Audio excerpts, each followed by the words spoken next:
Oh, so cute. I think my laughing just woke him up. Oh, oh, so cute. Here, we'll put him in full screen and me in the corner. I've learned what the people want.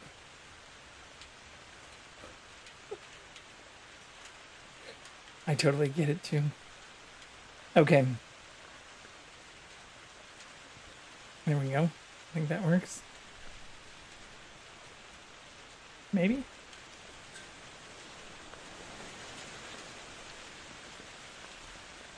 There we go. All right. Well, happy Sunday, everyone. I hope you're doing well. I hope your weekend was enjoyable. You had an amazing 420. Whether you're recovering from events of this weekend or just having a normal Sunday as usual, I hope it is enjoyable and going well. I did have a great stream last night. I had a lot of fun building and hanging out with a bunch of people. It was really awesome to get to hang out with so many people.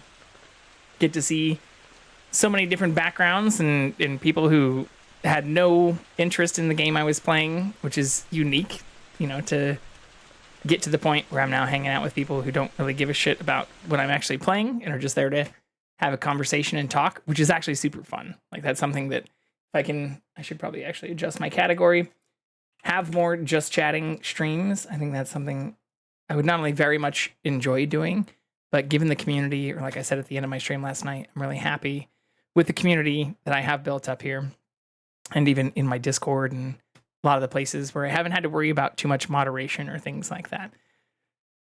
That all said, I did get a link to a Times article about Joe Biden yesterday, which I'll pull up. We can talk about after NPR. I haven't really, I guess, put too much thought into how to respond to it. We can maybe see what's talked about on NPR. Full disclosure, I did listen to some NPR stuff this morning, so I'm not sure if they're going to discuss the same things as they did this afternoon, but I think it does kind of all tie together, which is why I made some of those comments and things at the beginning of my stream yesterday, which is what I assume the link that was sent to me in Discord was a response to, because I got it midstream, and I'm sorry to the person who did send it to me for not responding in real time, if that's what you were hoping for. I don't actually actively check my Discord very often when I am live. I do my best to respond to everything that I can in chat, but my Discord, I just kind of keep off to the side unless someone's actively in there talking to me. I have it all muted for channels and DMs or notifications. So I didn't see that until like 2 something in the morning, 2:30 in the morning, and didn't think it was appropriate to respond directly then. But anyways, that all said, let's jump into some NPR for today. We'll put the cat up on top so everybody can continue seeing their cuteness and go from there. And these are different articles than they had earlier today.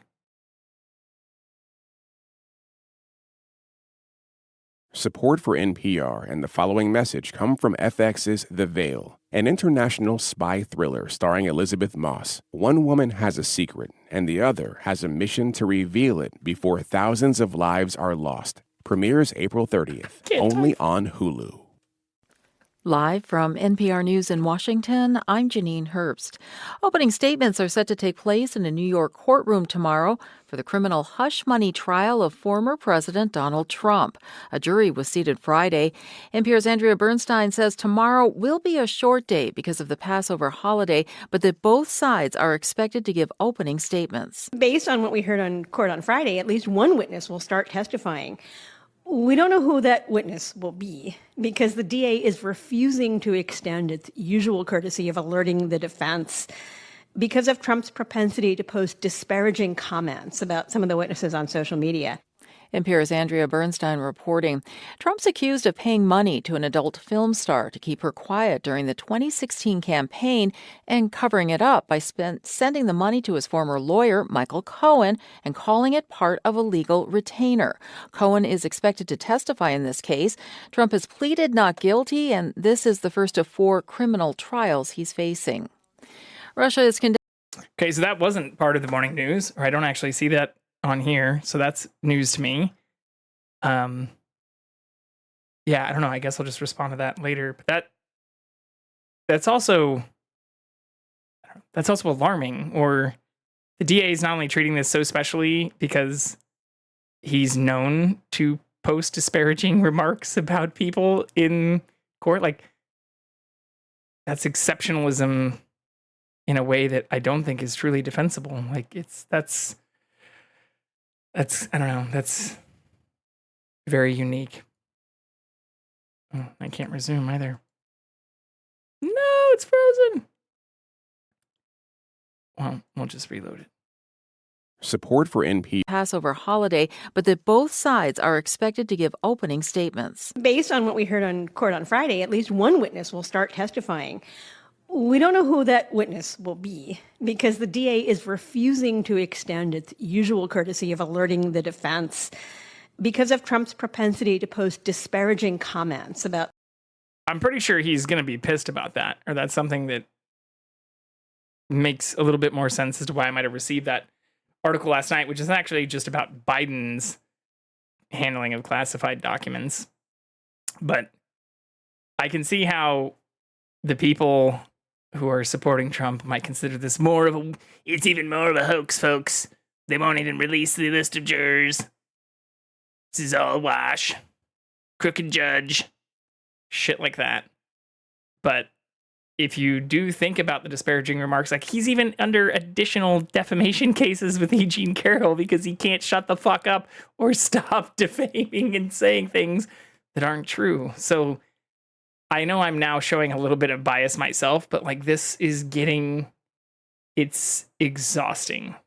And the side that's saying we shouldn't be treating certain people special, or that like want to continue doing whataboutism bullshit with Hillary. Why the fuck are we still even talking about Hillary? It's been a decade since she ran, or since that was a whole thing. But the fact that he's still talking about Hillary, or saying that like Biden should be prosecuted, and people are sending me fucking links to Times articles about Biden's classified document mishandling, is crazy.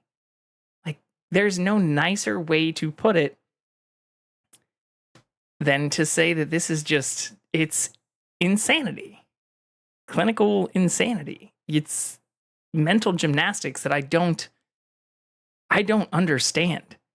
And I'm not, well, fuck it. Let's just continue with the news, because this is even wilder than some of the stuff I was planning to talk about regarding the classified document stuff. This is a person who's under 4 criminal cases, one of which we did talk about yesterday, which tied into criminal documents. And this, well, I guess 2 cases we talked about yesterday.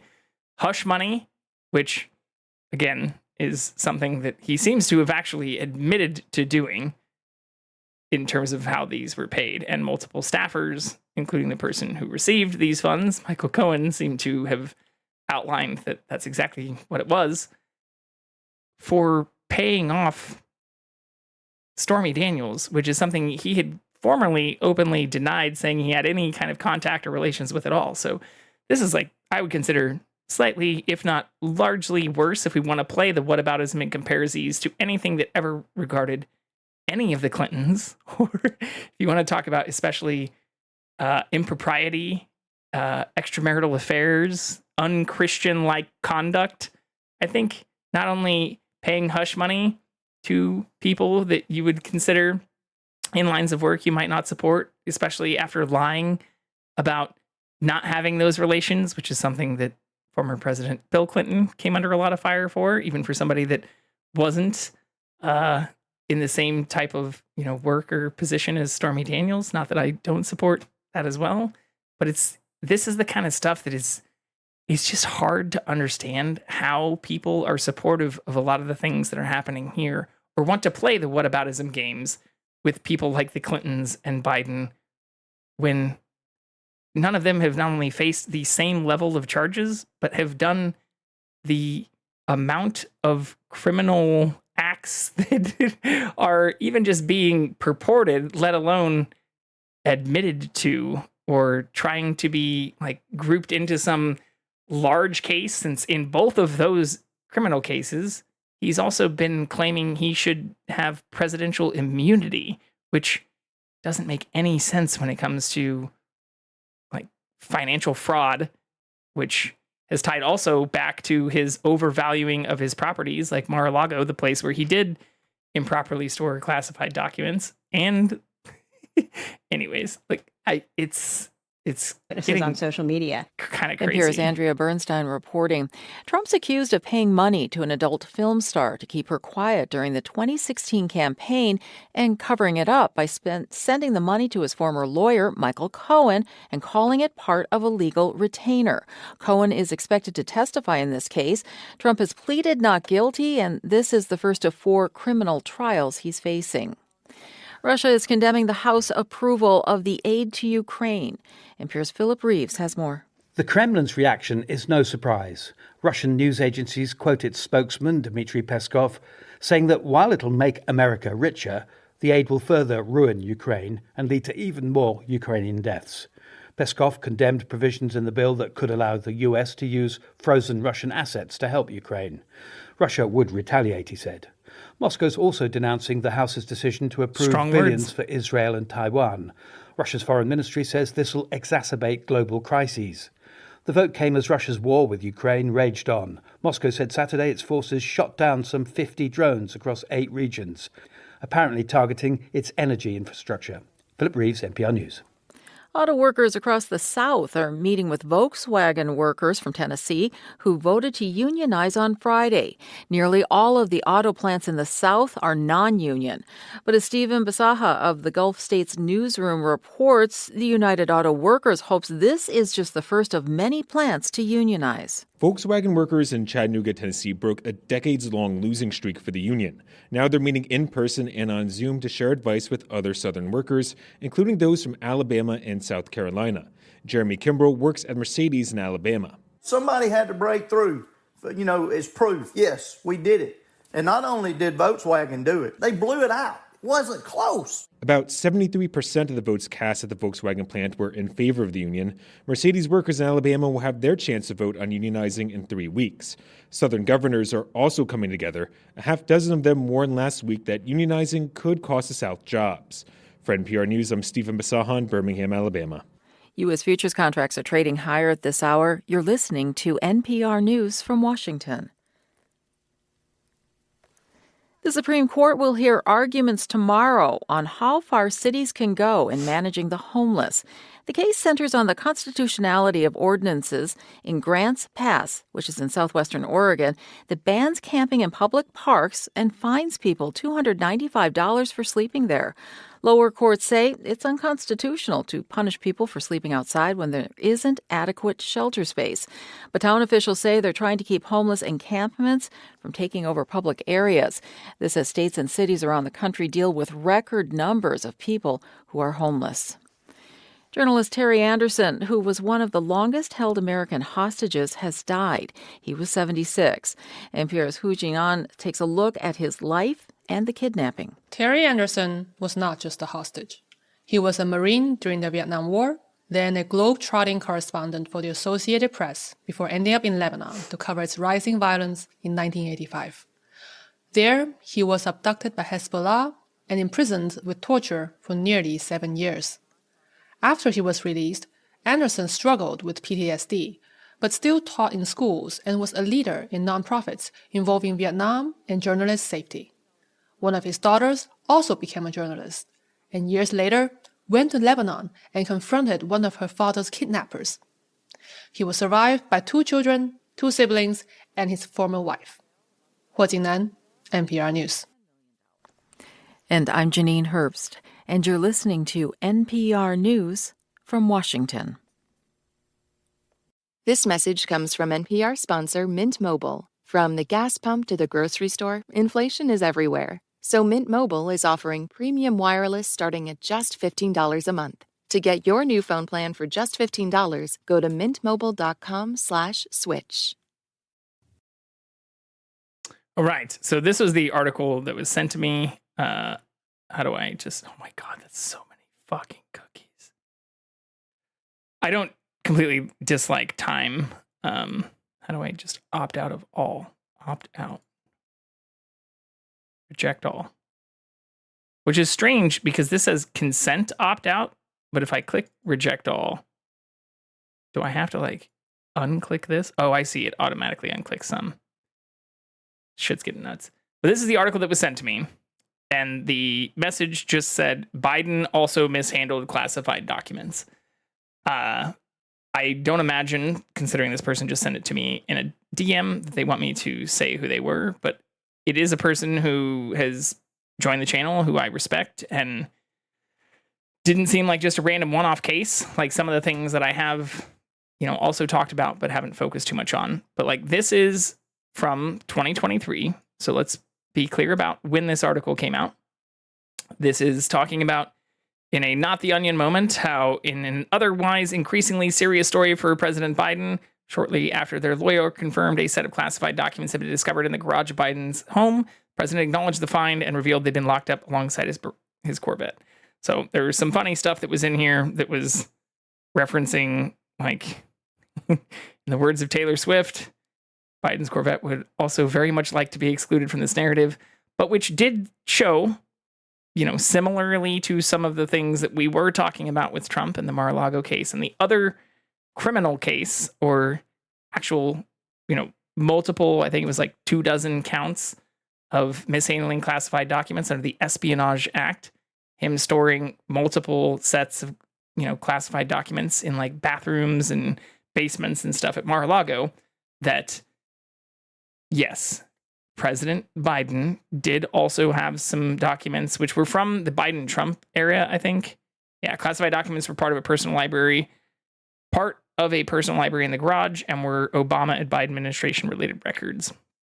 So this is something I did look into a little bit more today, or felt like was worthy of commenting on at the start of this, because this was sent to me last night by, again, somebody who has joined in a handful of times, or multiple times, probably more than a handful of times in the channel, and who I do respect otherwise. But what bothers me about this is, even though this article does point this out, like it does say, even in comparison to things with like Trump, like on these documents, how could anyone be that irresponsible? Ducey asks, reiterating a question Biden had in response to the boxes of classified documents found in former President Donald Trump's Mar-a-Lago resort. Like, this is something that I feel like goes back to other conversations I've had with a number of people, even like close friends, like people outside of just, engaging with on stream, or who've joined Discord and even challenged me kind of directly over voice chat in Discord and things. Like, this goes back to stuff that I've talked about with family and other close friends who I feel like we're just talking past each other at this point, because there's so much just whataboutism going on, or like, what about Biden? What about Hillary? What about Hillary? Like, the fact that that still keeps coming up, or that Trump himself is like, well, this is a witch hunt. It's clearly a bunch of bullshit, and it's crazy that Biden and Hillary aren't being tried in the same way. But like, the focus isn't on that, or that both Biden and Hillary didn't have hundreds or thousands or dozens of boxes of classified documents stored at their resort, which I get that Trump claims is his private residence, but is a fucking resort where he's invited multiple foreign nationals and other officials to visit. So like, to constantly get this like, but what about Bernie? What about Hillary? What about Biden? Like, I've tried to take some of that criticism to heart and show both sides of things. I understand that NPR and the Associated Press are not always the most unbiased sources of news, but they do their fucking best. And I do appreciate that the person who sent this to me, it's obviously a lighthearted article that has jokey stuff in it and isn't just a full-blown Fox News post or something like that. But like, if we look at Biden classified documents, we're just going to type that out. Like, some of the top posts on these things, because I did look into this a little bit more, straight up AP News, since we already were on NPR, shows like there were two sets, if I'm also being completely transparent here. Some at his Delaware home next to his Corvette that wants to remain out of the story, but also at a private think tank residence or thing that he had set up. And we're getting into the details.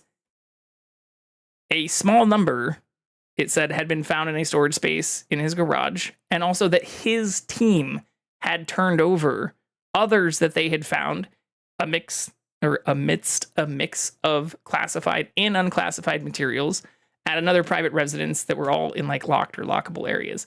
I totally get that like his garage being locked isn't that great in comparison to Mar-a-Lago, but when you look at like the photos or the comparisons, this might actually block most of those since they're probably locked behind like ad stuff. Let's see if we can find something that isn't too crazy. Be like this. Yeah, this is one image of a box containing classified documents in his garage. You've got like 4 boxes here.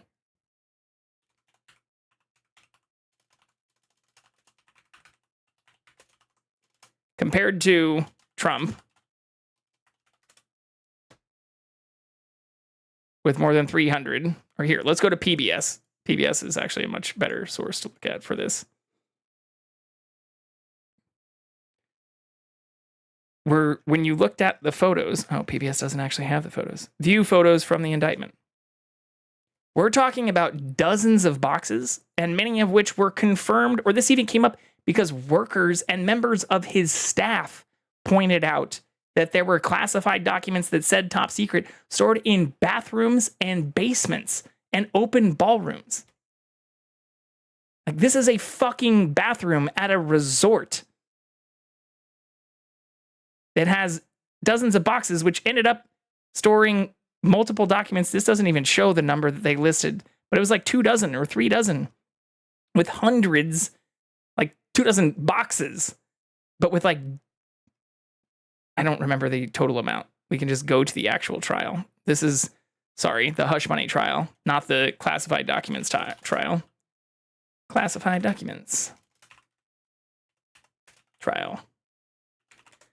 Like, this is the stuff that, oh shit, it didn't do the autocomplete. The stuff that if you want to play the whataboutism and the comparesies, we'll just do this. Maybe we'll find a general overview. Yeah, here we go. I love that we also need to now clarify. So this is something that's also different. If you want to talk about Biden, you want to talk about fucking Hillary, you want to talk about Bernie, and you want to play these comparison games, I don't know any of them that need to have a differentiator on their Wikipedia about which federal prosecution they're currently facing. Or that if you're looking at the storage room and basements and ballrooms and bathrooms at a resort, not a business facility, not a private residence, or let's even go back to Hillary, since that seems to continually be brought back into the news or is still being referenced even by King Don himself. That was a laptop that still had access to a private server that had like 50 email chains that were considered classified. We're talking about the difference of dozens, if not hundreds of boxes here in a ballroom, bathroom, shower, office space, his bedroom, and a storage room that members of his staff and workers who did not have clearance access were able to not only see, but realized had classified documents stored inside of them. So like, these are not the same. And yeah, this has over 300 records. So you want to compare that to like 50 emails? Or you want to compare that to, let's go back to Biden's here, like a handful of things that were also mixed in with unclassified information. Like, this also doesn't even address where I feel like we're talking past each other. If I can respond directly to what was sent to me, this doesn't address the defense, right? So Biden's team handed some of this stuff over. Some of this stuff was found as part of additional investigations after his team had reached out about some of the information that his team had brought forward. But like, some of this stuff was from 2009 and things that were essentially stored privately at his own residence and considered to be a mistake, which is why he wasn't charged. Similar with the laptop case and some of the emails with Hillary, who went through dozens of hours of actual testimony without needing to tweet in all caps, claiming everything against her was a fucking hoax and that the judge was a fraud and that our entire legal system is a fraud. Like, she sat through, championed through a lot of that, still didn't get charged because both of these cases were considered accidental. Compared to, if you look at this case, in addition to, I thought it was like 24. I don't actually know how many counts he's being charged with. 37 felony counts. 37 felony counts. And then also an obstruction of justice count that were brought against him because he did not want to hand over the documents. These are not the same. And he also openly admitted to having these things despite pleading guilty on all charges, or pleading not guilty to all charges. He previously basically said, I should not only be allowed to keep all of these documents that I had when I was president, but that I should have presidential immunity because I had access to these documents and classified materials when I was president. So let's break that down really fast, because that's the other part that I feel like even other friends, family, and people I've talked to about this issue seem to not want to address. But like, if you have somebody who's storing dozens and dozens of boxes, if not hundreds or thousands of files, well, it is over 300, it says right in here. So literally thousands of files at your club, which I get he argues is a private place or a private residence, but you can, like, I'm pretty sure Mar-a-Lago has like hundreds of rooms. Honestly, I don't know this part. I haven't looked too much into Mar-a-Lago itself. Yeah, 126 rooms, 62,000 square foot resort. Like, you can let's just fucking see. Like, I'm pretty sure Mar-a-Lago membership. How do I sign up? There we go, straight up. Like, this isn't that fucking private. Like, you can pay to go to these events, and that's been part of the controversy, is that even in his other criminal case, which he also was just recently found guilty of in the state of New York for overinflating the values of his properties, Mar-a-Lago, I'm pretty sure, was one of those properties where he said was worth like $1 billion or worth like hundreds of millions of dollars, and was found to actually only be worth like, 25 or $26 million, and also had declining memberships and declining revenue, but where they'd invited a number of foreign nationals, including people from Russia and China and other places, where he was storing these classified materials in fucking basements and bathrooms and ballrooms, unprotected. Like, how do you consider these things the same?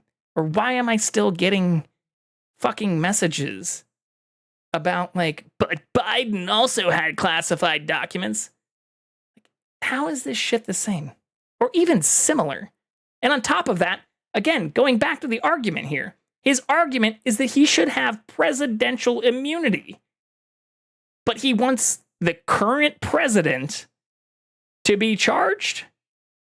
Or even if we want to make a wild extension, like the wife of a former president to be charged? Like, the argument that not only he shouldn't have had to turn over hundreds of these boxes and like literally over 300 classified documents that seems like were found, with over 40 charges now, 37 felony counts with documents under the Espionage Act, like, and another 8 charges against him, including making false statements and engaging in a conspiracy to obstruct justice. Like, this is also like, ask a number of military officials who've even just handled single documents or single briefings in cases. Ask fucking Chelsea Manning, or like people who have risked way more for what could arguably be considered smaller amounts of documents, and have not only been charged, but have been jailed or sentenced, and in some cases are still jailed for these things. Like, this is treasonous. Straight up. So I don't get those that are supportive of her. I'm doing my best, even in my last stream, calling out and pointing out this stuff with Mike Johnson and highlighting, even searching his records and the things that I commended him for in terms of, pushing back on Marjorie Taylor Greene and other members of the right who are now calling for him to vacate his position, or essentially trying to remove him as House Speaker for essentially just doing his fucking job and being bipartisan. Like, this is stuff that boils my blood. Like, why? I'm maybe not perfect at showing both sides of the story.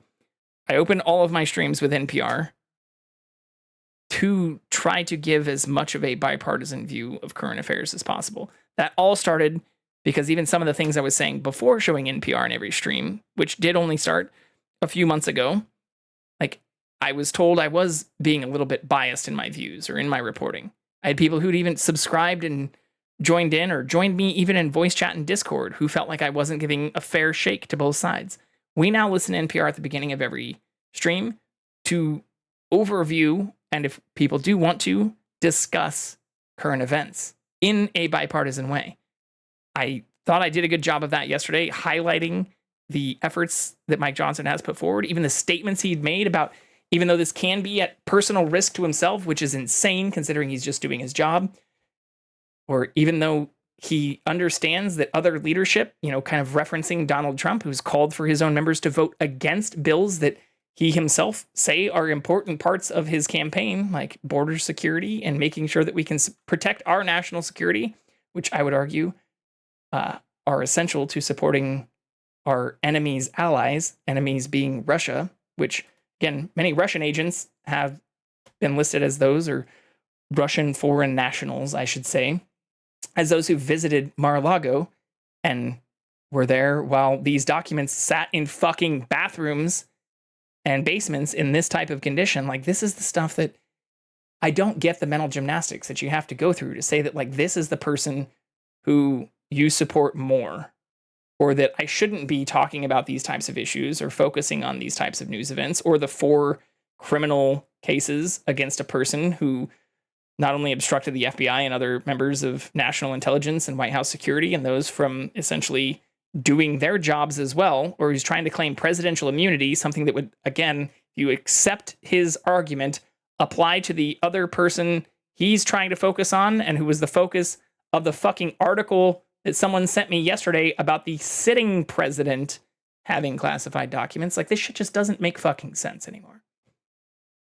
And, I guess in the art of war, a tactic that can be deployed is just exhausting your opponent. And I admit, this is fucking exhausting. It has got to be exhausting to the people in actual positions of power.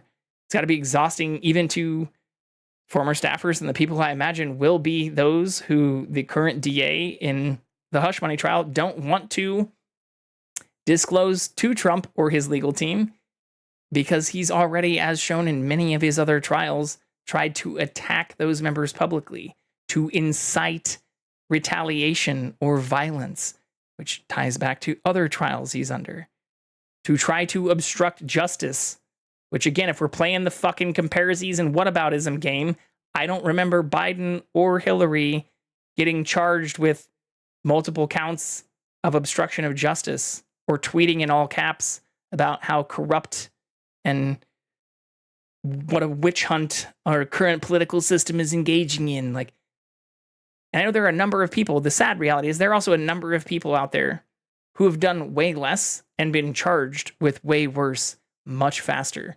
So the whole point about this also just being something that's just trying to distract him from being able to campaign.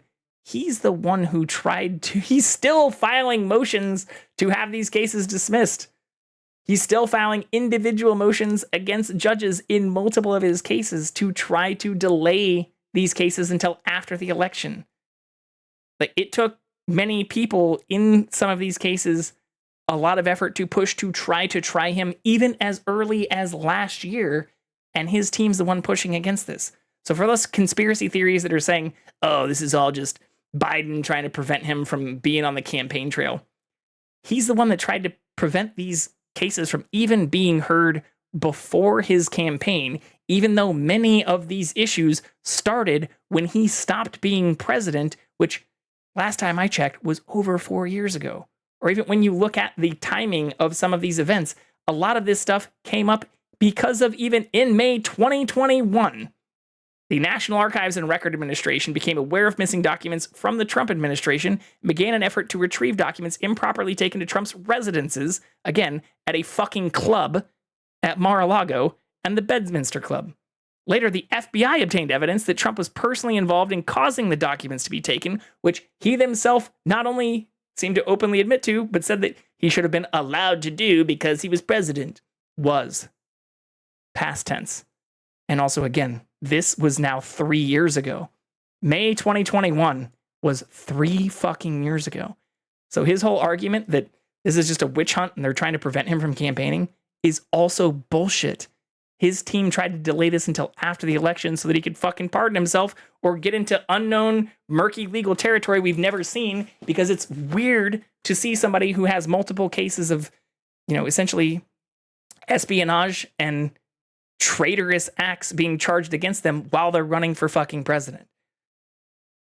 So if I'm not doing my best at playing both sides, or if when I'm talking about the cases that are currently actually undergoing or being, prosecuted against former President Donald Trump, I apologize in the most lighthearted and fucking openly facetious way for not mentioning that Biden also did have some cases of a handful of classified documents that were previously found in his garage and at a private business, and of which some of those his team personally notified people about and turned over. If I lose more people in my Discord or lose more followers over this, I don't give a shit. I don't give a flying fuck.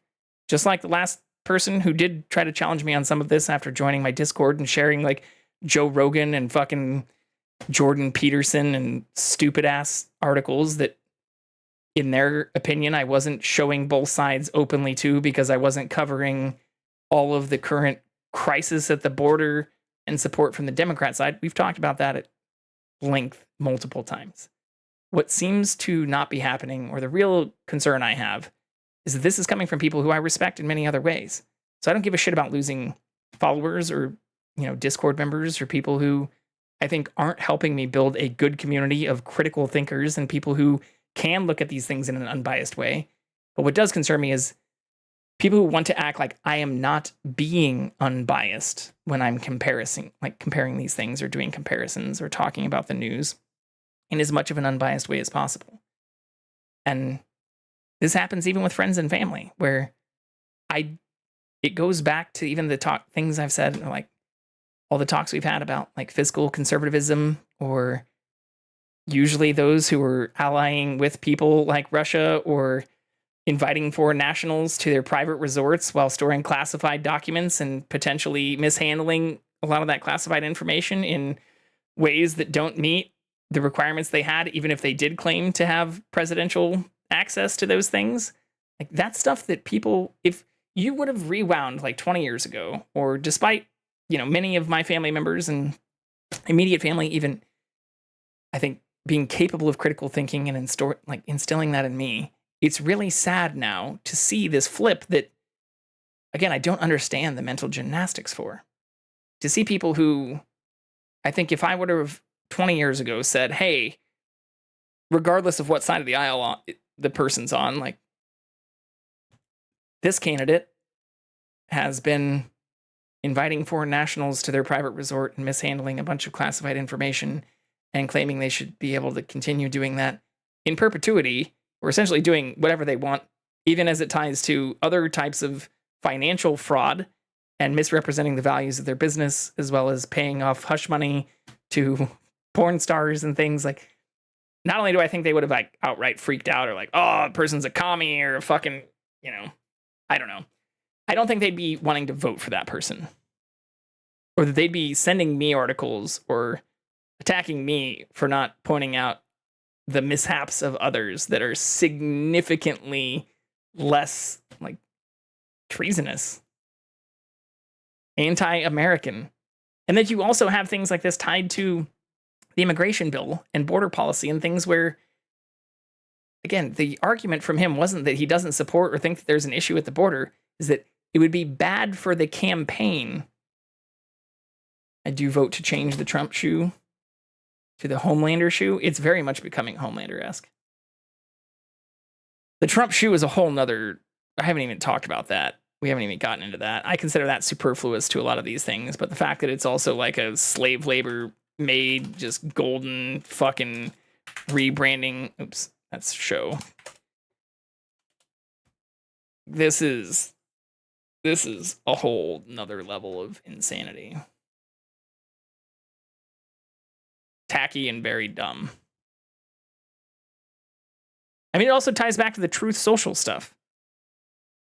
Like, and the pumping that's been happening for that, or him trying to essentially get a special exclusion to be able to start dumping a stock. Like, if you've ever heard of the term pump and dump stock, and you have a company that's trying to allow one of their largest shareholders the ability to literally sell off and dump shares so that they can cover their existing legal fees, I don't think many investors would typically consider that a worthwhile investment.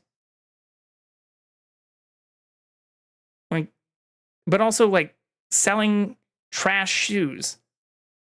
I mean, for insane amounts of money, like $9,000 for things that look like literally fucking spray painted. Look at this guy. I'm not trying to do a nice little ad hominem here. I'm more just saying, like, this is stuff that, again, I got sent an article yesterday that pointed out that Biden also has mishandled classified documents. And I even have like similar arguments, like if I'm being fully open, like straight up storm out, kind of like fuck this kind of arguments, even with family about these kinds of things recently. But the people who claim that like you're the one moving the goalposts, or like what about, like are the ones who are doing the worst in terms of argumentation. Whataboutism and this attack on others as though even if the crimes are similar, were even as documented, less severe, is not a fucking logical defense of whatever your position is. If you do not have a sound reason to support this individual, and this goes back to even, my claims about people who are just voting straight red or consider Republican to be affiliated with like Christian or conservatism, how the flying fuck are you considering Trump to be the more godly candidate or the more representative of conservative values, even when it comes to running successful businesses and having successful fiscal or financial strategies? Like, it's so fucked. And again, this came from somebody who has joined in on a handful of streams, though, Brown. Like, I'm not sure if you were here at the very start, but like, I got a link to this that just straight up said, exact words, Biden also mishandled classified documents. Yes, they did. Is that what you want to hear? Does that make you feel good? Does that make you happier to vote for the person who's not only mishandled more, but obstructed justice in the case of that mishandling, is currently also facing 3 other criminal proceedings as well as multiple other civil proceedings, and has also been found guilty under a handful of those too? Like, it's just fucked. Gotta ask for feet pics, so I believe you. Like, it's fucking nuts, though. Or, yeah, I'm not sure if you were here earlier, but this similar stuff came up even when we were talking about some of these issues, and even a former subscriber who used to join in on voice chat, like, took personal offense that I wasn't playing shit from, like, Joe Rogan and Jordan Peterson, or, like, people spouting, like, literal conspiracy theories that I don't think are worth giving credit to. Like, the reason I play NPR, again, is to try to give an unbiased perspective on things that are happening. Or the reason I didn't think it was worthwhile to talk about Biden or Hillary Clinton, as much as Trump still likes to reference both of them, or even as exiting one of his courtrooms recently said that he thought Biden should be prosecuted for the same things, despite his claim that he should have presidential immunity and that Biden is a sitting president. Like, how the fuck does that make sense?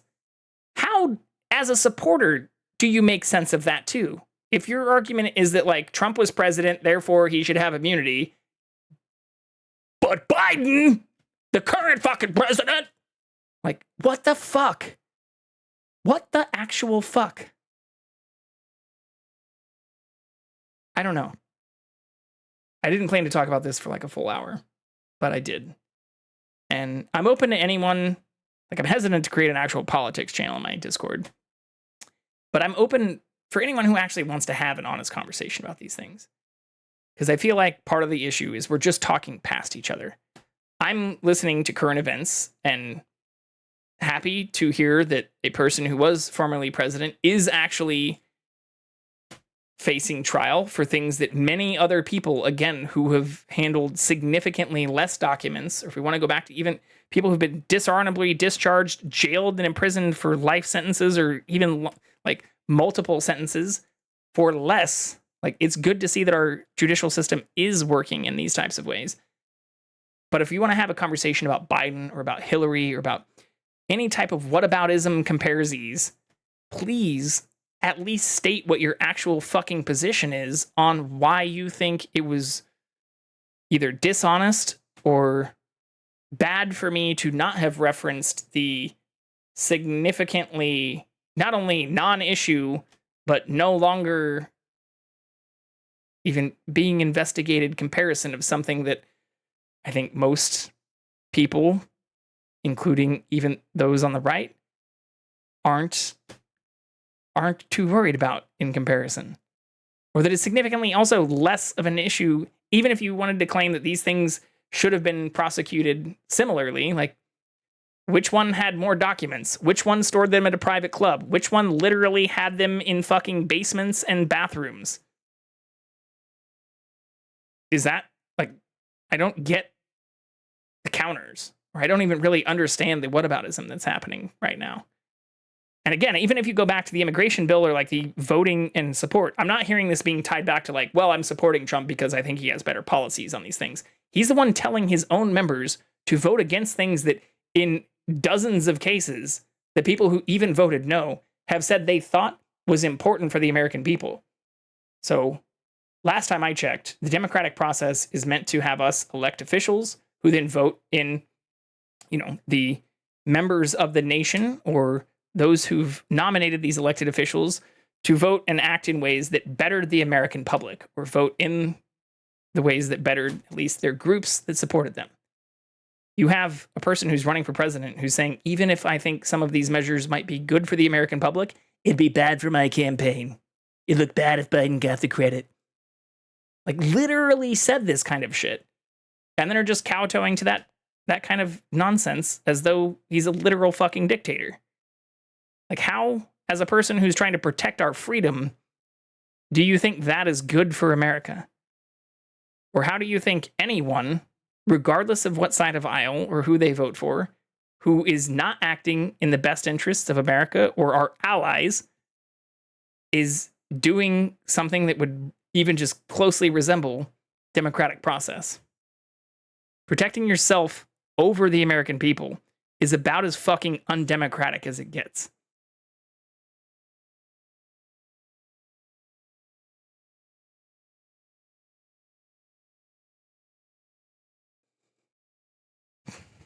We're just going to take a long pause there. Also, Brown just posted a paragraph.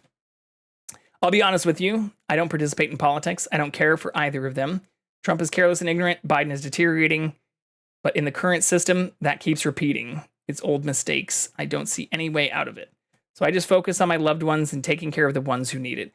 Yeah, I mean, that's easy to say. But if you don't want to participate in politics, then I would argue you also share some blame.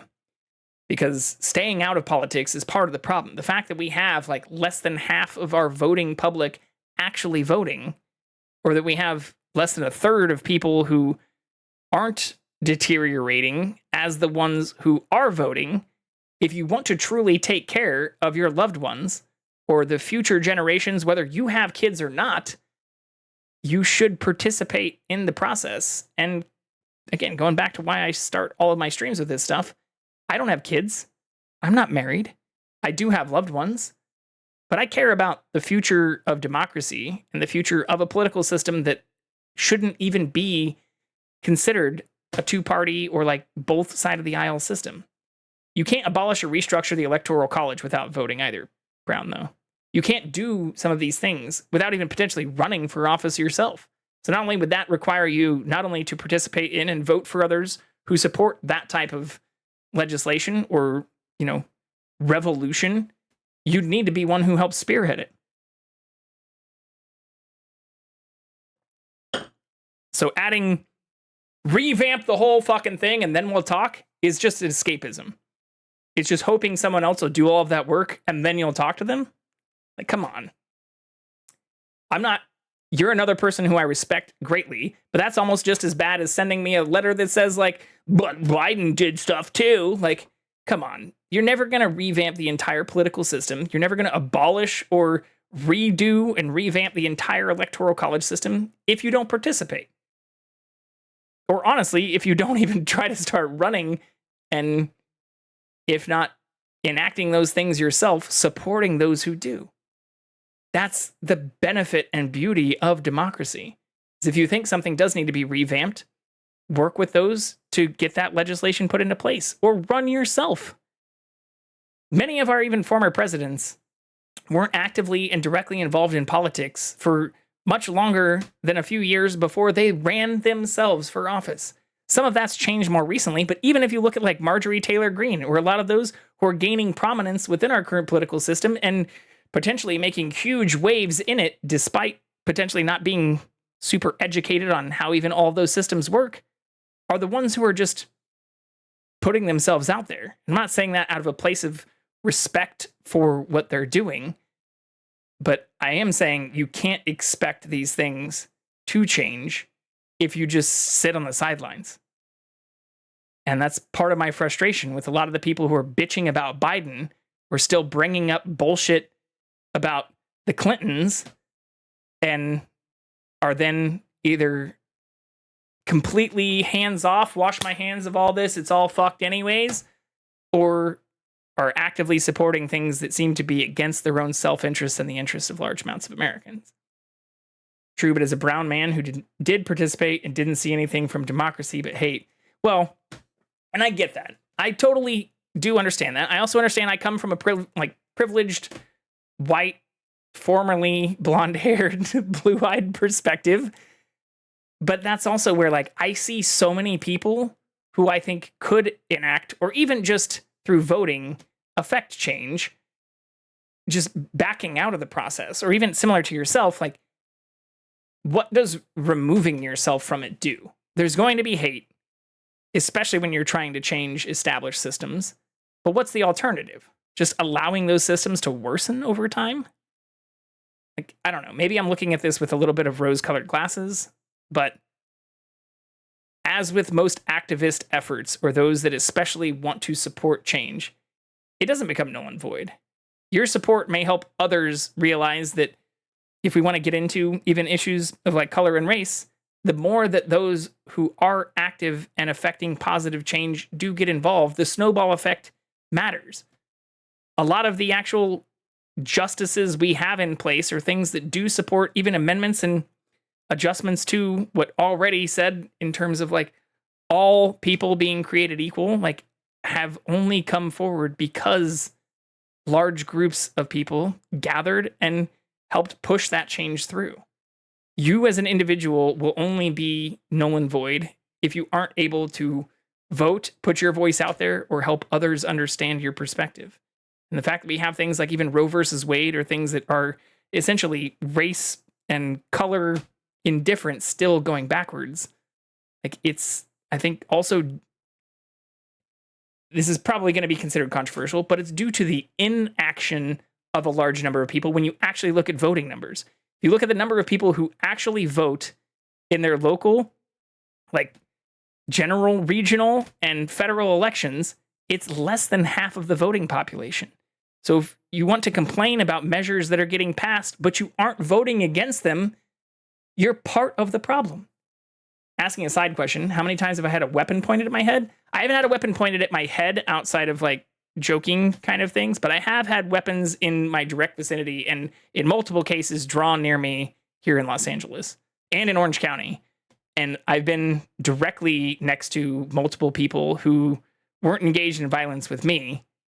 But I would also say that this is now becoming, I understand you pointed this out as a side question, but what does this have to do with voting? Because we're getting into straw man territory that is going to get into injustice and inequalities that I think also tie back to, if you want to see change, you need to do that at both the local, regional, and especially federal level. So I can ask you that question. How many times have you had a gun pointed at you or at your head, if we want to be explicit? But does that make you, is that a valid argument if we want to go back to logical reason here for why you don't want to cast a ballot or why you'd want to remain outside of elections? Like, this is where, again, even just like getting sent these kinds of articles by people, we're not having honest conversations because they deviate into weird fucking territory. In the eyes of a lot of people that support democracy, I'm the problem for just being me. Right, but if I want to flip this around a little bit and play the, what I know will, again, also be probably criticized as the token blue-eyed, like white guy just saying he's a victim. Like, I'm not trying to make myself a victim here, but I am not the majority where I live. By demographics, I haven't been the majority for over almost 2 decades from where I've actually lived. Caucasian is not the primary demographic of the zip codes I've lived in for over the last 14 years. So I understand that these issues are more prominent, even if the numbers are lower, even in my classrooms or some of the places I attended in terms of schooling. But that also means that if you were considered even a larger majority, but felt like you have less representation, the way to combat that, and I get that this is coming from a slightly ivory tower-ish white person supporting or wanting to support democracy perspective, but how do you, let me flip this around in a way that I think is relevant, Brown. How do you propose not being or being seen as the problem and affecting change if you do want to remain outside of the process? Because you could also argue that even many of our current members, or you want to look at Alexandria Ocasio-Cortez, who is also seen as a problem, or even our current vice president, there are many people who are not white, who are brown, black, colored, or considered outsiders who might be seen as problematic, but they're trying to affect change. No, my blood isn't boiling. I actually like having this conversation. And you're not the person who sent me this article, to be clear. This is another person who honestly didn't even really chat very much recently, but was clearly in my stream yesterday and heard me talking about some of this stuff with Trump. So I can get very upset. Most people, especially on my stream, who have seen me get very upset, which it's all out there on YouTube. I've literally shed tears on stream, which I know is also considered slightly unmanly or whatever the fuck. But I have gotten very upset before. I talk about this stuff at length because I care a lot about it. I don't just donate to NPR and listen to this stuff every single day and consume a lot of news because I'm just nerdy about news. I care about a ton of this stuff because I don't like the direction that this country's going. I don't like that, there are a handful of people who I know personally who share your same experience, Brown, in terms of not only feeling marginalized, but being involved in lots of violent and even outright just explicitly racist acts against them. That's the stuff that makes my blood boil even more. But I don't know how to help without caring about these issues or voting.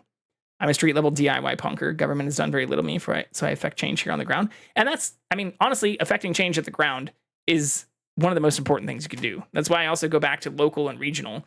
But as I will admit myself, I've never gone to any city town halls in the places I've lived in. I do vote now for a lot of my local elections, but even when I was 21 to 24-ish, 25, I guess, there was a long period of time where I didn't even care about local elections at all, or even looking into the people who were running for some of those things.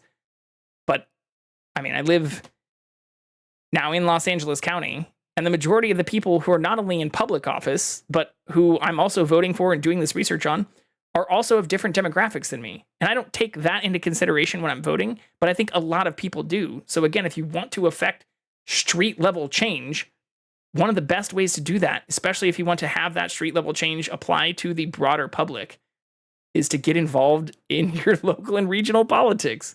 And I know that sounds, again, kind of elitist and dumb, but if you don't like what's happening at the federal level, how are you going to ever make that change by only acting at the street level?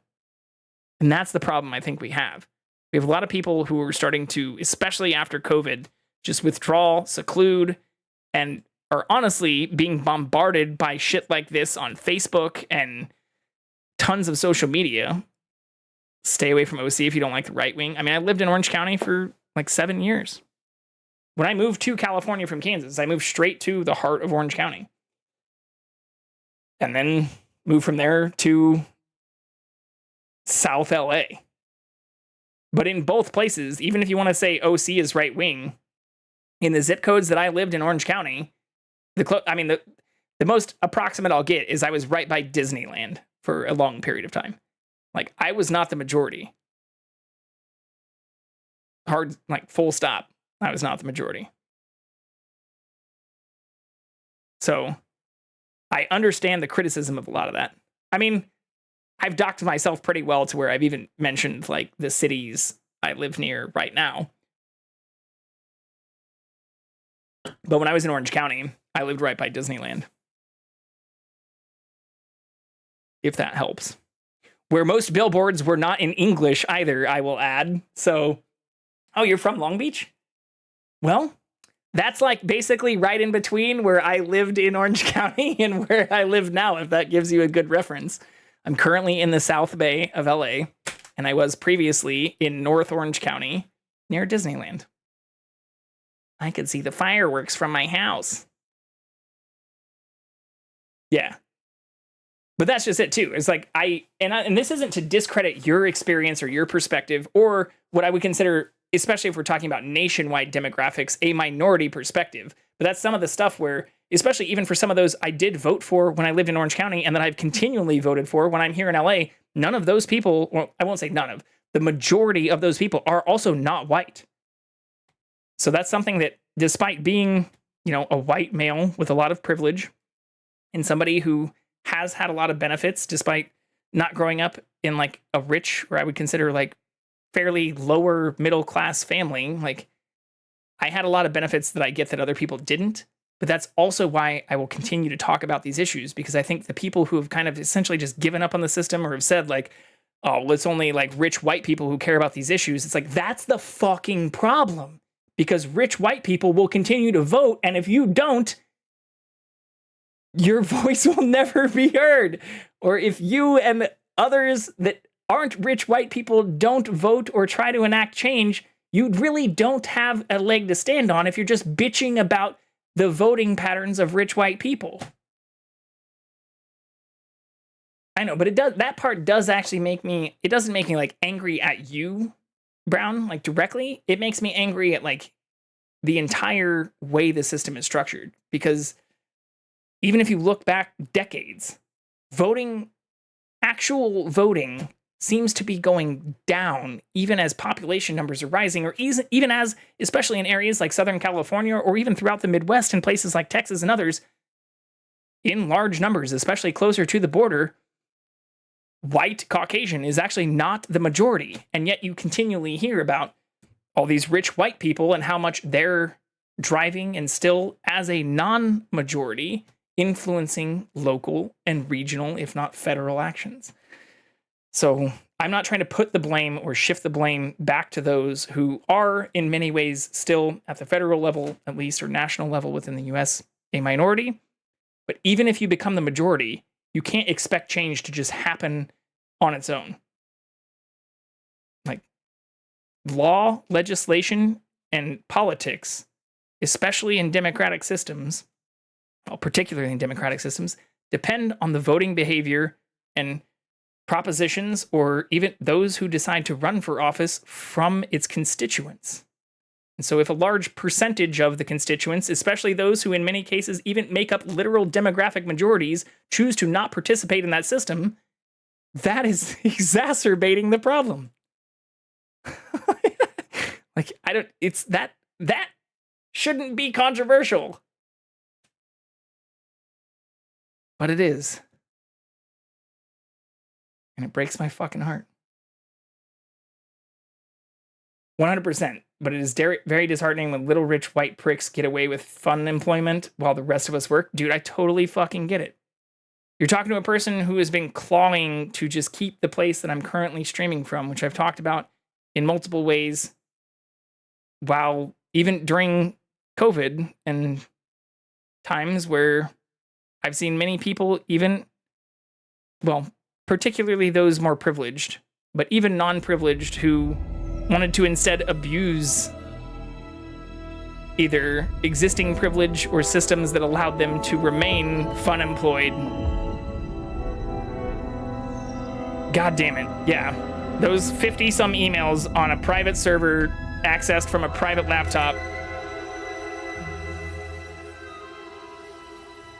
literally over a decade ago are somehow still a talking point for people who, again, if your argument, especially for that, like those who want to consider the same things against Biden. What's up, Carlos?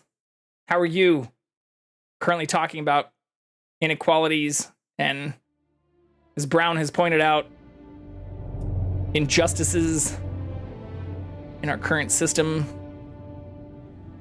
Must work, my friend, Jedi Lurk. Well, thank you again, Brown. And I do appreciate, actually, I should say this explicitly, I appreciate you actually being able to engage in honest dialogue about these things. And not only, I didn't ever ask you who you voted for, or ask you to disclose any of that, but I appreciate you being able to have these types of conversations, because getting sent these kinds of articles and stuff, like I said, I understand that one tactic is just to wear your opponents down.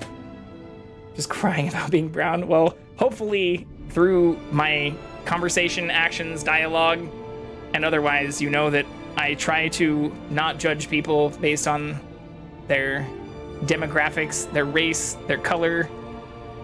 In fact, most of the people I've even dated over the last, 2 decades have also been non-white. I'm not saying that because I expect somebody to, pat me on the fucking back for it, but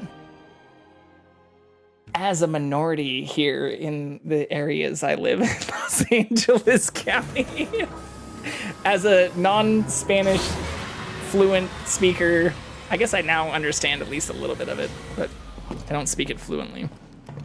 It's been a long time since I've been here. Carlos, as you know, you're walking Jedi in have come straight to into the to middle of find their Kyber crystal. You like flan, I get it. Master Yoda guided I us like to the tacos. entrance, but after that, I we were love on our tacos, own. actually. Not something I wasn't accustomed to, but that didn't make it any less challenging. I did not love trained by tacos following strict protocols. as much as I did before Prepared for moving everything. to LA. Or so I thought. Maybe that was the lesson, Cal. You can't know everything. You can only trust that you are able to handle whatever you face. Hey, I'm Johnny Dudix. Anything could happen here, but I'm ready. I know you are, Cal. But also know that no matter what happens, good or bad, But good to see you, Carlos. there will always be another challenge to Sorry if you overcome. continually jump in when we're discussing It's crazy supposed to American remind you that politics. You're doing everything you can. It's awesome to also and that have failure is not your fault. you and Only another giving number of others who are outside of American politics and things actively involved too. That has actually been one of the best things, or why I was responding to stuff earlier from a person who did send me an article about Biden and their mishandling of classified documents and stuff. I love that the community I have built up here over the last half a year or so has also been slightly apolitical and even not entirely, US based. That's been one of the most rewarding and amazing things, is being able to have fun and open and sometimes serious but engaging conversations with people who aren't necessarily fixated on one side of the aisle or one specific type of voting or even one national voting system. up. Okay, I'm not gonna lie, I also kind of forgot what the fuck I was doing here. I know we finished everything on Dathomir and then immediately got into the ship. A lightsaber? Here? I don't get it. I don't know how you're gonna do it, kid, but if there's one thing I've learned about you, it's that you always seem to get the job done. That's so? Well, I'd say that I'd bet my life on it, but I already have. A lot. You're not the best gambler, Grease. Sure, that's true. But I still believe in what I bet, and I'm letting it ride with you, Cal. Thanks. I'll try to get you a win. But yeah, now I wanted to see quests.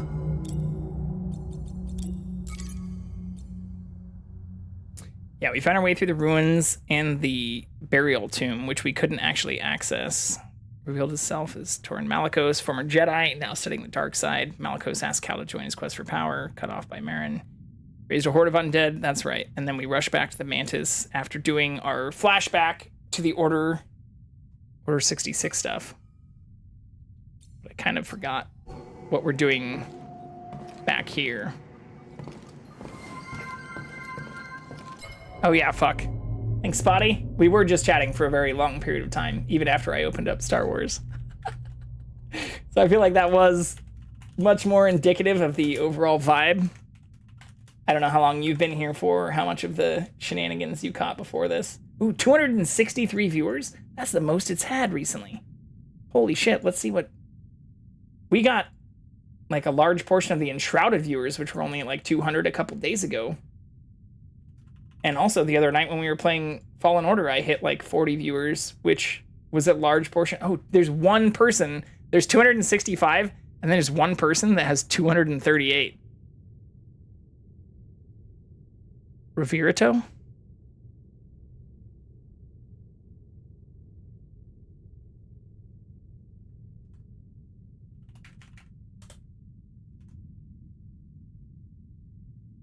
I enjoy various games, tend to waste more time in FPS, but playing with friends, single player, and fighting games always pleases me.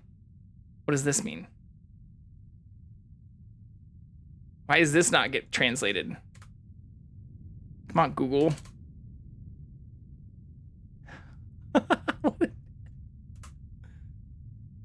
There's no translation for that? Interesting. Well, rainbow colors in the redeems is so good. So here, I'll just show you how I did that, because I got tired of, I had a bunch that had the bunch of my viewer rewards were on the smart set. So here, am I actually showing this? Yeah, you can see this. So what I did instead was I set these ones to just be gray and not to be smart anymore. So I turned the smart cost off, because then they had to start at 100. But what I did is I just went through them and I picked a good starting color hex code, and then I just went and copy pasted it. And like what I would do was I posted this hex code and then just like adjusted the slider a bit, or like slightly moved it a tiny bit like that, all the way down, so that I could go all the way from blue to pink. Or from, yeah. I thought it was fun. I had a good time doing it too. I did that actually this morning. I was also a little bit hungover this morning, I'm not gonna lie, after last night, where we celebrated 420 pretty hard and drank like 4 or 5 beers or whatever. I don't even, it had to be at least like 4. I wasn't counting, but I thought it looked pretty good today. Okay. Let's bring our stream manager back up. Now that I've closed that. But constantly trying to improve or find ways to make things more enjoyable. There we go. Oh, I was so fucked by the end of my stream. Yeah. I also didn't know you were ending, so I don't know who it was. Was that Thurgood or somebody who said that I was just trying to keep you on? Like, I thought you were legitimately just like going. I even like turned on your audio for a little bit when I got up, and it didn't seem like you were trying to raid out or end. So sorry if I kept you up too late, Sauce, but I had a great time last night. I was having a good time. I was very lit by the end of my stream, for sure.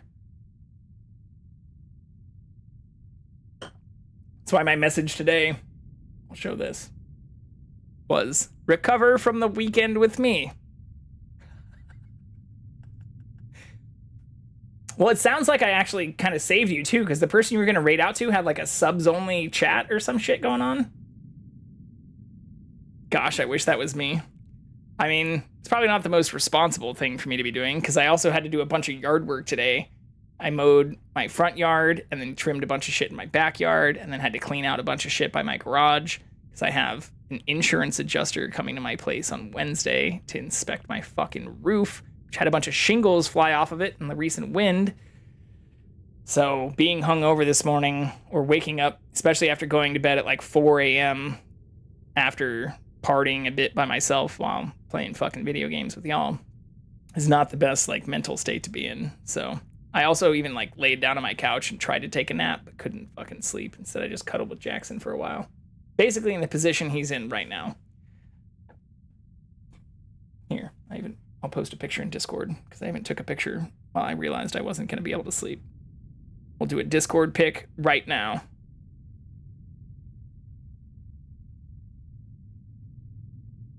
Because he was sleeping on my legs so cutely. Yeah, we're doing a little bit of hair of the dog. I've had one beer tonight. We're going to keep it a little bit in line. Here we go. We'll post this in Discord right now so everyone can see what it looks like when he sleeps on my legs all cutely. Actually, I'll just pull it up on stream too. We'll put this in Fur Friends. I meant to post this earlier too, but I forgot. You know, if you remove the hydrate cooldown, imagine I had that at one point. I learned my lesson. Or I've seen what it's like on yours. How do I choose my own fucking thing? I dislike... Here we go, Fur Friends.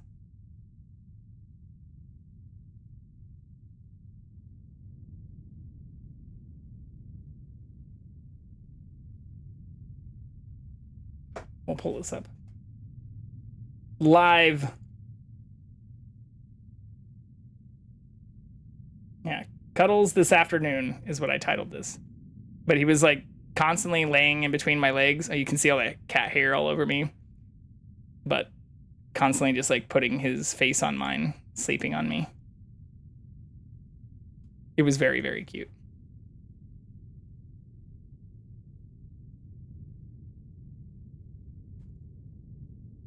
Cooldown is necessary. Wait, did you redeem it? You didn't even redeem it. Did you? I am generally hydrated, even when I'm drinking beer. Even last night, I went through 3 of these. That's 3 liters of water that I drank while live. Like, most people don't drink that in a whole day. I drank that, well, I guess I was live for quite a while last night, too.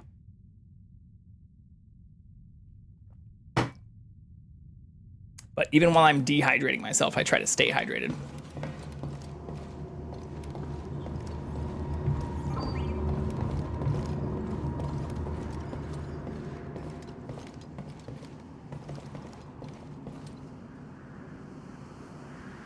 You always need it. People love to over-redeem it. Well, but that's part of the fun.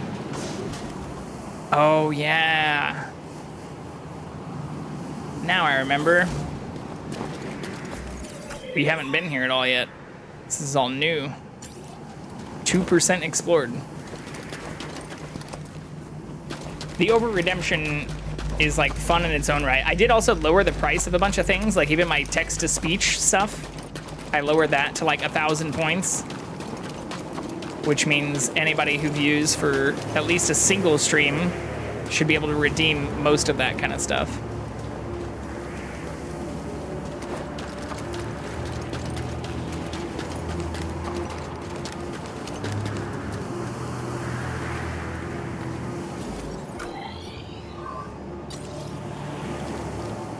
Oh, what's this other thing?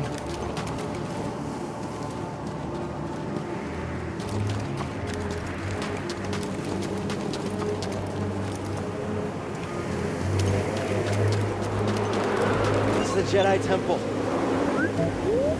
It's been a while, but yeah. I remember every Jedi comes here as a kid. Or they did when there were Jedi. So this is the kind of shit I was talking about last time, where I feel like it presents you with one path and then another, but it doesn't tell you like which one to do first. Or there's no like quest marker so that you know like what are the optional things to do.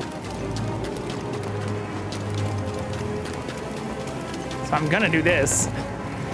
But if this locks me out of some other shit over there, I'm gonna be mad as fuck.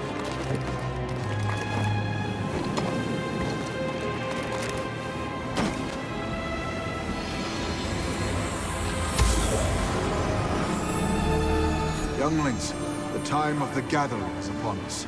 Use your skills wisely.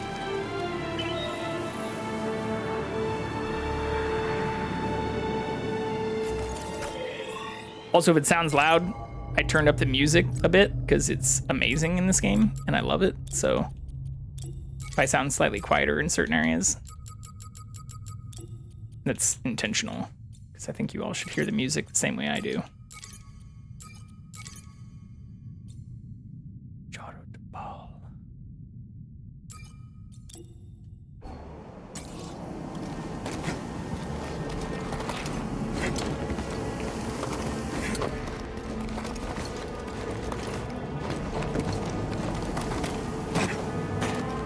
Okay.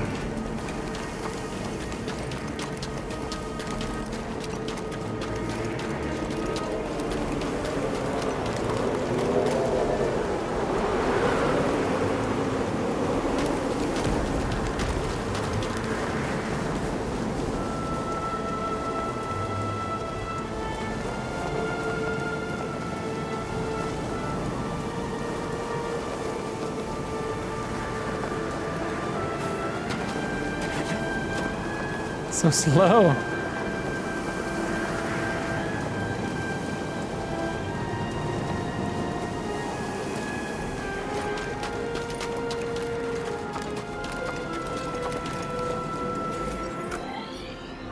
Is there really nothing else out here? Seems like a perfect area for secrets.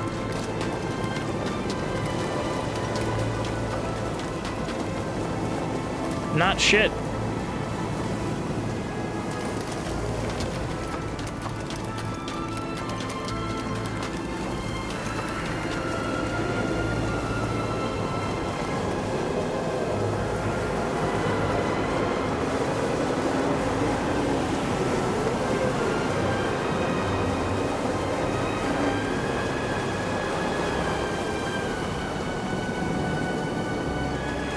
Looks like a way through over there.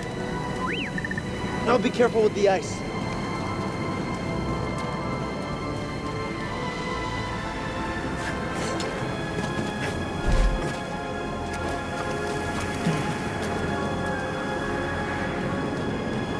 What? Oh, right here.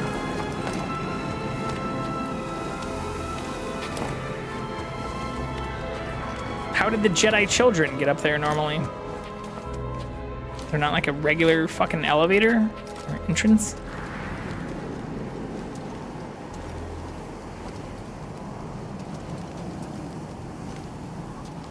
This is the worst blizzard I've ever seen.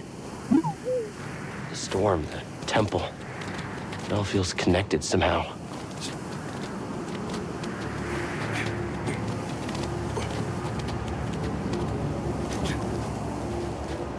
I see.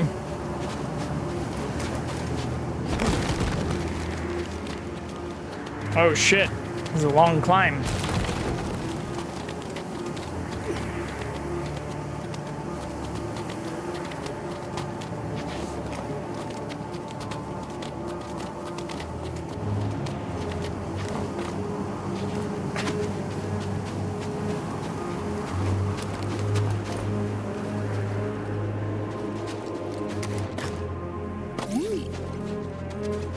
What you got, BD?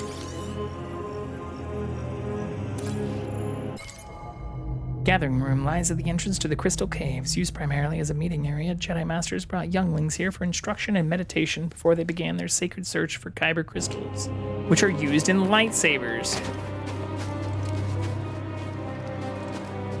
Let's see.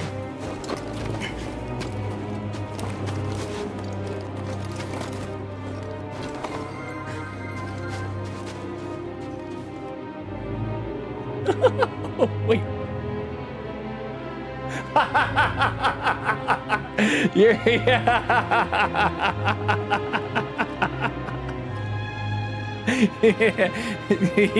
Your channel points have been refunded because the TTS contains spam.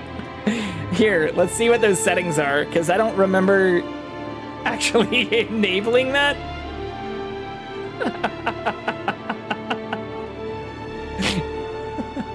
It's pretty good. How do I turn off spam? It's maybe not the smartest thing to do.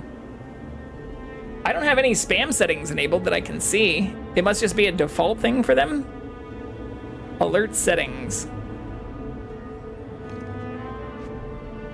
Yeah, I don't have any spam stuff on. They must just have that by default.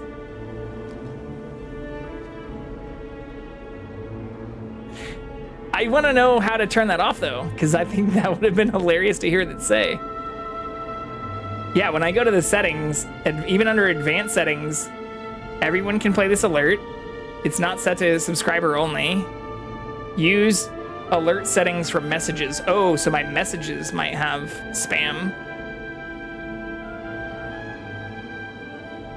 Nope. I don't have any spam settings enabled. I wonder if I can change that. What's up, Lee?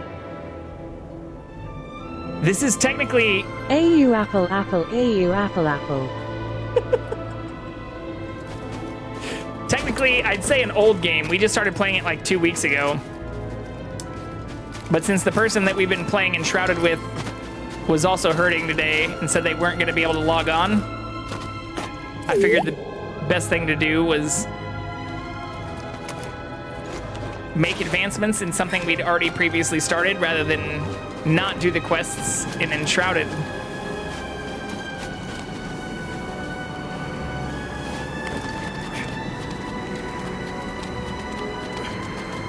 But yeah, I'll have to look into how to turn the spam setting stuff off. I do love that it auto-refunded the points too. Hell yeah, always wanted to try this game. It's a lot of fun. We're also only about halfway through, so there may be some spoilers, but not like endgame stuff. Like when I started this up today, it said we were like 50% of the way through the game. Ooh. Examine? Not much to see, is there? We should head back down. My face is going numb. I will live, LOL. It's an old game. I can't be mad. I think it came out in like, what, 2020? It's not that old. It just came out for PC, which is what I'm playing it on, like a few years ago. Or like 2.5 years ago. A great Jedi meditated the new one just came out for he PC. returned at points throughout his life to contemplate his many adventures and trials. Which is when I got this. Master Marty Kamran. Bucky. Because my goal is to play the next one after this, but the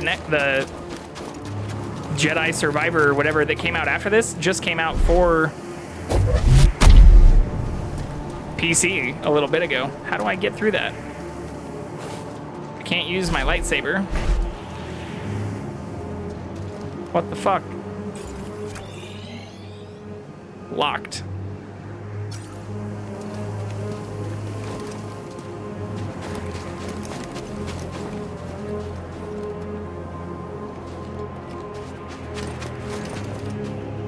Howdy, friend. Yeah, it was good hanging out with y'all in chat last night, too. I had a blast. Like I was saying earlier, I was a little bit lit, so sorry if I was obnoxious at all.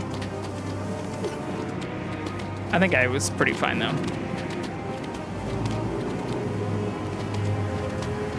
As Sauce and other who have met me in person know, once I have a couple beers, I just want to party.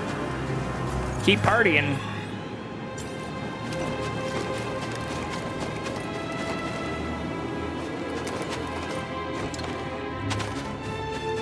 Oh, I see.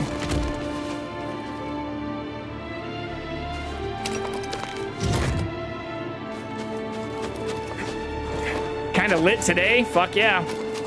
Happy 421. Yeah, it used to be beautiful. The warmth is nice. Also, what happened to our ad timer? Did they run on their own? They must have, because it now says only 40 minutes. Oops. My bad. I guess we can clear it out at the hour mark. Hello. Come here, Jackson. He's also not on camera, but he is sitting right in here.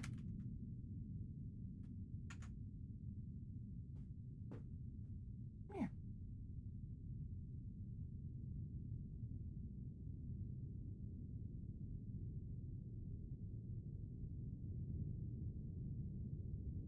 Sauce is a cool guy.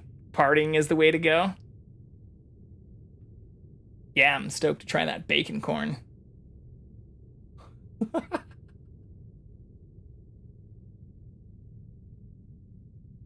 Such a cutie. CatCam. Whoa.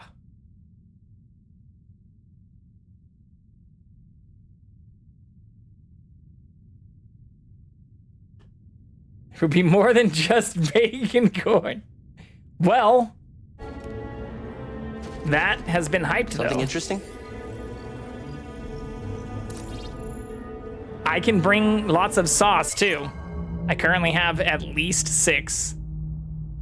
I think we counted it out one night, and it was like 11 different like barbecue sauces that I've had here from Kansas City and other places. So I can definitely help bring sauce, as well as anything else. Happy to cook myself. Contribute to the insanity.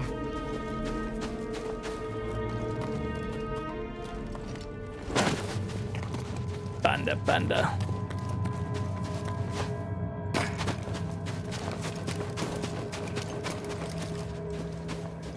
I remember this. Thank you to Master Yoda melted L33T that door to Panda let us 420 for the gift sub. Thank you was so You've much, Elite gifted Panda. 1 subs. I The really, light really passed through it and appreciate carried that. its You warmth. didn't need to do I bet that. we can do it too. Thank you for gifting the sub to Spotty.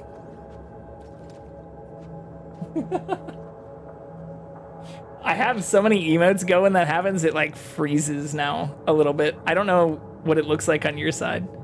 Arigatou gozaimasu. I can't speak Japanese. I really want to visit Japan. I was supposed to do that pre-COVID. And then COVID happened and my flights got canceled. And they weren't even fully refunded.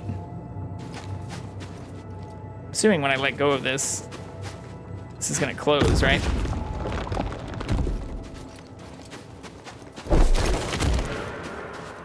Always here, he needs a sub. Hey, I mean, we're now at, what am I actually at? Like total.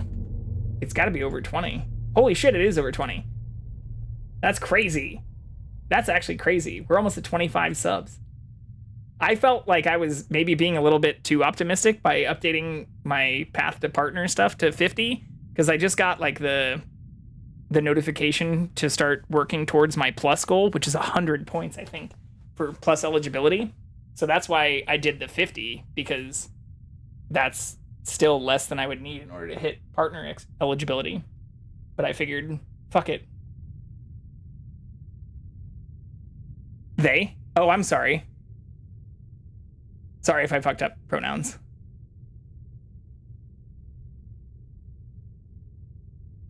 Oh, I just read the thing. Wait. But Spotty is always here. He needs a sub. Now I'm confused, because I thought Panda was referring to you, Spotty, and you do use he, right? Now I'm second guessing myself. Spotty, you use he, and Kitten is she, and Gren is she. Yeah, I'm just making sure I have it correct. So Ye is you, he, Grin she, Kitten she. Do I have all of that correct? I guess, Panda, I've never asked for yours as well. So I should make sure I know what you prefer as well.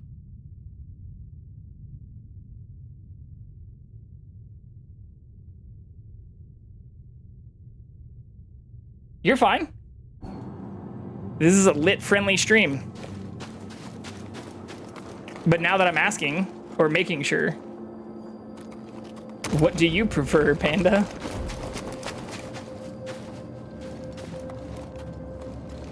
Panda.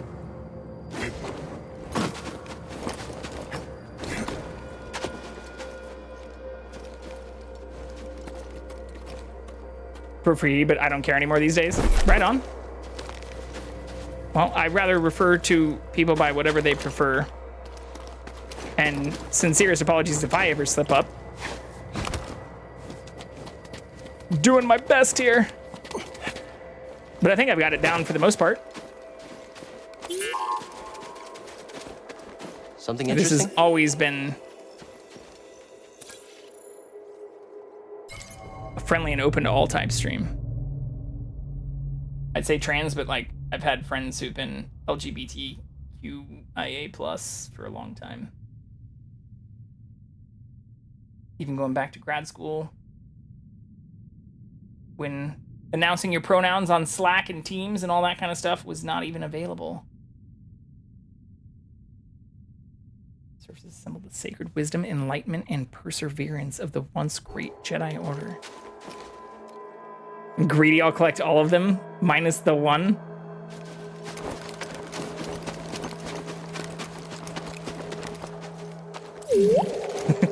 My pronouns aren't they, them. It's just the. Let me see.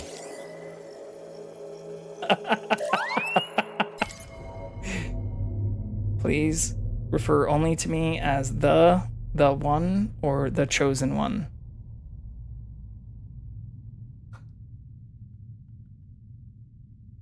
Swear, there's no ego involved.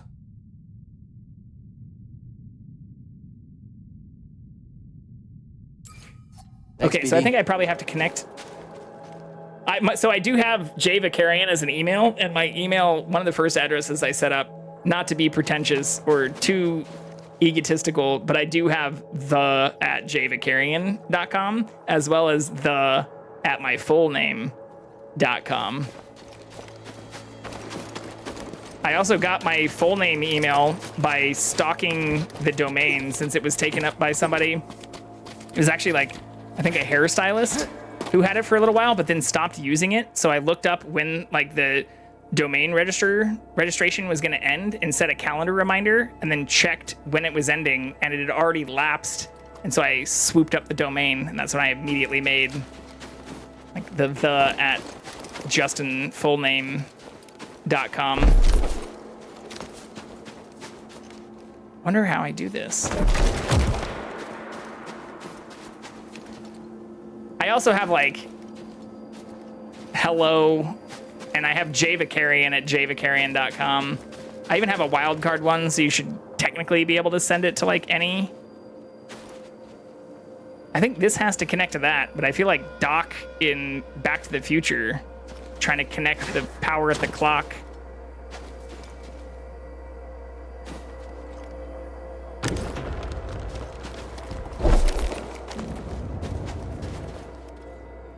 Because this won't walk far enough. I'm not even really sure what this does. Oh, do I have to swing it?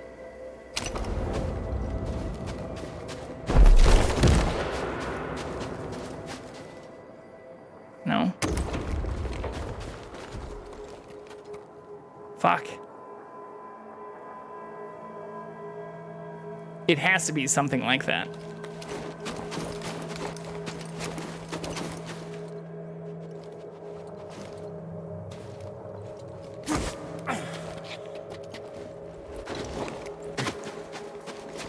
Maybe something I connect one of them to down here.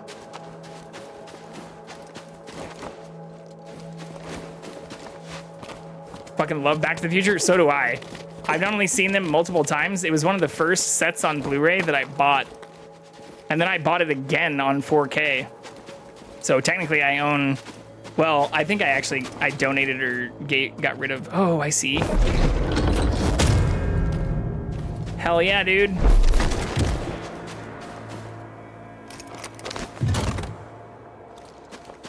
So what does that do?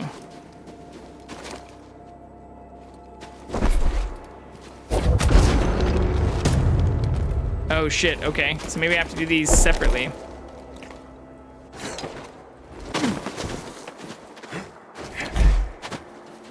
And I can't jump up to that yet.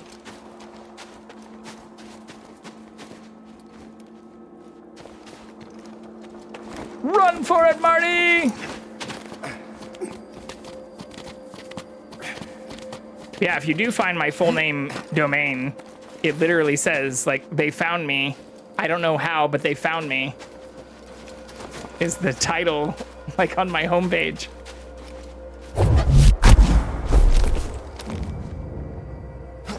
Bum, ba, bum, bum.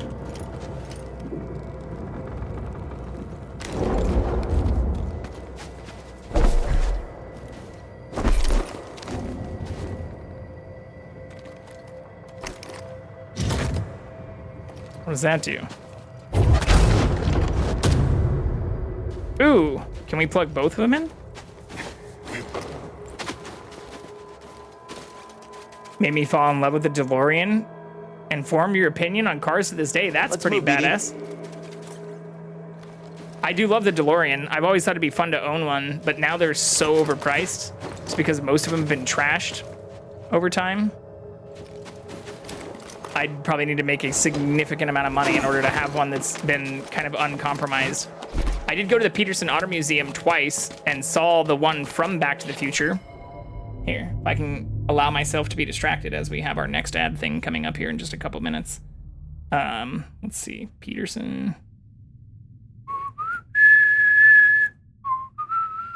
That's still not Back to the Future and Indiana Jones.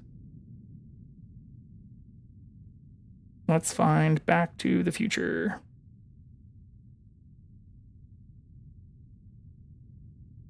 Hell yeah! Here it is. We're going to put this in random in Discord. In fact, I should probably post a couple pictures just to prove this isn't from the internet. I saw a bunch of really cool cars there. Or like I said, I've been there more than once, but I had a blast. Got a picture of the flux capacitor up front, too.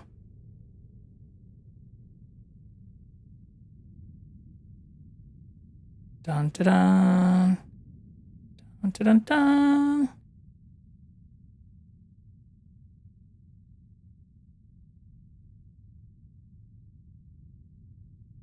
Discord. We're posting all kinds of shit to Discord today. This, I guess, would probably just be, I don't know, general?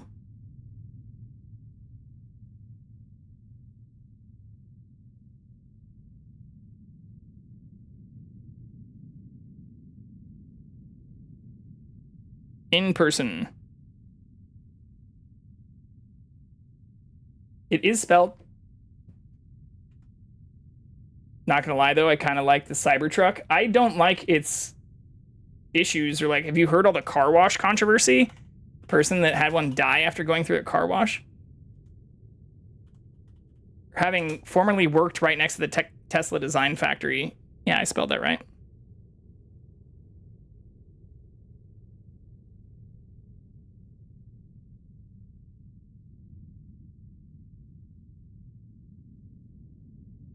I'd love to go back to the Peterson, though.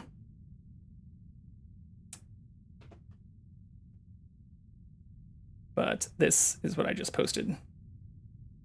For anyone who's not in my Discord and wants to see, these are photos I took after getting inside the car. It's the actual one from the production, which was pretty badass. I have a whole bunch of other pictures, too. But these are the only ones that also don't dox the person that I went there with. I do have a Discord. Boop. All kinds of socials. I'm not very active on social media, but I try to be active in my own Discord. Not so much the Tesla part. Yeah, I like the philosophy of it, but I don't love the execution, if that makes sense.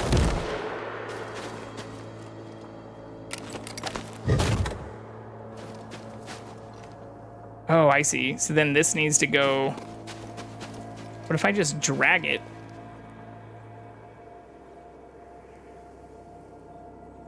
Can I do that?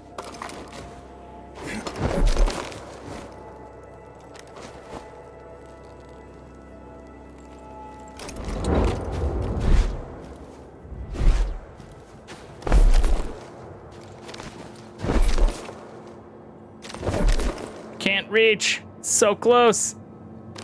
I literally feel like Doc Brown now. 2 or 3 real hero cars left. Yeah, I mean, the Peterson said that they got the rights to have it from like one of the producers from like the film.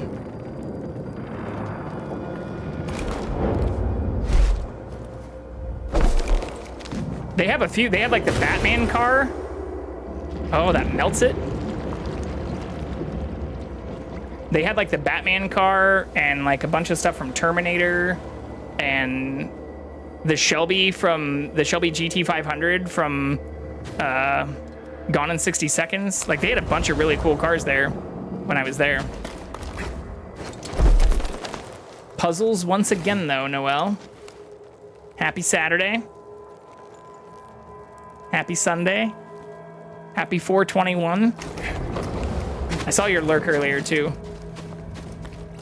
How are you? I didn't see any other death messages in the server logs. But I did log into the server for a brief period of time this morning. Guess who messed up their schedule again? I don't know. Was it you? Oh shit. That's not gonna reach down there.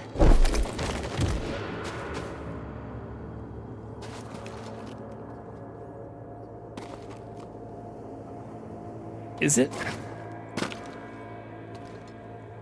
Sure was amazing. Afraid to get on again. Every time I've gotten on, I've majorly died. You really just need to set up a little base. Or that's what I was saying. I don't even know where the base of the other person who joined is. They just told me that they immediately borrowed a boat from that little dock that I made and sailed like, I don't even remember what direction. I think I messaged you in Discord, but it was like east or north or something. And they just set up a little like temporary base so that they had a place to respawn to that wasn't like right at spawn. But there are a bunch of caves, or I think I saw one of your deaths was near that like area that I had dug out, because John and I found a few spawners that were in relatively close proximity to each other. So it was like a cave spider, a skeleton, and a zombie. And so I started mining all of that out and spent honestly like 2 weeks doing that. But if you're dying near that, like just set up a base outside of spawn, and that probably help a lot.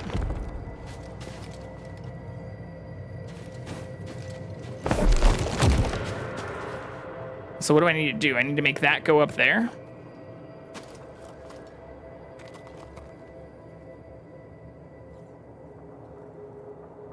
But I can't keep this open.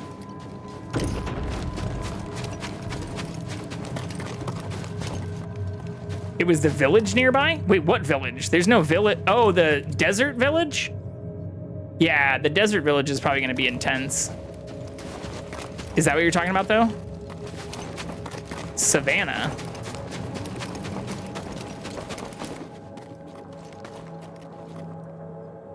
Was it like up on a hill? It's been a little while since I've explored super far out from the base, to be honest.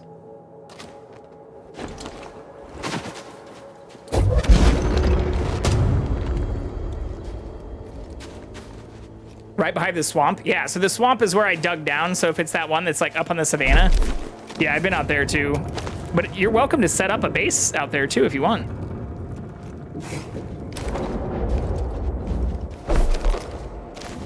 Anybody I whitelist can put a base anywhere they want as long as it's like not right at spawn. And I'm honestly not opposed to people staying at spawn just as long as they don't like die or fuck any of the spawn shit up. Gotta protect my spawn since it's a vanilla server, you know? Next thing you know, I'll be like, why didn't I add mods? Where'd all these creepers come from? No, I will absolutely suffer and be a nomad. I mean, there is the chicken hell and the iron farm, which I think I also messaged you privately to say, like, take as much as you want. Like, please do actually take as much iron as you want, because we have a shitload of iron. I'll never have a stable home. Aw, well, I don't want to see that either. Should be a healthy balance. So how the fuck am I supposed to get that over there?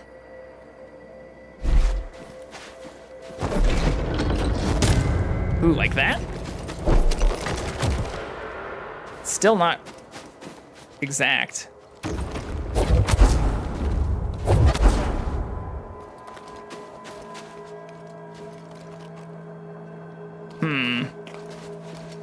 There's nowhere else I can plug in?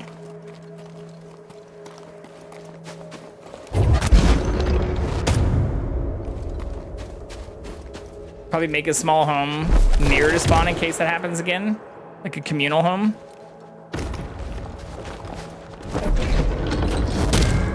I mean, if you want to make it even just like right past that area I dug down in the mangrove swamp, that'd be fine.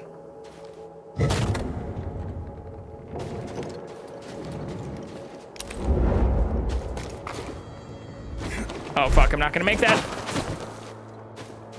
I don't know where it wants me to lock this on, though. So we can't go there. I assume I have to melt all of this.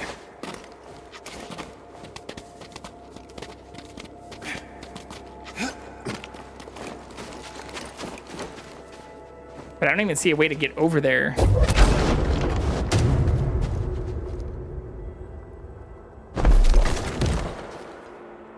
It's so close right now. Wonder if I can swing it? No. There's another set at the top too, which makes me feel like this isn't gonna be a quick thing.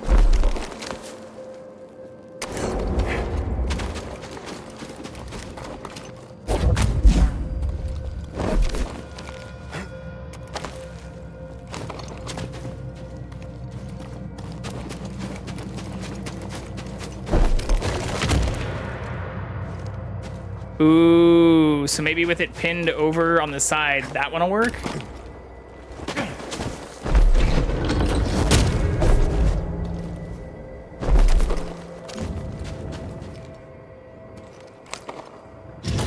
But then how do I get over there?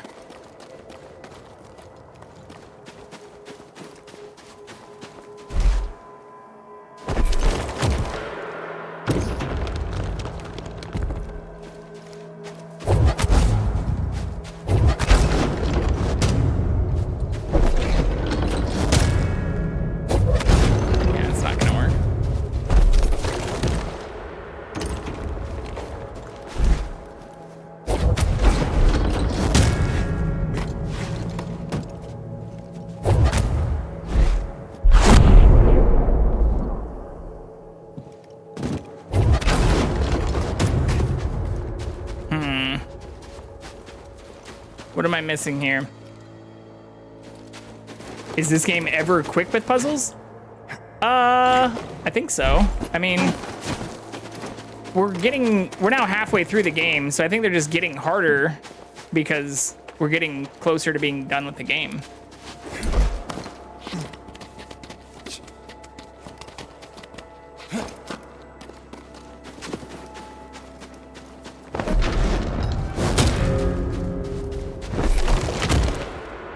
Yeah, it still's not close enough. But what's strange with this is I have to actually swing across this with this thing to get over to this other area. And yet, I need to keep it in a fixed position in order to make it work.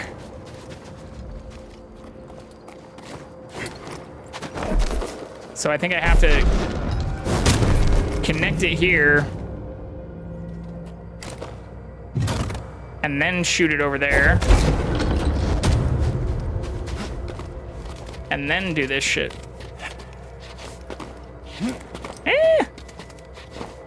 But the last area we were in didn't really even have that many puzzles. We were mostly just fighting people. So that one was more of like a combat quest. Boom, we did it though. We figured it out.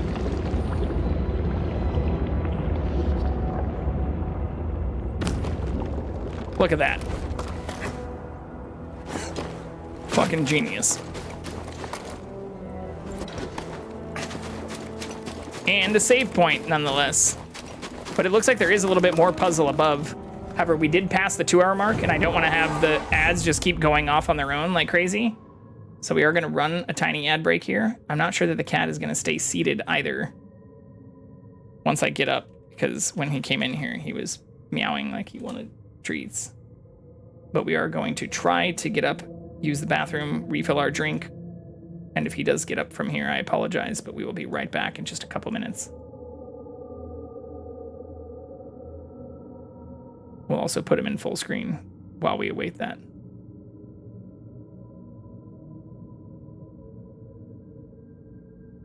Oh shit, that doesn't have the back. Be right back thing.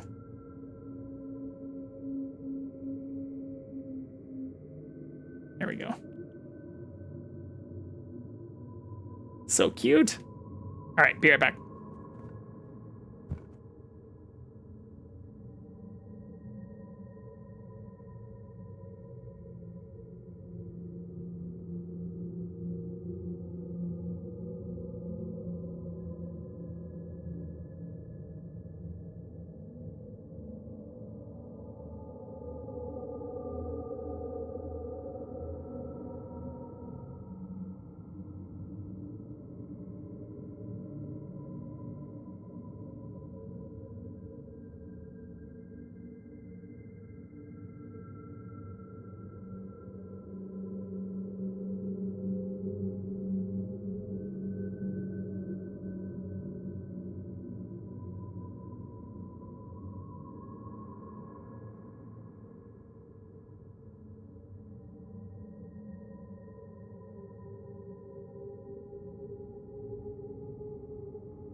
Such a good boy. He did stay here the whole time. That's crazy. Would a handsome gentleman and not gentlemen? How dare. Oh, whoops. That's the wrong fucking thing, too.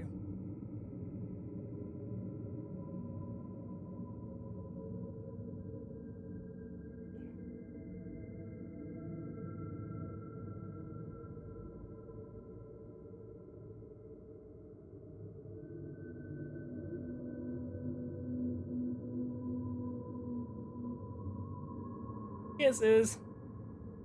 Only the cat. I'm being superseded here.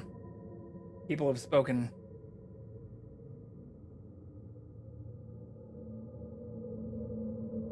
Most handsome gentleman. Crying about your cheerleader, my friend.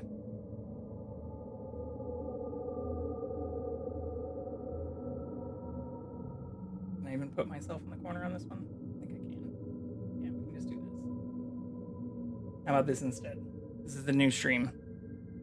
I just hang out in the corner while the cat takes up the full view. It's also like weirdly.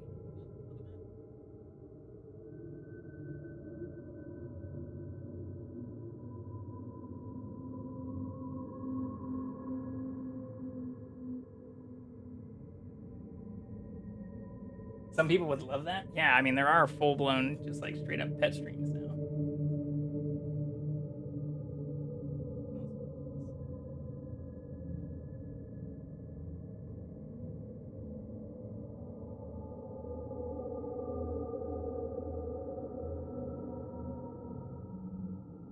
People just want to see cats. I mean, I do try to keep him on stream and on screen as much as possible.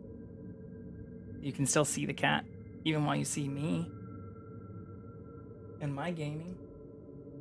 I matter too, you know?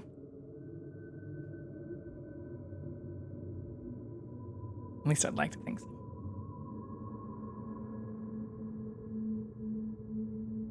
Your internet dies?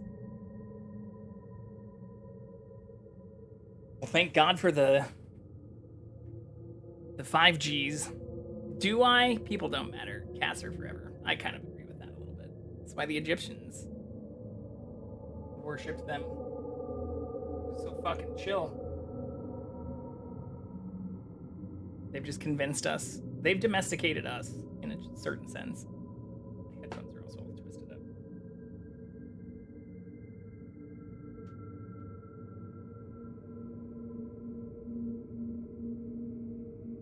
There we go. Such a cutie pie.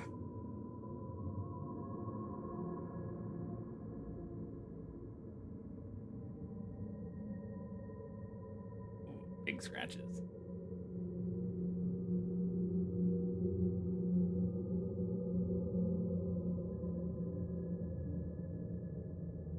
Going for that skull massage.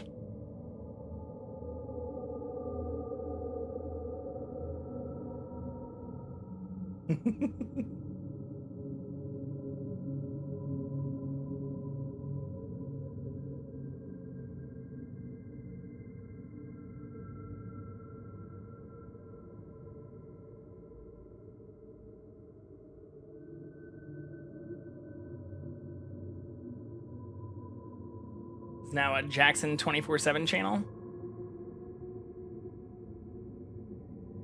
I just need to hire an assistant to follow him around with a camera.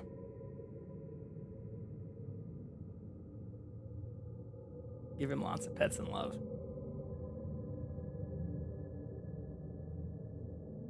Yeah, Panda, thank you again for the gift sub. You didn't need to do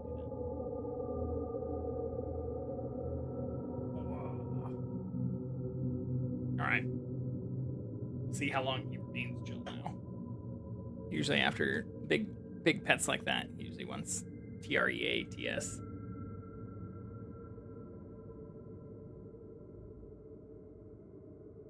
But we did fully refill our water. So we're on liter number 2 for the stream. I don't even know how much I drank earlier today. Probably a lot. I mowed my yard and then chugged. Well, I probably had at least like 2 liters of water earlier today. Where do I apply? At javacarian.com. Or jvicarian at jvicarian.com. I should create a Jackson at jvicarian.com. Or just the J's. I come here 75% for you, truly, and 25% for that man. The Jack Man. Aw, big yawn. Yeah, usually when he lays like he does now, where he has his head like almost falling off the edge. My hand is obviously right here, which is the hand I keep right here. So it's usually when he wants lots of attention. If he's facing his butt to the camera or is like turned away or isn't facing me, he's usually just wanting to be adjacent. But when he's like this, he's usually seeking attention actively. This looks dangerous. Oh, he fucked off. He does not want attention. Let's see if we can follow where he's going.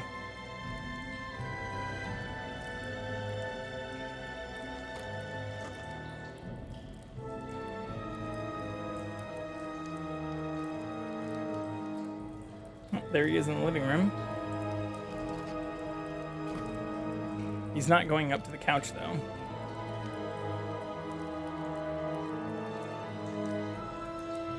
Here, I'll see if I can adjust the couch cam to be wherever he's getting situated. He may just be eating food, though. I was about to bring up food. I just remembered what happened the last time I talked about food here. Pancakes! You making pancakes, Noelle, with your friend who likes them extra moist and warm?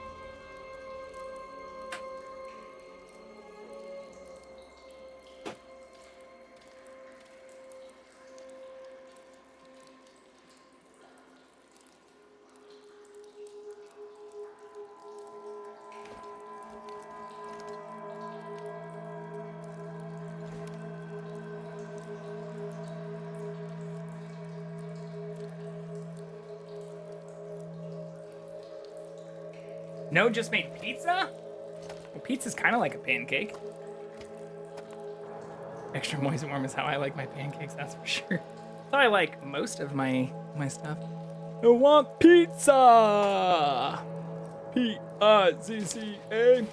But pizza does sound super good. I went to Costco recently and was very tempted to get some pizza.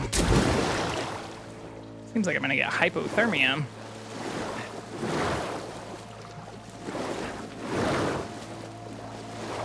You made pizza from a kit? Did you just do it in the oven, or do you have like a pizza maker and stuff? I have a few friends that have gotten into like the Oni trend. Hi, friend. What's up, Seagirl? Yeah, I haven't done any of that myself yet. How is there fire underwater? I'm doing well. How are you? Happy Sunday. I hope your weekend went well. Hope the rest of your streams this weekend went well too. Where you make your own dough and all of that. You made it in an oven though? Yeah, that's where I've had some friends started getting crazy into like the different like dough starters and all that stuff. And then one uses an Oni. I forget what the other one uses. I have a solo stove that I use in my backyard as like a fire pit. And they have like a pizza attachment for that, but I haven't really looked too deep into that either. But I'm doing well, Seagram.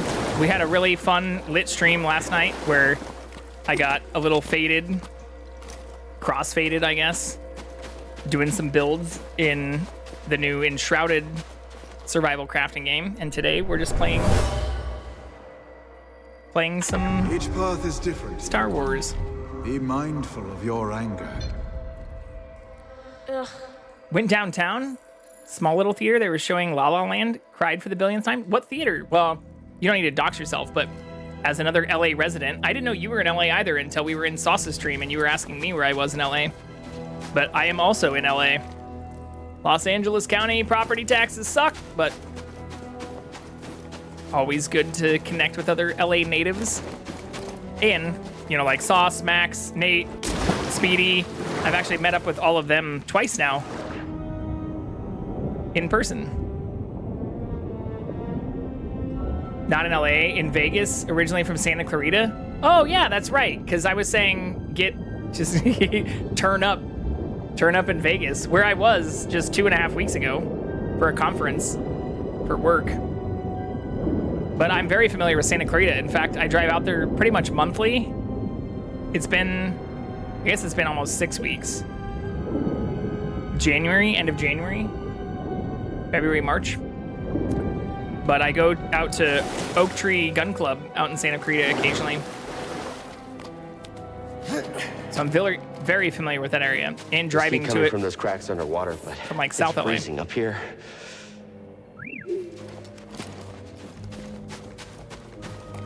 Also don't want to pry too much, but why the fuck would you go to move to Vegas from Santa Clarita? Jedi can't pick any Kyber crystal.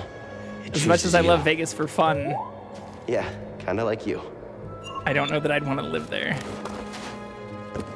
Or I definitely need to work on my self-control if I decided to live there. Definitely miss it. It's not the cost of living. Yeah, that's true. But Vegas isn't that much cheaper unless you're like in the fucking desert. Just a little shake. It'll be okay. Because I have a friend who had moved there, and like housing there isn't like that much cheaper. Especially when you account for like taxes and water and shit. Let's hope it holds.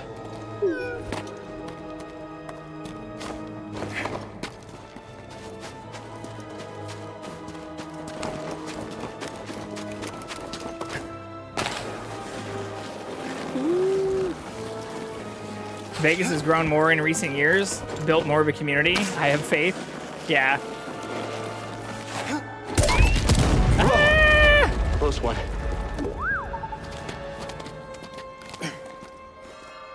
Call's getting stronger. Let's hurry. Kyber crystal. So I wonder if we're gonna repair Jaro Tapal's lightsaber, like our old one, or if we're gonna use like Seer's lightsaber, or how that's all gonna work. I think they're trying to be seen as more than just a place to party and be reckless. LMAO, but oof, it'll be hard. Well, I mean, even like the actual, when I say like Vegas, even the actual downtown, like not the strip, is where my friend had moved. And even that was pretty pricey, which I get is still cheaper than like trying to buy a house or something right on the strip. But like the actual downtown of Vegas, which I feel like most people don't associate with as actual Vegas, still isn't that cheap. Definitely so expensive down there. Yeah. Well, but that's what I mean. Not just so expensive, but like on par with Southern California expensive, despite it like, you know, being hot as fuck. Like literal desert temperatures for a few months out of the year.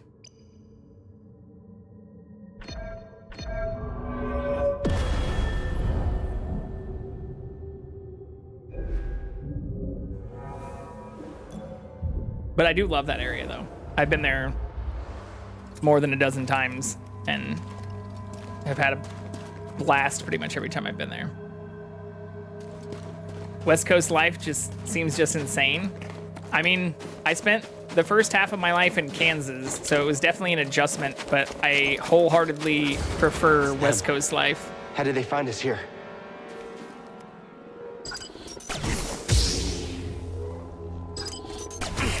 Why can't I block that?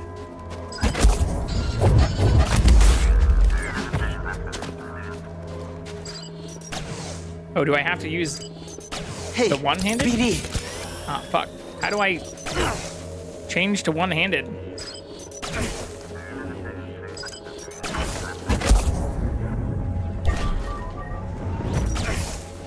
How do I block? Holy shit. It won't let me change to one-handed lightsaber. I don't think I live anywhere other than the West Coast. Like Florida? Okay, that's enough. Okay, I'm gonna die. Ah!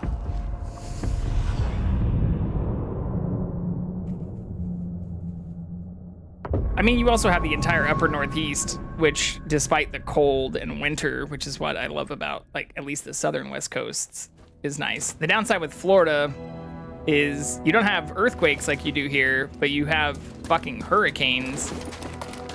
And like a lot of hurricanes. I feel like I'm surrounded by ghosts. No, I'm not all right. It's hard to be here. only lived in like the shitty estates.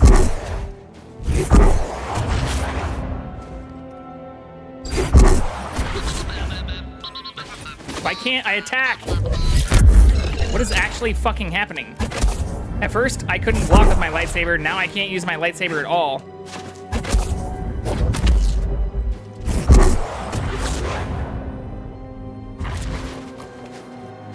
Was being able to use my lightsaber a glitch?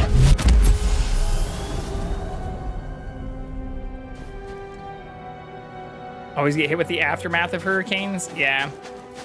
Wait, I thought you were in the upper northeast too. Noel? Maybe not.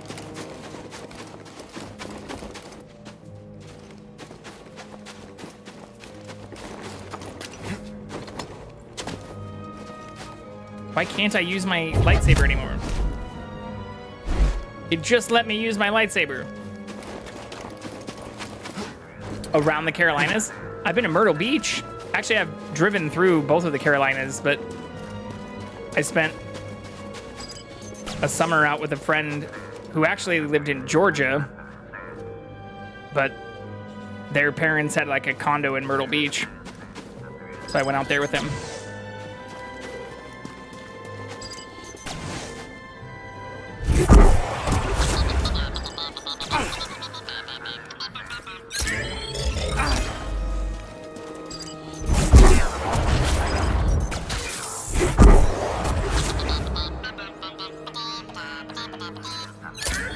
No way! Hey, BD. There we go. BD, could use your help here. Live in Georgia now, but from North Carolina? Excellent. Well, I've spent a good amount of time in Alpharetta. What's this? What you got there? Which was actually a really nice area. Like, I know people talk shit on Atlanta and a lot of Georgia, but Alpharetta was actually super fucking nice.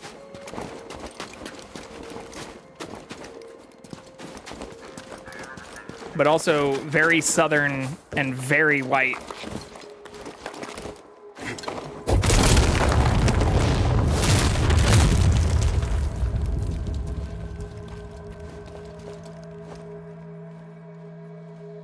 Okay.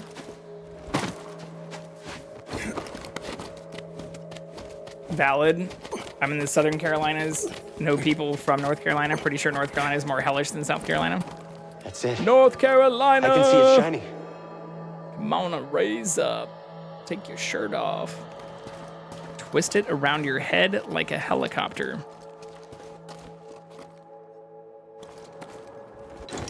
I don't know why, but that's the first thing that always comes to my mind when I think of North Carolina. It's that fucking song. It all sucks. It does suck.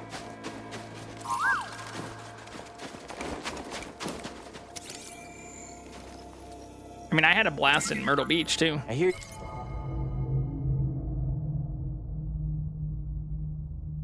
Ooh, I didn't know that they were all from Ilum. I guess it doesn't say they're all from Ilum. It says they grow naturally. Let me here. see. You know what we have, though? Besides a bunch of Bible thumpers and racism? Waffle houses, yeah. You do have waffle houses. Although, to be fair, those also exist in the Midwest.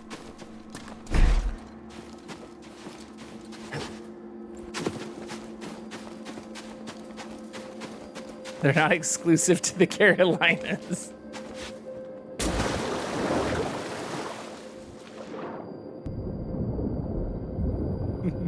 I don't know what Zaxby's is, though. I haven't had Zaxby's. What you got there? What is Zaxby's? What am I missing out on? Worked at Zaxby's for 3 years? What is this? Is it like a Denny's? Or like a Dave & Buster's?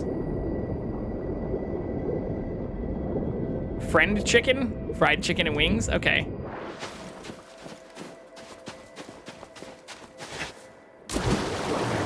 I will say I did try barbecue when I was in South Carolina because the person I knew from Georgia was like, oh, you gotta try barbecue from the South. It's so much better than like Texas and Kansas. And I tried it and it was fucking not good.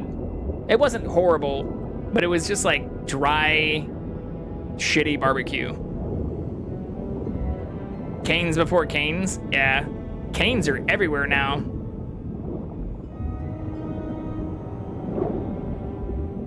They're even all over out here. It's quite literally my favorite restaurant at the time. Interesting. I don't know that it's actually just like Cane's. Right on. Well, if I ever go back, I'll have to try it. But it's a chain? Or is it like a single place? It's through there. Because when I hear it's your favorite restaurant, that makes me think We're not almost chain. out of here. I promise. Did I miss anything in here? Small chain. Okay, so it's like a small local thing.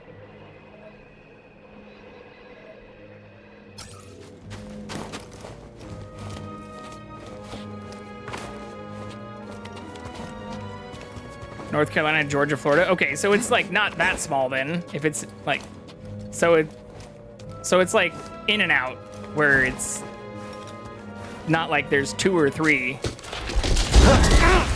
CD, don't come any closer. CD!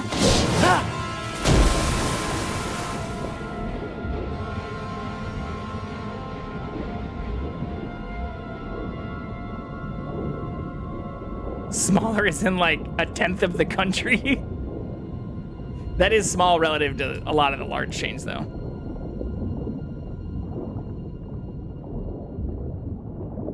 But that's even bigger than In-N-Out. What's happening? Am I dying? The fuck? Was there a timer? I didn't see a timer. Oh, it was forced. Tiny me!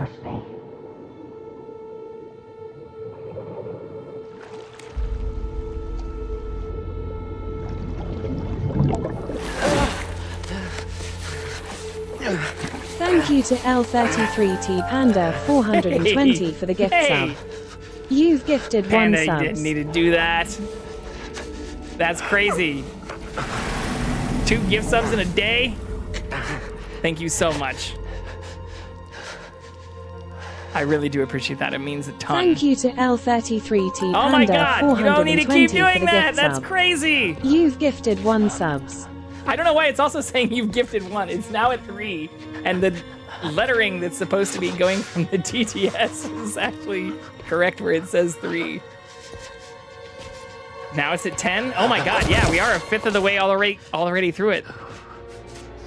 Those partner plus points are adding up for this month. That's awesome, though. Thank you so much. Now you all can use the emotes.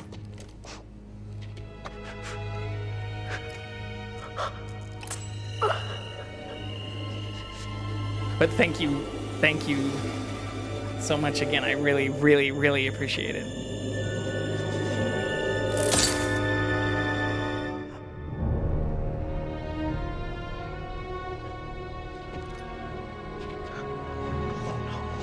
No! Now say F. That is an F moment. We went all this way to get a new lightsaber crystal, and then it just immediately broke in our hands. But thank you so much. It's over. He failed. Failure's not the end, my friend.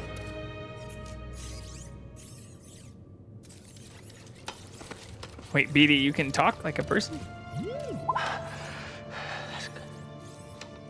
That's good, buddy. The time's come. This may be the last you see of me. I can sense the doom of the Jedi Order is upon us. No! Failure is not the end. It is a necessary part of the path. Hope will always survive in those who continue to fight. Like you, BD1. Like Zaxby's, you can in my own. Who doesn't like fried chicken? I believe you will find someone just as brave and persistent as you have been. And you will help them. as you have helped me. Uh-huh. But your memory will be completely lost. It's just like R2. Are you sure you want to do this?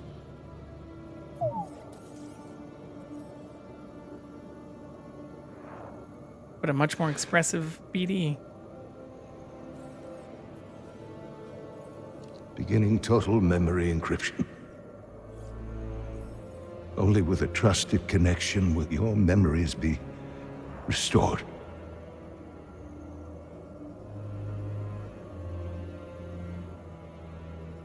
Honestly, I valid, believe you're in you. cool. I respect you. Aw. As I always So have. much. And I know you were believe in whom talking you to each other. choose to replace me.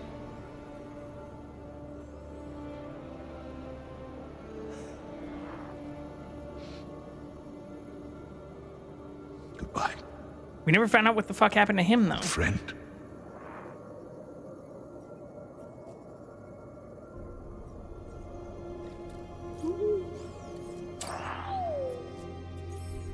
Aw. Your memories. You risked them for me. It's very cute. Yeah, I believe in you too, buddy.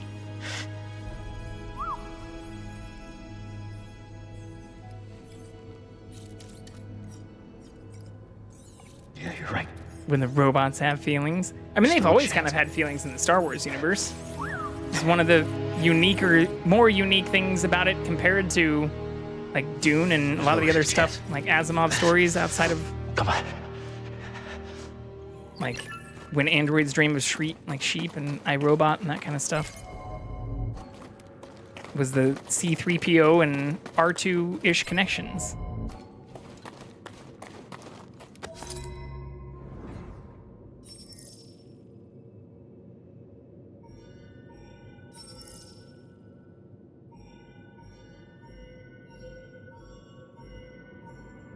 Ooh.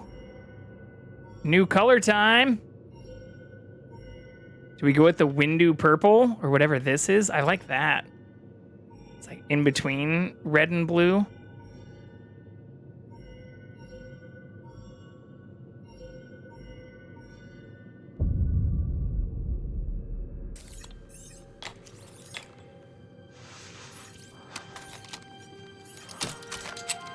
Never touched Star Wars, so wouldn't have known. Not even Lego Star Wars?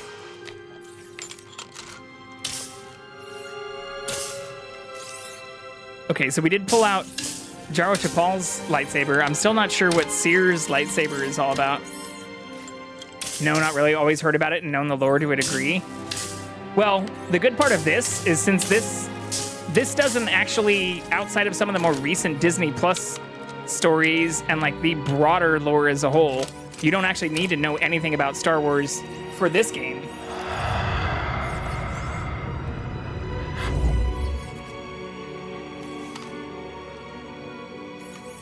Barely a Star Wars fan, but get the universe is a lot to handle.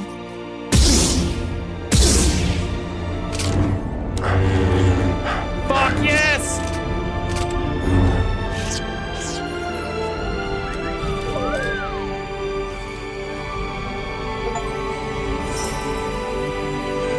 Oh, that's so cool! Fuck yes!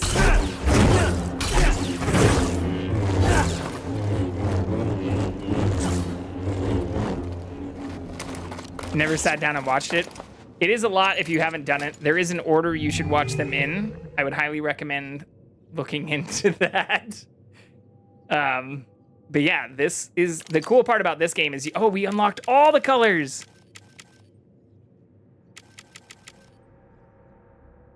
Oh, that's so cool.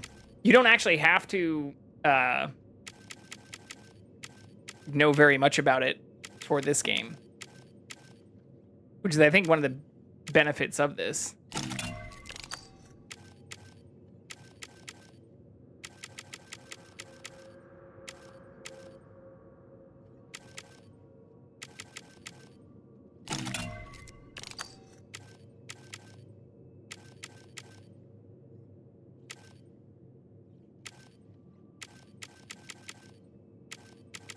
Actually, I think I like this better.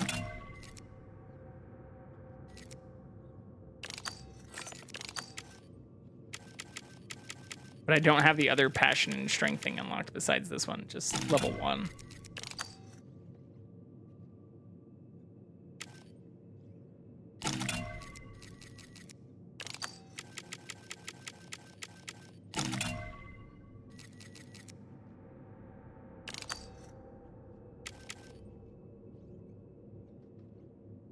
Lesson 1 in Star Wars, they started with the 4th movie. Oh, it's not in the order it was released. The original trilogy and new trilogy are solid. I've not seen the newest ones, can't say. Well, even if you're thinking about the new ones, you probably want to watch them in the order. So like 4, 5, 6 are, there's like prequels and then sequels. So like 4, 5, 6 are usually what people would consider. Here, I'll just pull this up. It's easier to have explain Star Wars order. Chronology. So if you wanted to watch them like chronologically instead of by release date, you would probably want to watch, especially including some of the Disney Plus stuff, like the order of these, like episode 1, 2, and then the Clone Wars stuff before episode 3, technically are things that you would watch before, episode 4, 5, and 6. But the order that they were released in, like by release date, would be 4, 5, 6, 1, 2, 3. If that makes any sense. That's silly. Why is it like that? It's the 70s. Well, but that's where it gets even wilder with some of the recent stuff that's come out from the Disney Plus, because some of that, like even The Mandalorian, which references across different series, and some of the new things, like the Ahsoka series that just came out, extend from that story. 50-something years of lore. Yeah, there's also a bunch of books that were not considered canon that now parts of are considered canon, even though they retconned like some of the things that I guess if you haven't seen, I won't get into, but like the children of people, even like Han Solo, who I'm sure you've heard of, like had different kids than he did in the movies, in some of the books. So without getting into all of that, I would recommend watching them kind of in this order rather than in their release order, which would start with The Phantom Menace. So despite it starts with 4 kind of stuff, watching them in the movie order would make more sense. I am an avid Star Wars fan. Yeah, for sure. What do you think I mean, I guess you don't have to be a fan of it to play these games, but what if I stuck to my romance shows? That's fine too. I'm not expecting everyone who joins in on this stuff to be an avid Star Wars fan. And in fact, that's one of the benefits of this game is you don't actually need to know a lot about the Star Wars lore or history in order to get into it.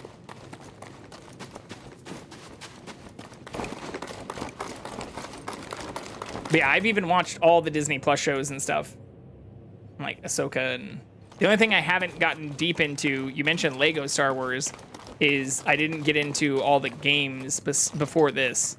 So I did briefly play. Oh shit! Did my controller just die? My controller just died. I did briefly play SWOTR, and I own. Well, here I can just show it. Library. Star Wars. I'll just show you the games I do own. So I do have some of the Lego stuff. Actually, I don't have the Lego for Star Wars, but I never really got into Battlefront, which I know people recommended, and KOTOR, or Knights of the Old Republic, and Knights of the Old Republic 2. So I know these are highly recommended. I also have Force Unleashed and Force Unleashed 2, but haven't played those. So I own a lot of these, but I never really convinced myself to play all of them. But I have read a lot of the lore and watched a lot of this stuff. I'm not sure why my controller is no longer responding. There we go. I'm already picking up superhero stuff for your friend. Been watching animated stuff as well. Romance anime. Do tell. I do love anime as well. I've seen like all the Miyazaki stuff, and I even have a bunch of One Punch Man shit behind me, including all of the released graphic novels, which are way ahead of the show at this point. But I haven't gone too deep into it. There's a whole world of anime I haven't been exposed to yet. Be wary, Padawan. You do not choose your crystal. Like, I haven't seen any of the One Piece stuff either. Or the Boko no... I forget what that is, actually. But one of my former roommates and coworkers was telling me to get into a bunch of other anime that I have, like, on a watch list, but haven't actually watched yet.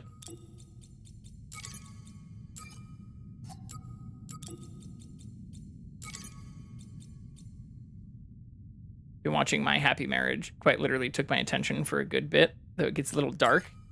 I mean, there's a lot of it that gets pretty dark. I haven't seen all of the... What was the Death Note? Was another one that people liked a lot.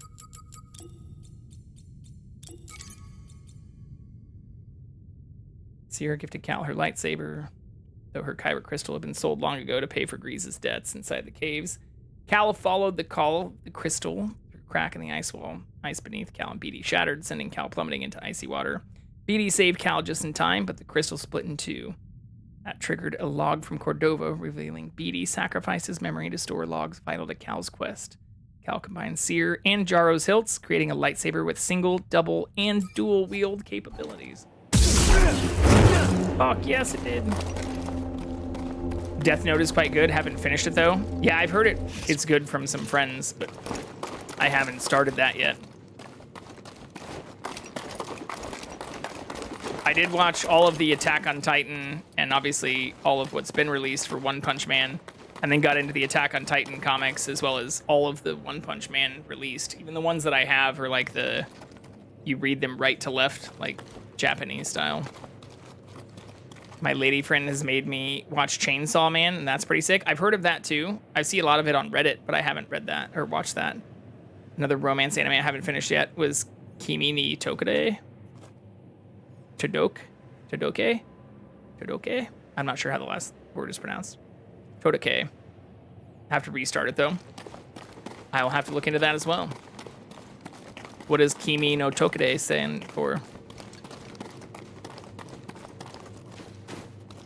Also not sure how to get out of this room. There we go. No clue. We can look it up. Maybe.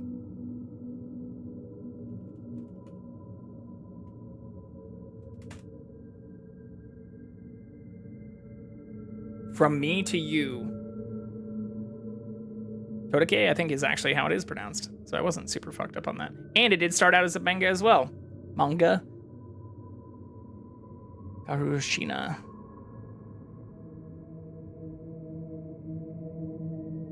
Interesting. I'll add that to my list as well.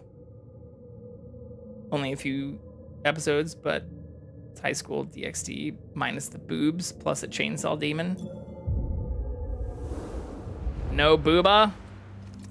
I also read and watched all of the Initial D series, which is a little bit older, but was the first anime I actually got into. I feel like, honestly, before anime had really taken over, before Funimation existed, really. But the Initial D stuff was what actually got me into anime. When I was in college, I paid my way through undergrad by working at a bunch of car repair places and built a few cars, including a couple of Toyotas. In fact, I own Toyotas now. But yeah, I built 2 Mitsubishi Eclipses and did engine swaps in those. Also put a turbo engine in a Mustang.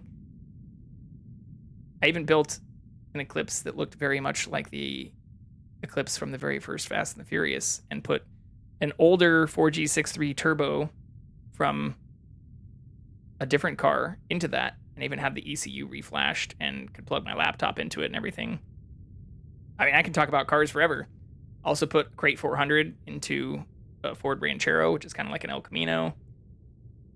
Did the 2.3 liter turbo swap from a Thunderbird into an 89 Mustang. Had a Miata, which is one of my favorite cars to drive. Got a old 89 BMW 535 that I did a bunch of engine work on and changed most of the interior before. That's actually the car I drove from Kansas to California. So I've worked on a ton of cars.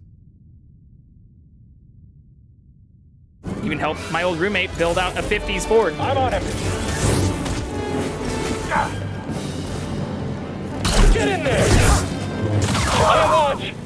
Oh, that's so fun! All allied units down. I can't let the hit down. Down there. I got it. Let's give him a thrashing.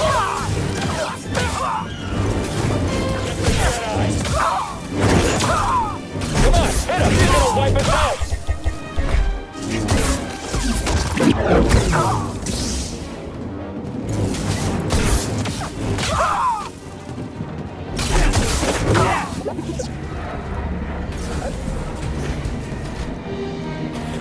Coolest streamer confirmed. Copied loud and clear. I mean, even in my garage here, sorry, it's very loud because I have the music turned up. Even in my garage here, I still have like piston ring compressors and like all of my jack stands and tools. And I have 3 full boxes of like Snap-on and Craftsman tools that I've had since I was an undergrad that I bought. Even have like a blowtorch that I got from a Snap-on truck back in like 2009, 2010, 14 years ago.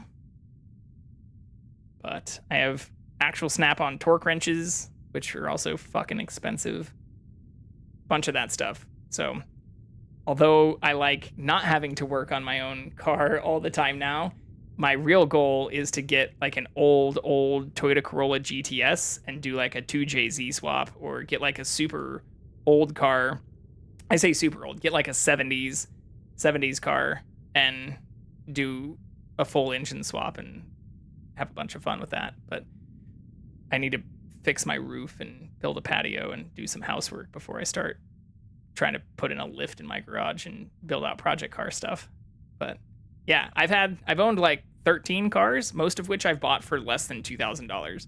The BMW I drove from Kansas to California, I actually bought in Fayetteville, Arkansas for like $1,200 because it was completely junked, needed a new fuel pump and a ton of like suspension work. I had an old like 90s Lexus ES300 that I got for like $1,000 that needed full brakes, suspension, new rack and pinion, new steering stuff, ton of things. Then like those Eclipses, the first Eclipse was a 91 GSX all-wheel drive that I got for like $750 because it would only go into reverse because all the synchros were shot in the manual and the transmission that was in. So swapped the tranny, then ended up actually blowing the motor and swapped that engine. And then I had a 95 Eclipse that I did a 1G, so like an older engine, 1G 4G63 swap into that, and then put a body kit, shaved the door handles off, even filled that all in, did a bunch of body work on it. And then I sold that, and then had the Mustang, and then had a Nissan Sentra. The Nissan Sentra I got actually from a person who came into my work and it needed like $2,500 in work, and they were like, no, you can just keep the car. And so I just bought it from them for like $500. And then what else did I have? I had a Ford Explorer, and then an Escape, 2 SUVs, and then a bunch of Camrys. And yeah, I've had a bunch of different cars. But most of the fun ones that I've had were like the Mustang, the Eclipses, had a Ranchero that we put a Crate 400 in for my brother. Ton of car stuff. Worked on everything from basically like old classics to newer things that have needed. Yeah, that's what got the Crate 400 in it, was a Ranchero. So if you ever want to talk about it, I mean, I even took like I only took steering and suspension and brakes and heating and cooling, actually. I never got into some of the advanced ASME stuff, but I mean, I've done essentially everything, including even rewiring engine swaps and changing out fuse boxes and sending out ECUs to get reprogrammed, as well as full steering, suspension, brake, and even did headlight and like taillight conversions on one of the Eclipses I had. I even bought a bunch of Honda S2000 taillights because I wanted to mold those in. That ended up being a fucking nightmare because you have to like buy the actual brackets and like laser cut them out from the body and then have them welded in, which was a huge nightmare. But I'll pull up some pictures of the Eclipse I had sometime. Actually, I don't think I have any directly immediately available. Yeah, I don't. But I'll pull up some Eclipse pictures sometime because like after putting the body kit, shaving the door handles, and like changing the engine and everything in that, which was all stuff like I didn't obviously paint it and everything myself, but I even helped out at the body shop it was at for the door handle and like filler and all that stuff. But all the engine swaps, or even the Mustang, both Eclipses and the Ranchero, were all engine swaps that I did like in a personal garage. What's up, Kate? Now Kate is here. We've got the whole squad here. This is our first playthrough. Chase him. We're talking about engine swaps too. Out of force energy. We're also playing this on Master Jedi difficulty for our first playthrough. Stormtrooper down. I'll make you pay.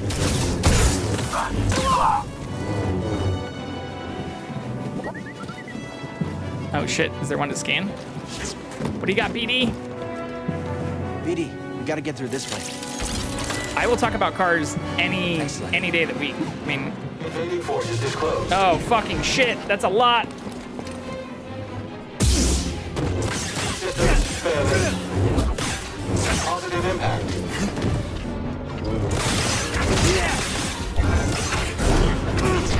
We're dead. Didn't hear it was on the hard difficulties. No wonder this shit's so hard. Oh yeah, we're on, there's only one difficulty I think harder than this, which is like a one-hit kill thing it said. So we're playing it like 3 difficulties above the base. We started it on, here I'll just show it I guess. You can see this, right? Maybe not with where my person is. Yeah, you can see Jedi Master. I do play every game in hard.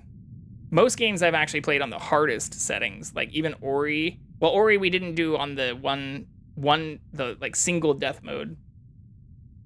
But we played the second one on the hardest difficulty. We did Control on the hardest difficulty. BioShock. Both Evil Withins. I don't know. There's a whole list.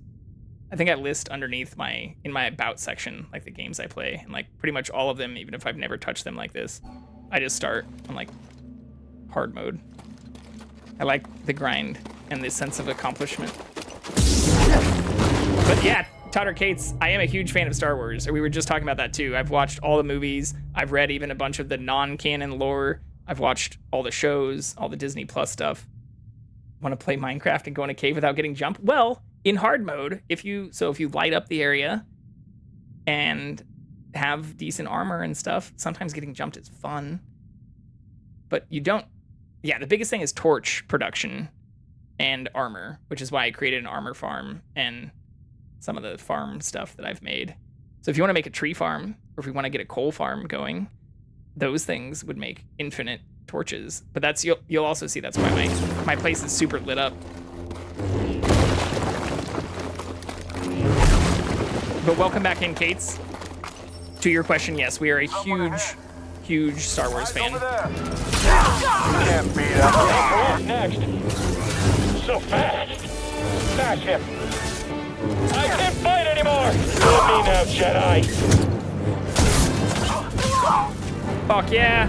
Just barely got hit on that one. Down there. Got it. We got this. Oh shit, we're out. Good job to trail you. I'll make you pay. I'm done with this one. Target is mobile. All right, again. We'll win easy. Oh, great. It's just me then.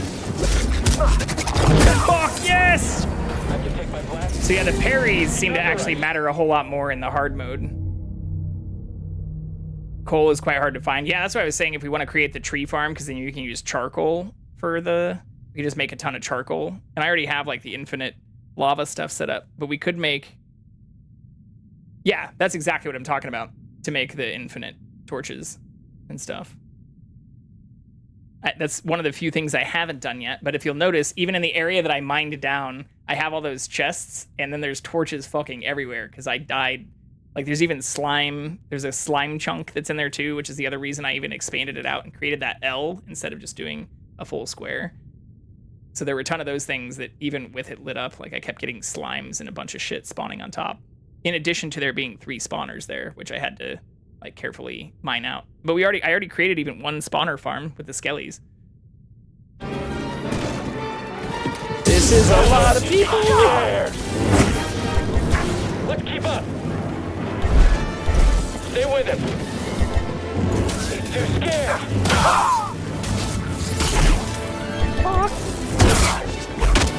She's hit. Injured. Jedi's hurting. He's hit. Time to shine. Okay. Need a stim, bud. This is also going to be rough, but we can do it. There is a JV Minecraft server. Yeah, I run a bunch. I have technically a Minecraft server, a Valheim server, a Pal World server, and soon to be an Enshrouded server. But what's running right now are actually just the Minecraft and Pal World servers. The Valheim server is only offline because it was taking up like 12 gigs of RAM and unnecessary resources, considering myself and no one else have logged into it in over 2 months. But I'm going to replace that probably with an Enshrouded server. But I built a server right when I started streaming that has like 256 gigs of RAM and dual Xenon CPUs and all that stuff too. So it's been a huge way for me to learn about network and like home networking and network security and all that stuff. I also have a NAS with like 60 terabytes of space and stuff. That's awesome. Star Wars is one of my favorite things. I'm a huge fan of the non-canon Disney stuff. Yeah, so that's what we were just talking about, was even like Han Solo's kids and some of that got retconned or like not put into like some of the more recent movies. Recently finished Star Wars The Old Republic revan. Nice. Cars and computers are my shit. Well, Elite Panda, you're in the right place. We love cars, computers, and video games. So if I had to pick like my top 3 things in the world, that would probably be it. Still really tired though. Yeah, dual Xenons is amazing. Love those dual CPU boards. I actually got the board for free from an old work that was getting rid of a bunch of old HP like Z840 and Z820 series stuff. I ended up getting different CPUs, different RAM, and then put in like actual solid state drives, which it didn't come with by default because it actually has like 5 bays for just standard SATA drives. So I ended up adapting that and then putting 2 solid state disks in it. No, it's not annoying at all. That's why I'm pausing it. Not annoying whatsoever. But yeah, just recently, we also then converted an old system with an Intel Atom chip to create our own router. So I'm running basically just a bunch of VMs and Linux Mint, and was previously running an Unraid NAS that I'm now using separately. But if you want to get into any of those details or talk about like Proxmox and server VMs and Linux Mint and shit, I love that stuff. I love it almost as much as working on cars. Oh no. What happened to our game? This is bad. Fuck. Did the game freeze? It appears so. Maybe it didn't like getting paused so much. Didn't like me mentioning cars? Wouldn't want to go for a ride in one of my super sweet boosted Eclipses or Mustang? Okay, I think this is fucked though. Server stuff is where I'm lost. Also want a Linux machine to learn some stuff. So I actually learned on Linux by dual booting like an old Sony laptop, actually an old Toshiba laptop, and then a Dell laptop. and then a Sony laptop. So you can dual boot Linux pretty easily. In fact, the last desktop that damn it, it did crash. Last desktop that I actually built this desktop I'm playing with right now on stream. You can find that VOD probably still, if not on Twitch, on my YouTube. 2G Eclipse is what I had. That I put a 1G engine in, a 1G 4G63, after doing a 1G swap in a 1991 Eclipse GSX. So I've had a 1G Eclipse, 2G Eclipse, and done 1G engine swaps in both, including like the 1G 2G conversion, not just the 6-bolt conversion itself, but like that's why I had to send the CPU or the ECU, which is basically the CPU for the car, to get flashed, and then had to change all like the fuel mapping and everything for it. But I also put like a boost controller on it and did a larger, I put 1mm oversized valves in it and changed all the heads. So I put all basically like the head components that would be from the Mitsubishi Evo. So did like the Lancer conversion on the head, but for basically what would be like a 2G cam system on a 1G 6-bolt block, and then put slightly oversized JE pistons in it. And if you want to talk about this shit, I could talk about it for days. Got that thing up to like 11 pounds of boost, pushing over 270 horsepower. It was a lot of fun. I had a shitload of fun with that car.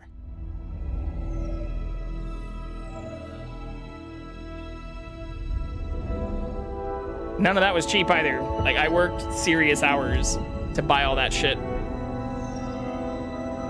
Yeah. Exactly. I got rid of the crank walk, and that's why I did the 1G swap. But on top of that, I even did... So there's like a harmonic balancer inside the 1G 4G63, and got rid of all of that. Did like the harmonic balancer remover. And then by getting the heads, like I sent the heads out and got those ported. I didn't do that myself, but got those all ported, and then put the oversized valves from the Lancer Evolution in it, because it was basically... That's a 4G64 model, but some of the parts and components were compatible. So it had parts from a 1G Eclipse on the bottom end, basically like 2G Eclipse stuff on the top end, and then Lancer Evo stuff, not only on the top end, but for the turbo.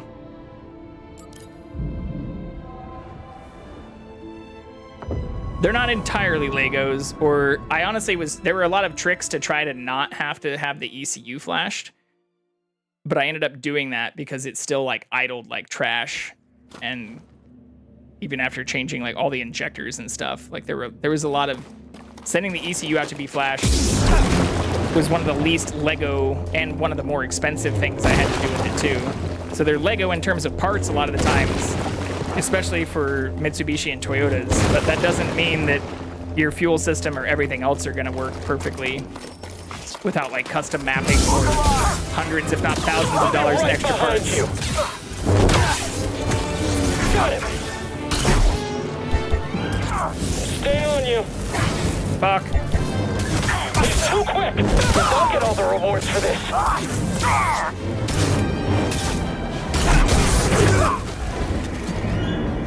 There, down there. Can't stop us. Why you sided with Honda? Doing your B18 swap? I'll make you pay. He's on the run. Move out. Hurry, end it. No, I like Hondas a lot, especially the S2000. Better catch up. Someone's down there.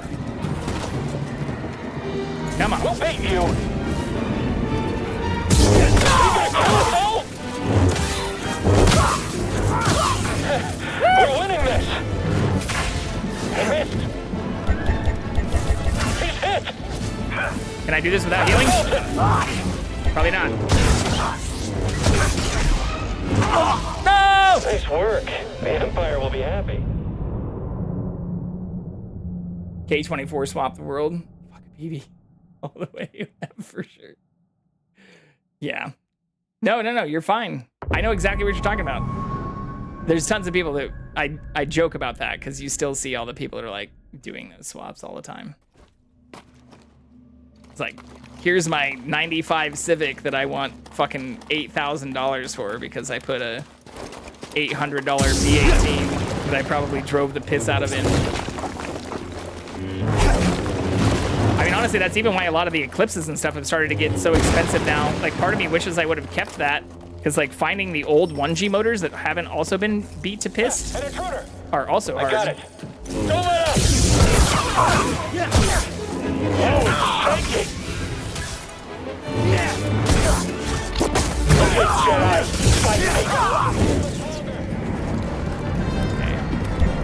Don't let him run!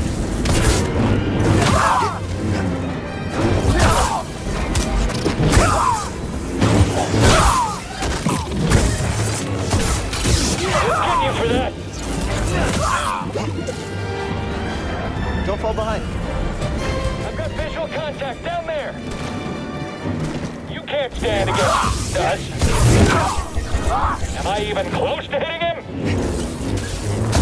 You want to be next?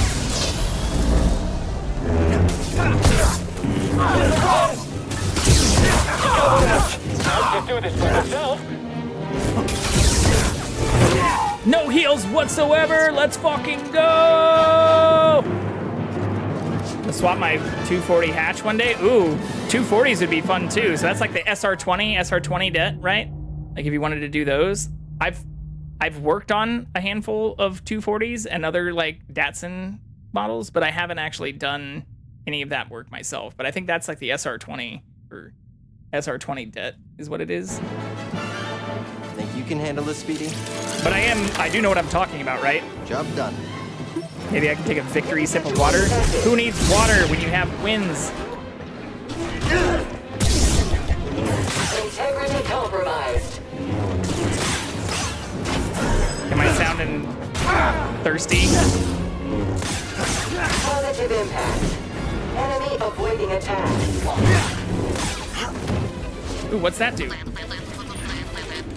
I can hack it?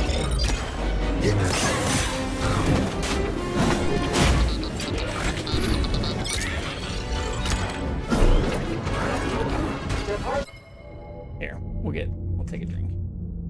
Thank you, Noel.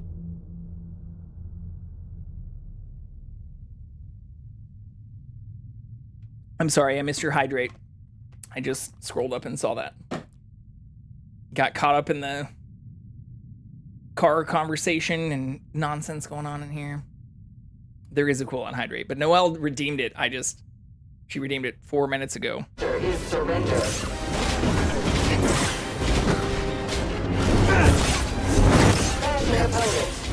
Knockdown initiated.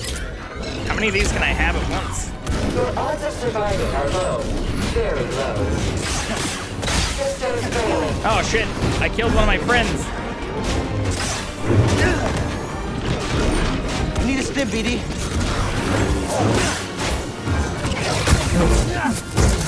Target in range. Moving to obtain line of Don't sight. mess with BD1 is the achievement we just got. It is always gonna drink water. Unproductive human. Ah! Fuck!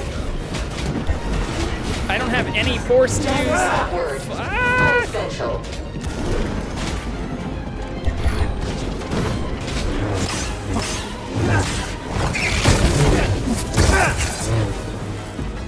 Is that it? Oh, they're bad again. I thought you were just under control.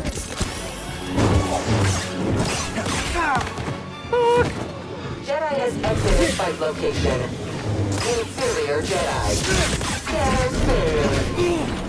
Damn, these are rough. You cannot escape. This might be bad. No! Another stiff.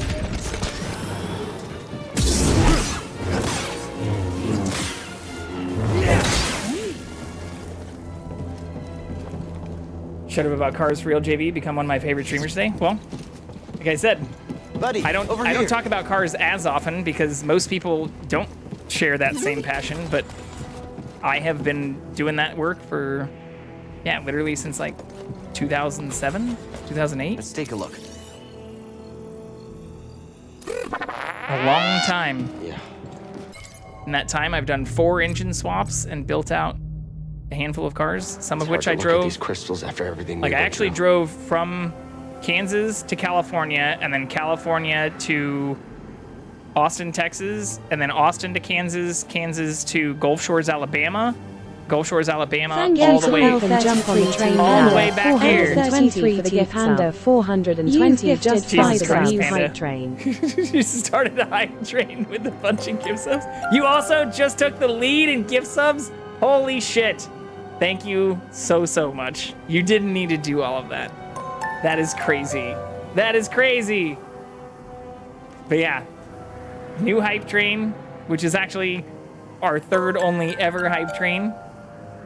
Our second being just recently. But yeah, the fact that all of that just came through, it's delayed all of my notifications. But thank you so much. That's awesome.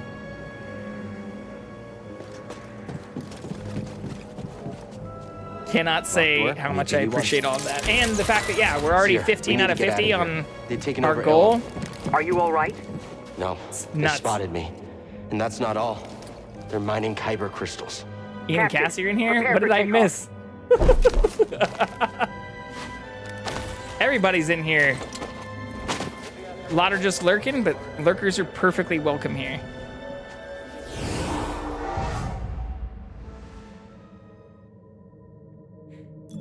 We got a lot of the sauce crew in here today. That's true. A lot of the John crew.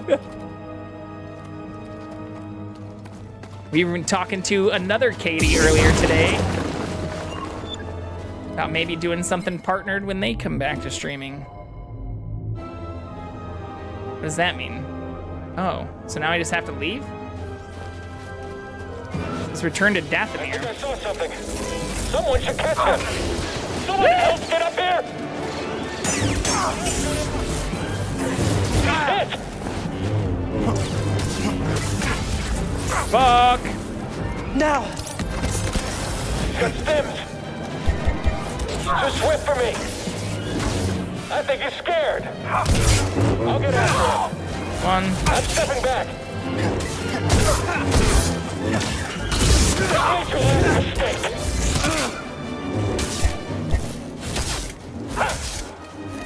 Come on, perfect parry.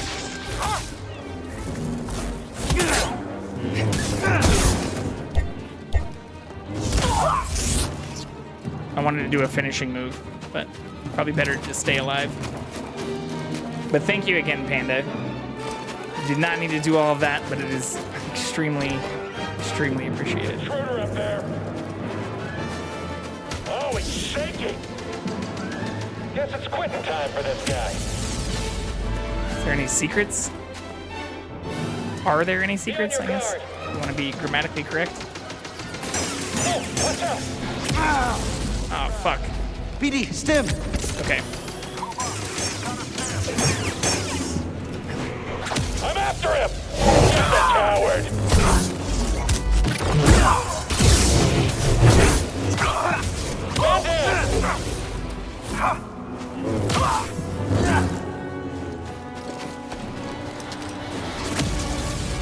How do I get across?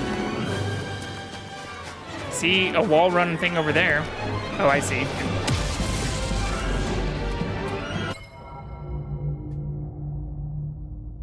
Ephemeral mention? Interesting. Reminds me of dragons. Thanks is all mine. Hold on, we have to ban Derlit's Cowboy. You're banned. Sorry, buddy. Don't post stupid shit. I'm glad that the mod check got you caught there. Super new to Twitch, and just so cool to meet so many dope people in such a short time. Yeah, I mean, honestly, I feel the same way. Lots of amazing people out there. Lots of wonderful. I mean, I just started streaming last September, so like 7 months now, I guess, getting into my 7th month. But I've been a user of Twitch for a very long time, so it's been awesome to actually start connecting with and engaging with a large group, and especially a large community of people who I've known of for a number of years, including people like Ephemeral and my friend John and others who well, I guess for John in particular, I've known for over a decade now, but for many others who I've known through other communities and other streamers and people I followed, it's great to actually start engaging, which is why I pulled the trigger to start doing all of this. all those very good bad dragons in the world. Get the enemy.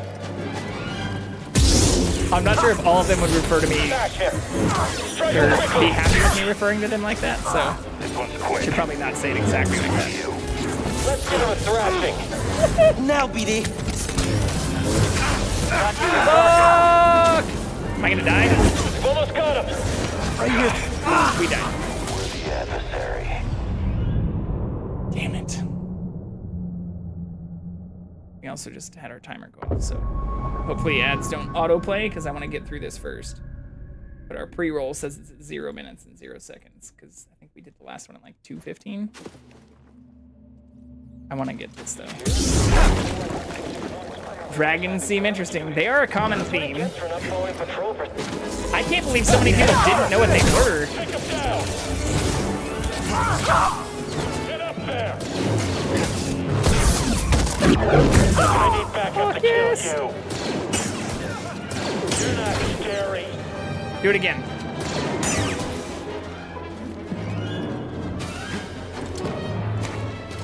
There's an intruder above. Okay. I need some time. Come on, hit him. Get him.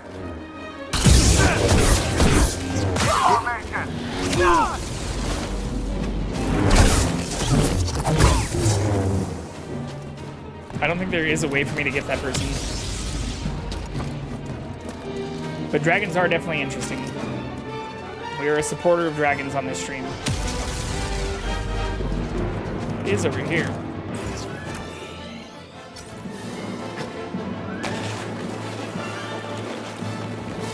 Oh, I think I do want to go that other way, though.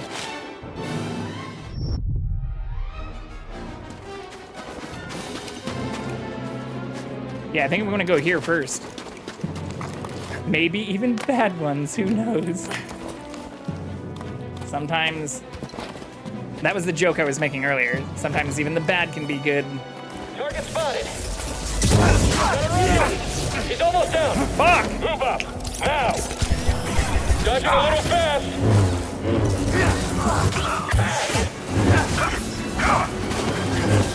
The Jedi's injured. I will make you suffer.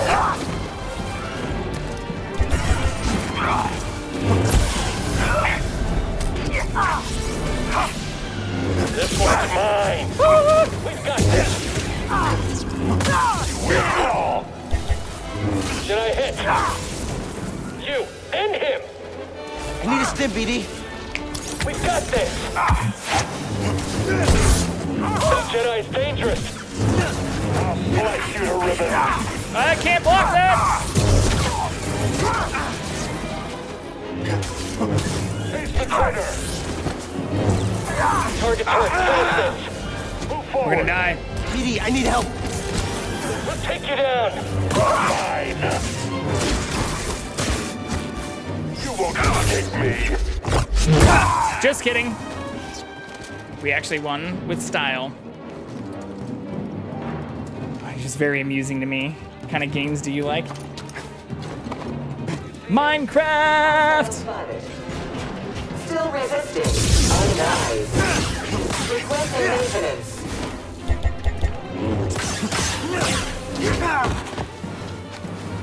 Valueless.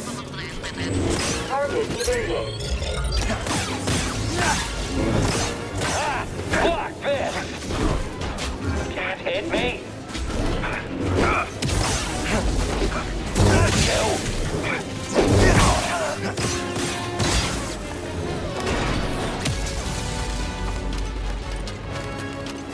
Okay, what? Oh shit!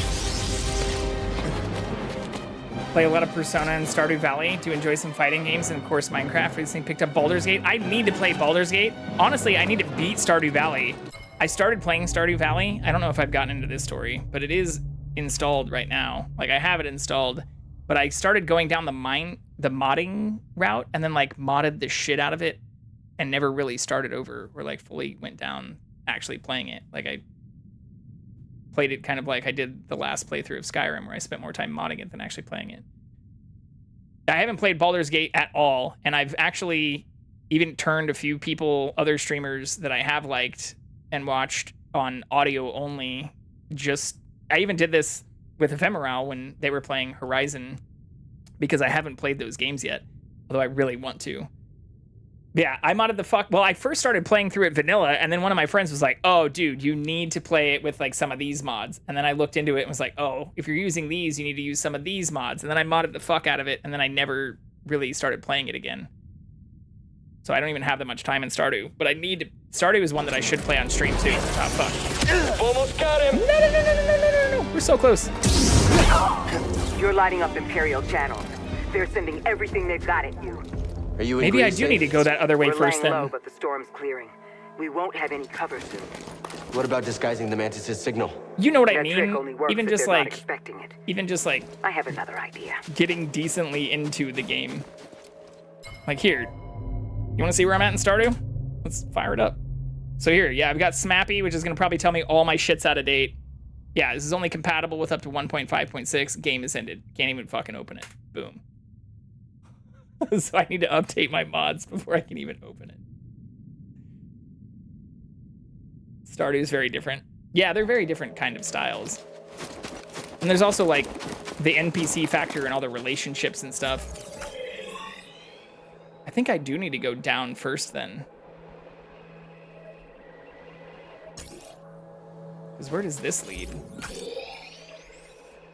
Back to the Mantis. Yeah, so let's... Stardew just did an update. 1.6 is very interesting. I mean, I just love that... What's his name? I forget now. Has continued updating it. Find something, buddy? Still have never been able to get to 100% completion. I don't know how some people do it. Some play. There's apparently gambling and want to do that. I mean, I just want to romance everybody. Like, I want to do some of the basic shit. Concerned ape, yeah. Ah!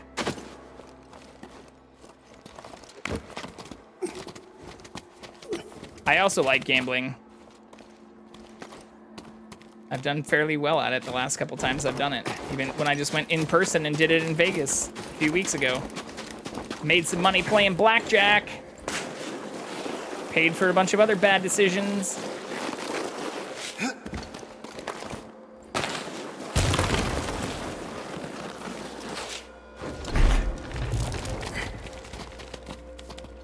Stardew Valley multiplayer is so silly. I've never done multiplayer on Stardew. I would definitely be down to do that, though.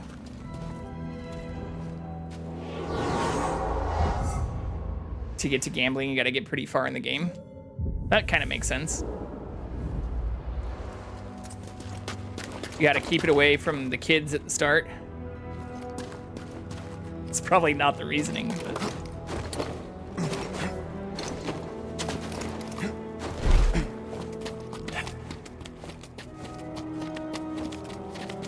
Oh shit, the ads are gonna run on their own. No. Okay, fuck, sorry y'all. Well, for y'all that aren't subbed, gonna be a tiny ad break. Shit, we saved it from running auto, but... I set up the little like flasher alerts. Oh shit, I'm also going the wrong way.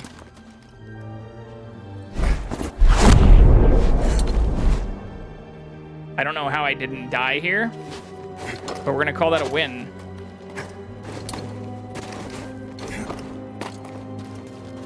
Everyone to play Stardew Valley, offer up availability? No, I actually really appreciate that.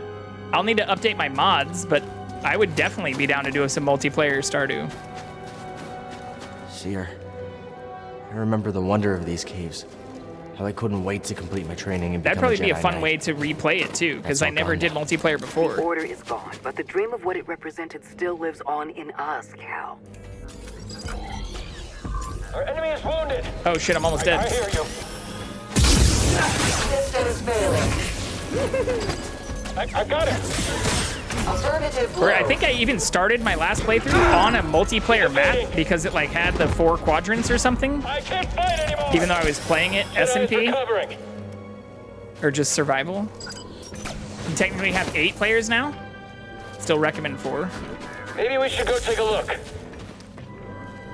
Come take Come a on, look. Jedi, fight us.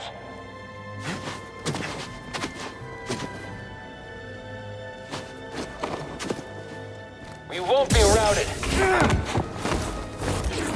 Jedi is elusive. God, I can't throw my shit. He's looking pretty hurt. Oh, God. Get up here. Who's shooting me? Oh, the fucking flying thing. You can't stand against us. Inferior Jedi. How dare you? You can't overpower us. Hit me! I knew he would run. Gets a little crazy and Thank you silly. to L33T Panda 420 for the gift sub. You've gifted 1 subs. I don't know why it still says 1 sub. Here, I'll look into that because he's now 9, which is insanity. But how do I fix that? Because I think it's just like supposed to read the number that is showing in chat. Oh my gosh. That is amazing. Thank you so much again. Yeah, gift sub gift should just play number and amount, which should be the amount of subscriptions or amount of months.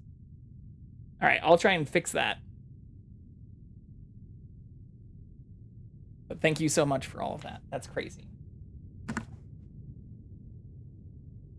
I mean, we're about to hit, you know, more than a third of our goal, which I guess we still technically have a handful of days, 9 days left in the month for. Well, it's actually, I think, an open goal because that's just a Twitch goal. But yeah, we're making insane progress on that just in the last week. Thank you all. Especially you, Panda, who not only took the number 1 spot, I think the most we had before that was only 5, right? I'm not on my channel. But it was like KC Chiefs, I think, had the number. Yeah, KC Chiefs had the number 1 slot for the last 3 months up until today. And they were only at 5.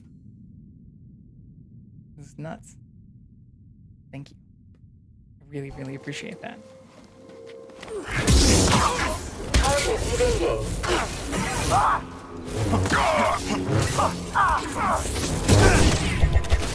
Hit the Jedi. I missed the throw. Savage the stage.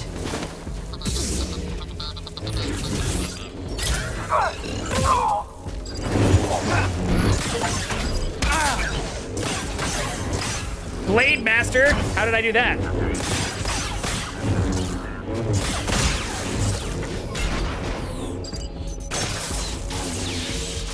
Oh shit.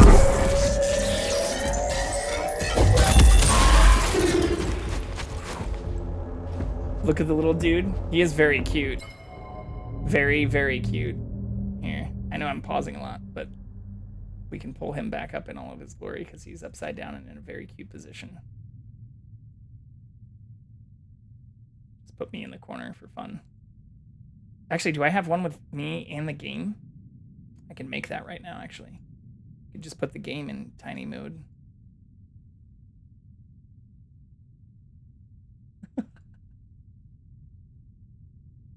Do this. I'll make the game kind of like this. There we go. You can just play the game like this. When you check how many hours you have in Stardew Valley, 135.2, and that's your most amount of hours on a game? Here. I wonder how many hours I have too. We'll just look it up live. It's definitely not my most. Games. Stardew. I have 21.7, which is very low relative to 700 hours on 7 Days to Die, 650 on Valheim. So both of those are also inflated because I ran servers on my, before I learned how to run Windows. I was just like running it on my desktop. So those were inflating those hours by quite a lot. We now have an actual Valheim server. Played 300 hours of PUBG back when that was popular. Marvel Heroes no longer exists, but in addition to Star Wars, I've been a huge Marvel fan for a very long time, or I've talked about that and meeting Stan Lee on previous streams. Don't really play games often, but when like a game. I'm glad Minecraft doesn't tell me how many hours I have in that, because that would probably be ridiculous. Yeah, then Fallout 4, we played 290 hours. I last played that 2019. Elden Ring, 280 hours. Monster Hunter World, No Man's Sky. Actually, No Man's Sky was mostly on stream, too. That was one of the first games I played on stream. Terraria, which I did beat, 229. Pal World, 220, which was also mostly on stream. I wonder how many hours I have in Sims 4. EA. Requires an update, but will it tell me how many hours I have in it?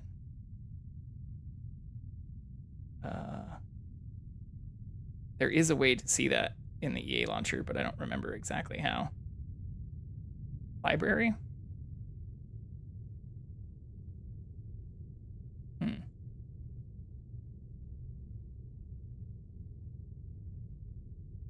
290 in Sims 4, and we had 190 in Sims 3.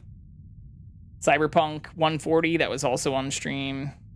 Yeah, those are most of my most played. And Shrouded, we're already up to 41. Alien Isolation, I should replay that. I haven't played that since 2016, and there have been a bunch of updates to that too. I also have a much better system and graphics card and stuff.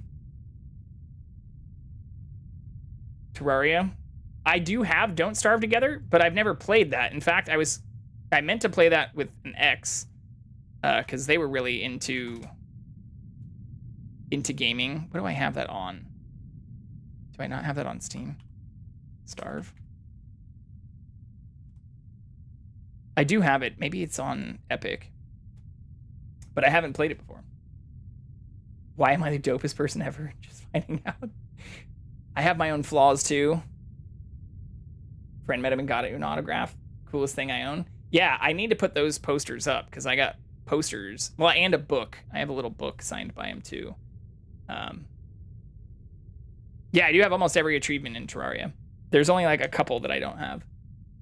But he used to have in LA this event called Kamikaze, which I don't think still exists.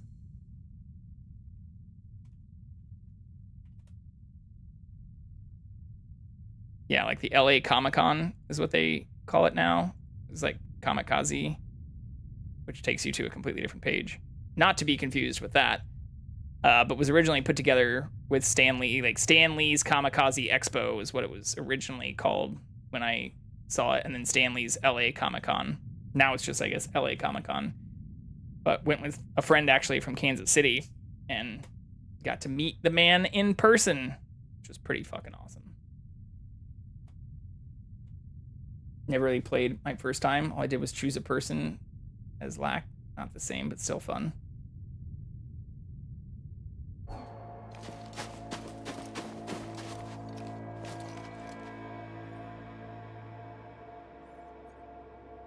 Oh, choose a person who commits arson. Don't Starve Together. Comic-Con is really cool. Yeah, regrouped it as LA Comic-Con. I haven't gone since they regrouped it, or honestly, I haven't been since Stan Lee died. But it was a lot of fun when I went. And there was like a whole like statue hall and like statue show off with all the sideshow people and things. Kate, you should come back out sometime. I'm down to go to a con. Get yourself out of Vegas. Get the enemy, he's weak! On him now! Take this, Jedi! We barely won. I thought I had that. Content warning? Finally played? Yeah, got left behind a lot.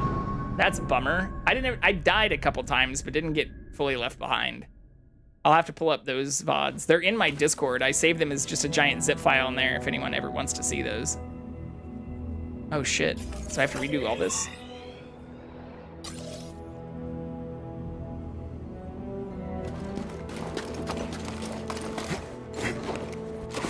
Last thing I want to do is start another blasted mine trench. Been doing that a lot lately? Everywhere I've been stationed. This ain't why I enlisted. Jedi, engage cautious. Clean this off! How does being dead feel in comparison? Too far away! I'm not doing all the work!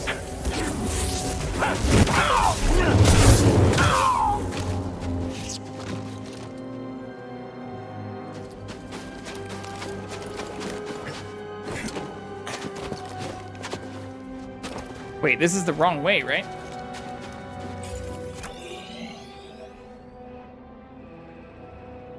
Yes. I made this exact same mistake twice.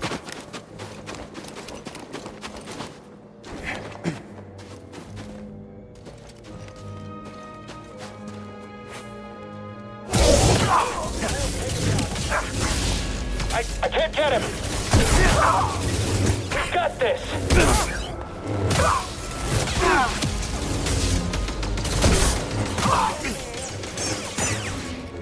Someone else get up here.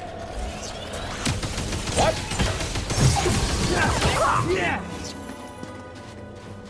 Okay. Literally sat in darkness for so long sometimes. Honestly, it was quite fine. Met a few fellas. Aw, you little fellas. It is a fun game. Identify yourself. You won't be routed. Your turn.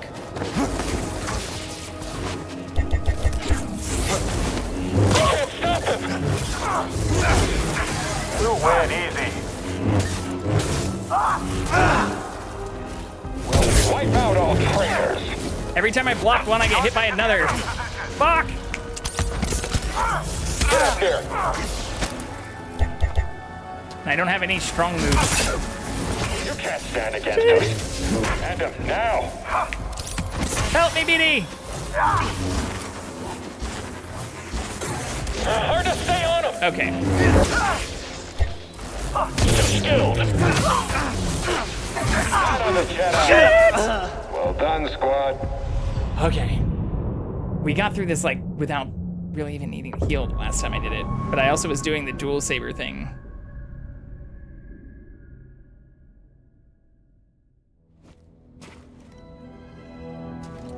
Okay, so despite that, I want to go this way. Right? Yeah.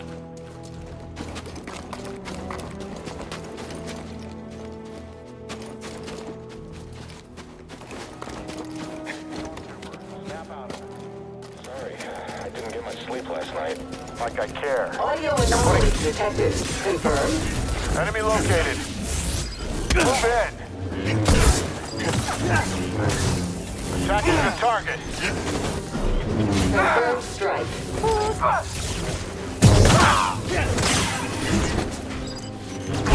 Integrity compromised.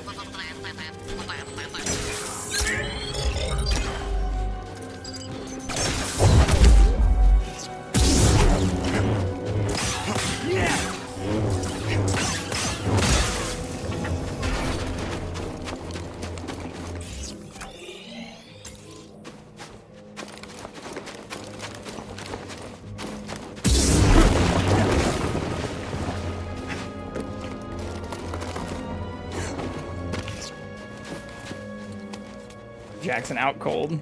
I mean, I can switch back to this view. I originally just did this as a joke for a little while, but since he is just sleeping cutely, we can put the game back in full screen. He's very sleepy though. He got to hang out with me for a little while outdoors while I was doing some yard work.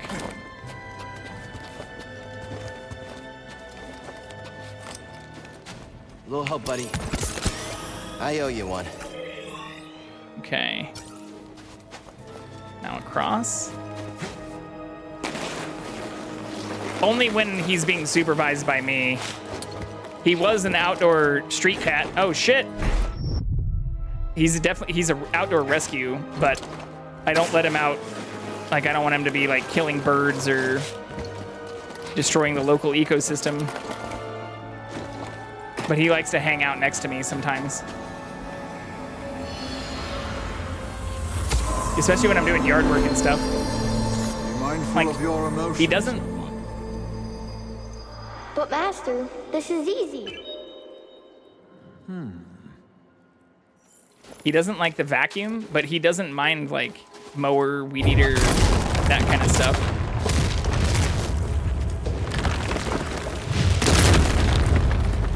Nice.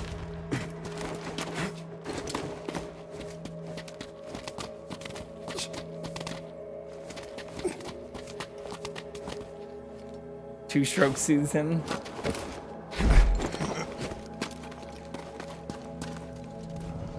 I feel like I could have done that earlier. But yeah, he's not super worried about the two-stroke, although the blower and weed eater I have are actually DeWalt electric ones. I got those with a larger DeWalt toolkit stuff that I got when I bought this house, which is one of the best buys I've ever made. Like, I've used those batteries and a bunch of those tools so many fucking times. Previously, I just had some cheap Ryobi shit. Realizing that if you play through whole games on stream, the trauma will be relieved, and I need to prepare for that. That's what it's all about. This is a trauma relief channel, not a trauma addition channel.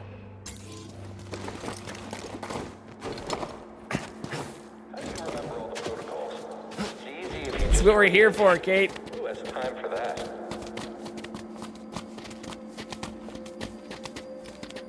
Does the man from Shameless die? Get in here. I haven't seen Shameless. You see? Intruder. I'm not sure who that is. Copy that. Engaging in pursuit. Oh, going for a swim. Sorry, guys. I knew he would run. Fuck you. Can't top my skill.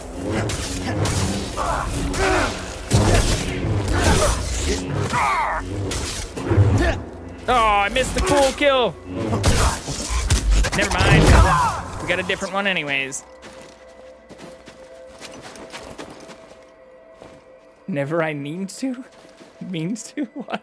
Oh, I need to. I understand. This still is the wrong way though, right?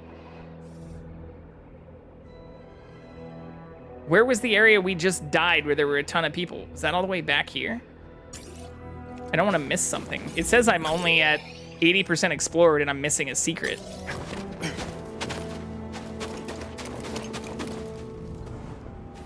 I thought I slid down an area. Don't want to spoil for anyone, but there are references to something very horrible that occurred in the Star Wars universe. Hits you like a brick wall. I mean, I'm not going to consider that a spoiler, but by all definitions, that's kind of a trauma trigger warning spoiler.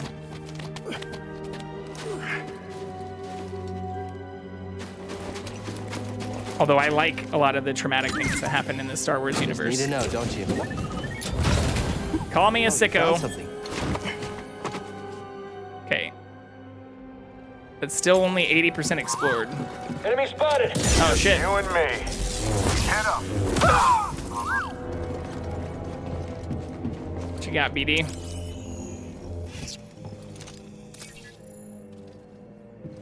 Wait, this doesn't even count as the same area. Definitely a trigger warning, best I can get. So wait, so this the secret's only back here? Is this considered a different area? It is. Shit. We've already found everything in that area.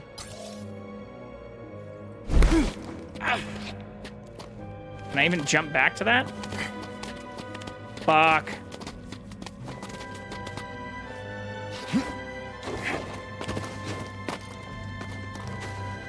Okay, what did I miss?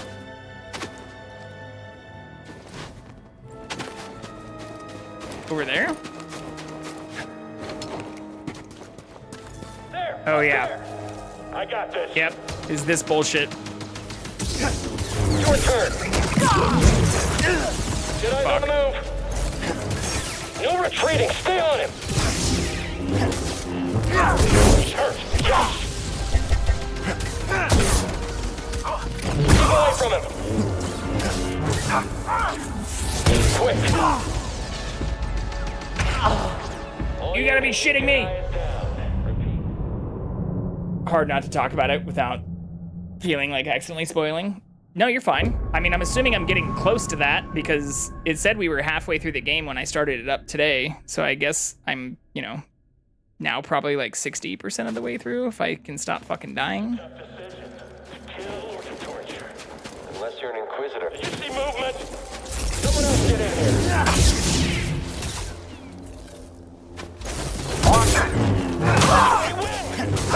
I'll try try to do more blocking. Make this go faster.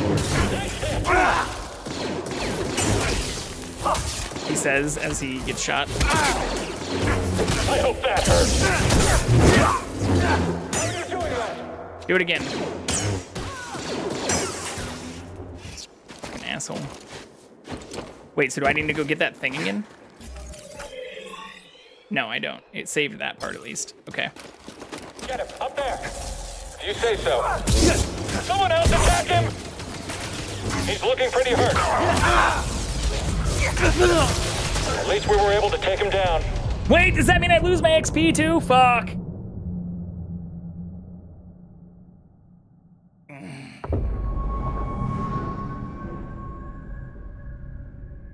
We're experiencing trauma right now without having to relive horrible Star Wars events. Who is that? We found the Jedi! Come on, hit him! I missed him! I'll find an opening. I thought I'd be the last one standing.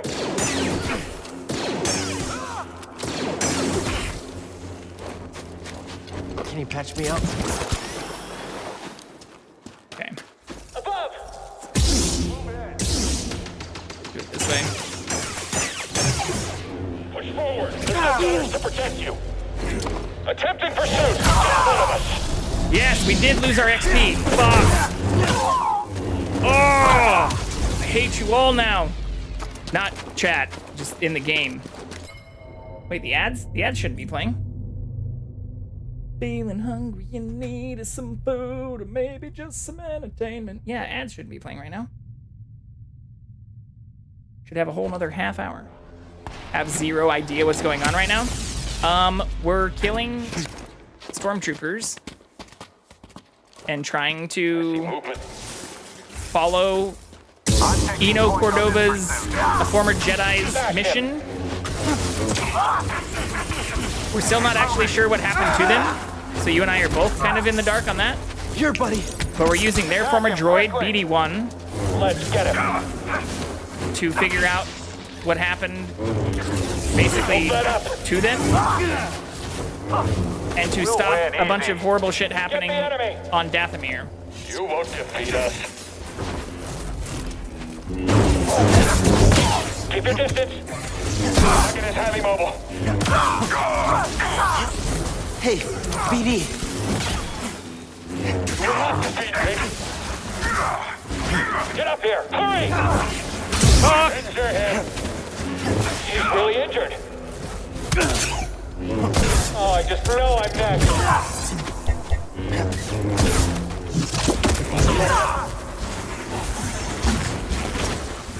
I won't be defeated.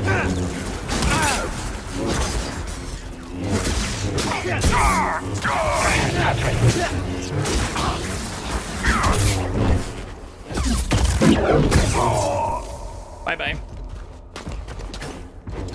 Help, BD.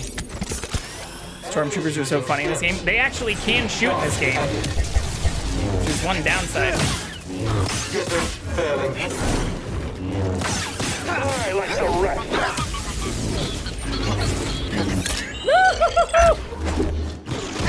I'm sorry. Fucking shit. Help me. Here. Seeming vaguely reminiscent of last time.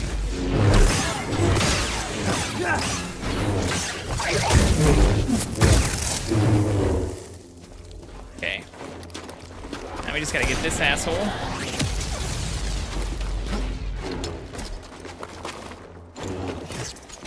I only have 2 heals left right now. Fuck.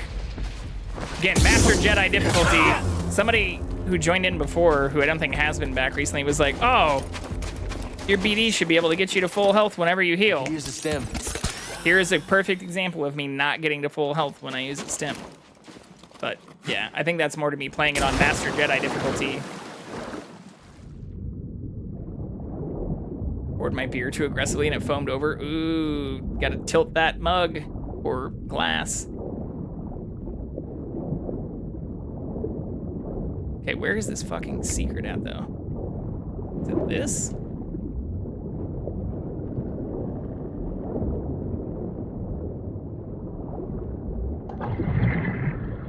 That's still a lot? It is. It's not full, and we have a limited number of those. I wish it told me where the secret was.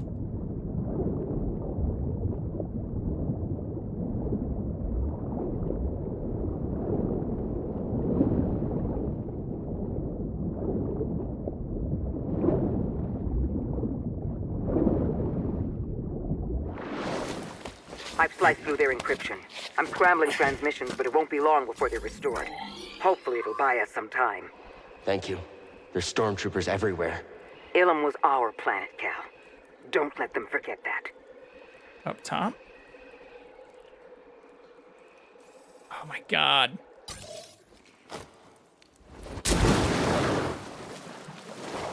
You're all gonna hate me, but I think considering that just activated a voice line thing, it actually wanted me to go all the way up and then back. That's why you have to be strategic. I'm not being strategic about finding my shit either. We also just lost a bunch of XP. I mean, I guess not that much, because we did just re-kill everything.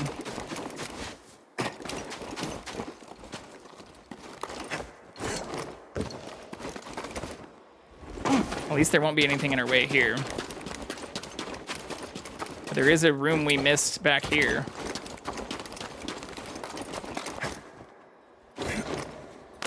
Ooh!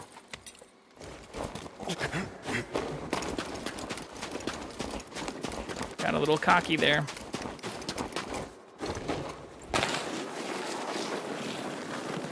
Some may say, get good. That's what we're working on. I was doing pretty well until I died to that giant group. We killed all those ones outside pretty well. Okay, let's save without... Or it is always a conundrum in this too, because if you heal, it resets everybody. But I don't want to heal. I just want to, like, save my game. Where is that green area? Cross? Means I gotta go up here. Fuck. Do it again. We got this! Someone else take him down! Am I even close to hitting him? Ha! Beware of projectiles. Sit back, I've got this. He's almost down. Oh, shit. The opposite of what I wanted to do. Cellular. You will regret that. We're dead. Maybe not.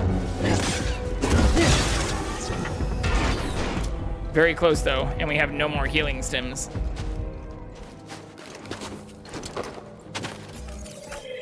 There's the other secret.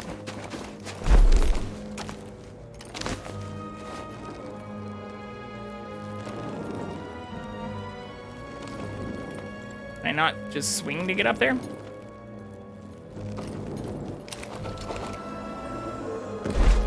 Guess not.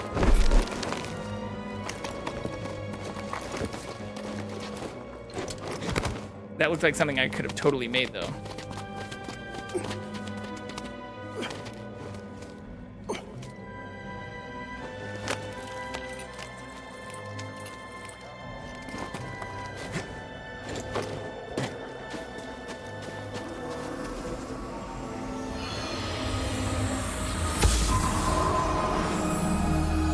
Where did you last see him?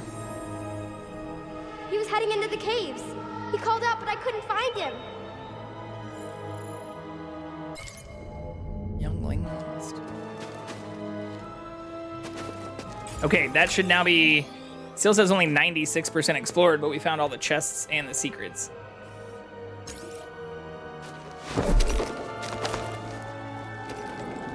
Boom. Get him before Fuck, we don't have any health, though. Move up.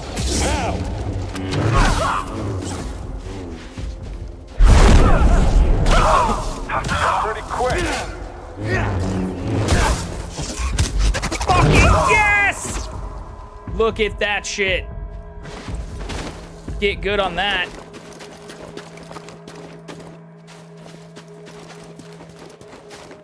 Hell yeah.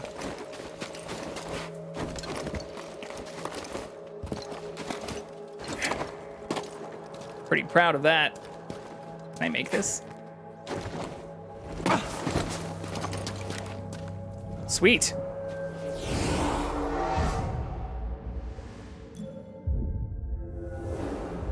After doing the force group, I actually meant to throw my thing at them, but we didn't have enough force.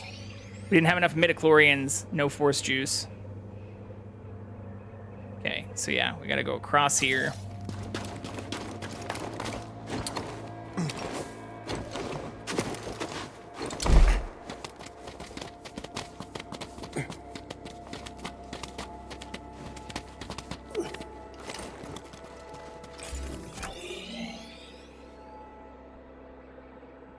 I don't remember if I can do that from here.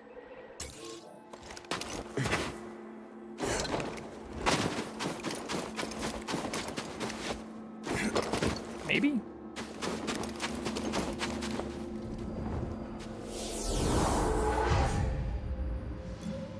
What chapter am I currently on? We just started chapter 5 when we got here.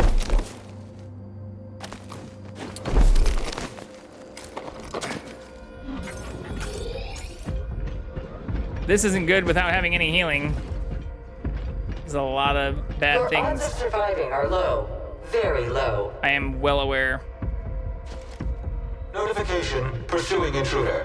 Let's do this one at a time if we can. Well, these are assassin droids that are gonna try to stop us from getting to this green area that we're trying to get to right here. That is functionally all that really matters in this exact moment. Integrity compromised. I can do that 0 more times. They don't seem to like want to come through the door though, which is nice. Intruder sidestepping strike. Uh-oh. Unproductive, human. They're figuring it out? Nope. Oh, we can hack a bunch of them too now. Help them kill each other. I'm not sure why they can't come through the door. Damaging Jedi. Critical shot. Uh-oh. Still resisting. Unwise. I'm not gonna lie, even I don't really know what's going on right now. Yeah, we just left Dathomir and saw the Order 66 flashback. Was that the spoiler you were talking about earlier? Valueless. The sad spoiler? With Jaro Tapal? Unproductive, human.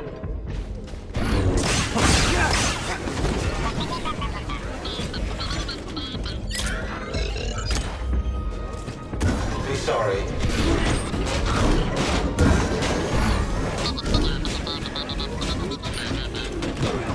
This definitely isn't how it wants you to do it.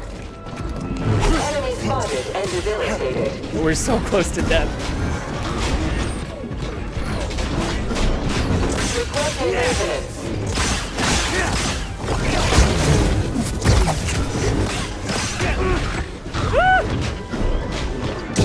Valueless. Hell yeah, who needs stim packs? Also, why can't I get through this door? It's green now. What the fuck? Green means available.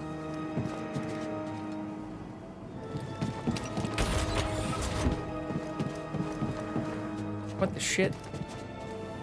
That was what you were referring to, yeah. There's more reference to it later, but Cal's reliving the experience is so good and also so sad to watch. Yeah, we just did that on Saturday. That was right where I left off. I don't know why it says I can get through here. I can't get there from here. Because that's like a skating thing. Oh, maybe I can crawl?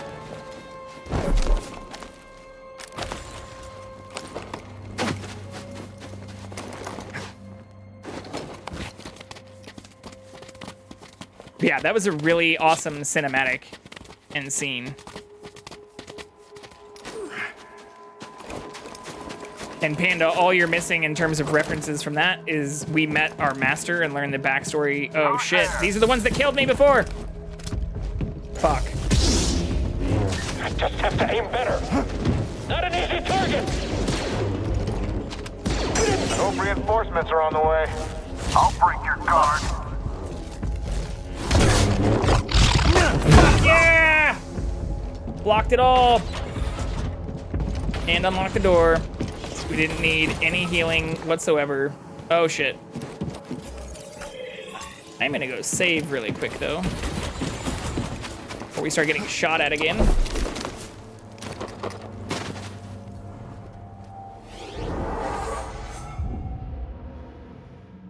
But I do appreciate the trigger warning, because that was a pretty emotionally intense scene.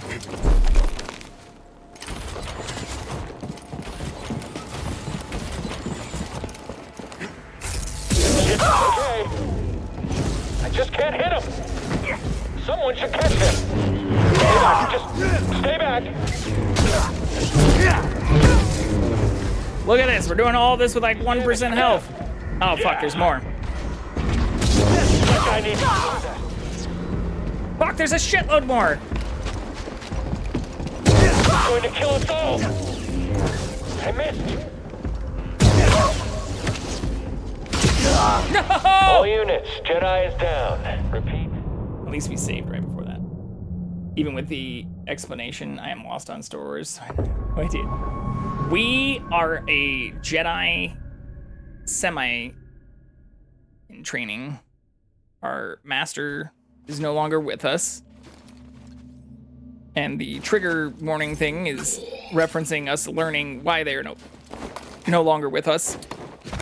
And so we're on a quest to learn more about that, as well as another Jedi master who started researching a bunch of like ancient history with this robot that's on our shoulder. And so we're currently learning more about that history with this robot.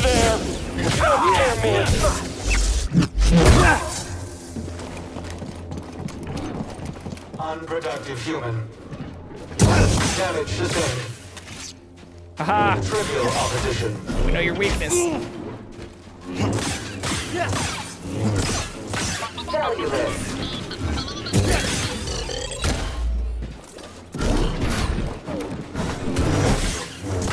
Enemy contact. Prepare yourself. Oh, fuck.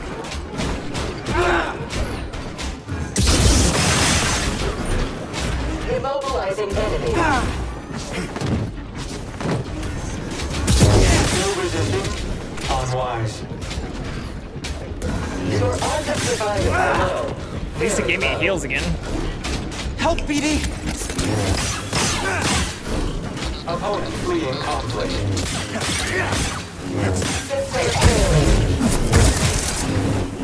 Initiating data.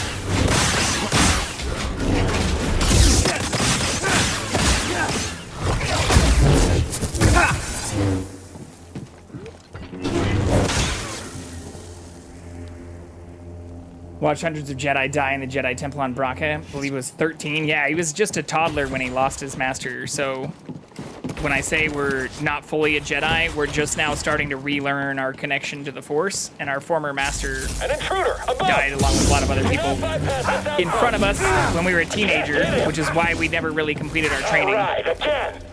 Fuck. Toss me one, BD. We'll win.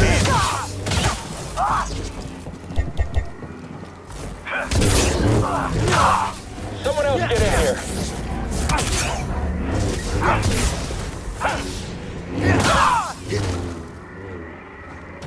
Let's keep up. We'll vanquish you. I won't let you kill me. We won't be routed.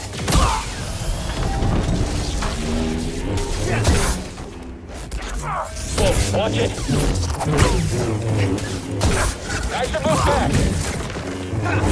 What do I do now? Fuck, yes. Okay. We only used one heal through that, too.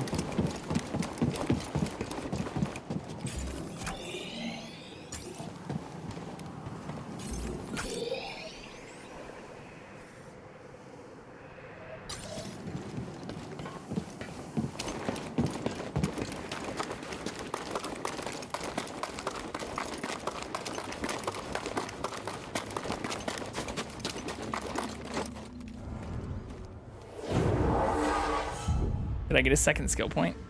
Did.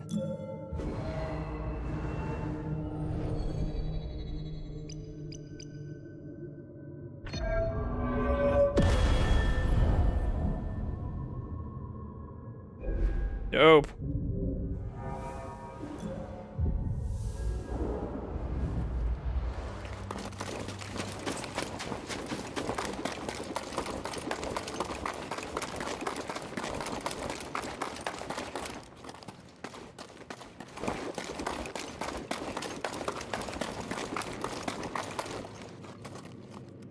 Wait, was there nothing else over here?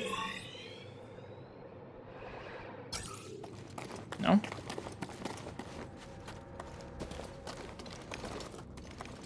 Can't use this anymore either. Was all of that just for... Well, I guess we got just our XP back, but... Was that all worthless? Why am I still also only at 90% explored or 96% explored? What the fuck am I missing?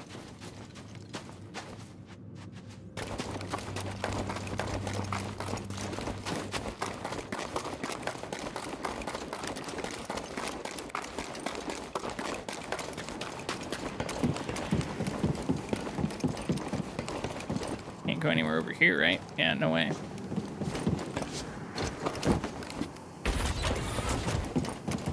We already unlocked this, which is the only shortcut I see on the map.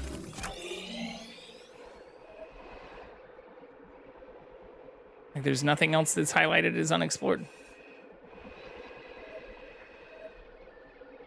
Just that. But that's 87% explored and says we're at 0 out of 1 chests. What the fuck? Ah!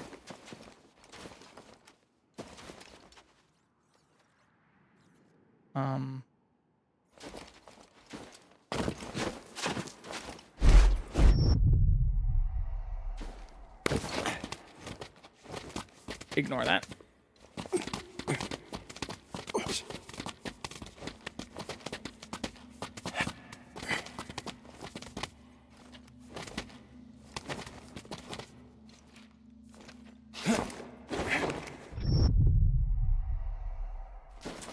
All right.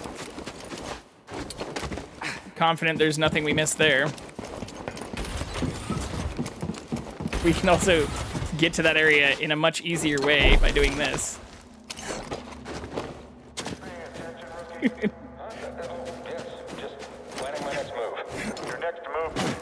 Shoot me! An intruder! Not ready for this. Fuck, I want the guy to shoot first. Hurry, end it! Find an opening. Can we really beat him? There we go. Buddy, help! How can we win? Okay, I got this. I got this. Survey says that was a lie. Intruder up there. On my Okay, way. that guy's gonna shoot rockets at me, but there's nothing else here. Be careful, he's dangerous. Attack the enemy.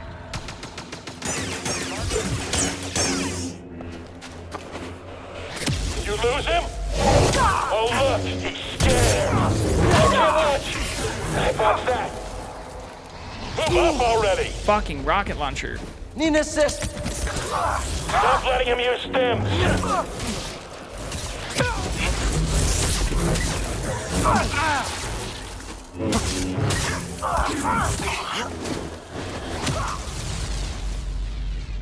Thanks for the help.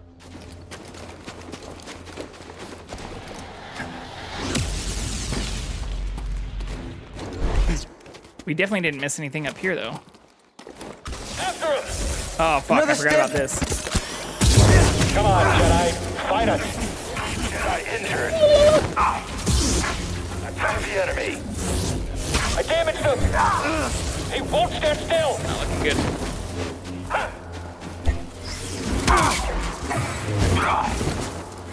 Getting weak. Hey, bud. Stim. Engaging target. Fuck. Target damaged. Oh, that's my last stim, too. Okay. I'm sure we'll beat you. You will stop this. It's too fast.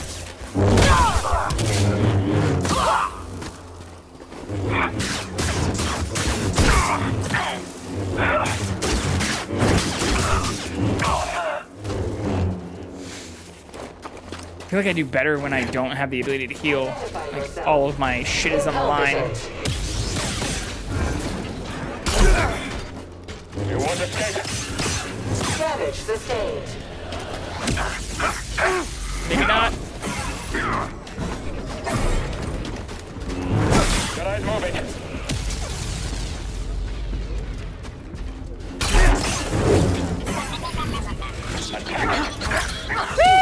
Let's finish this.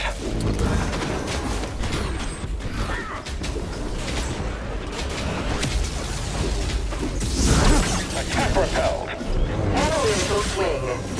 You will regret that.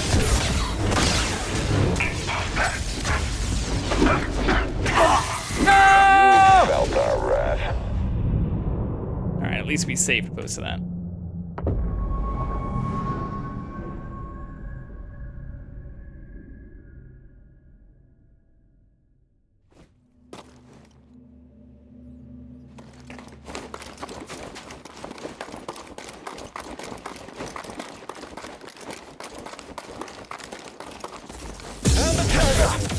On it.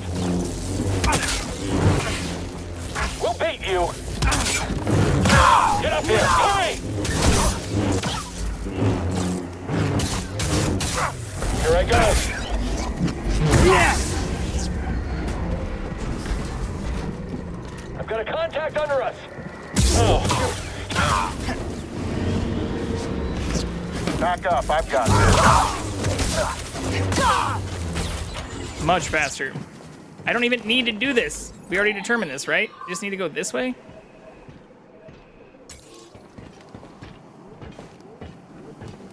Engaging in pursuit. Possible intruder identified. Requesting maintenance.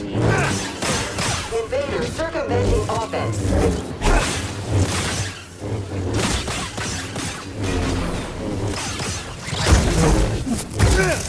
Resolved adversary's locale. Okay.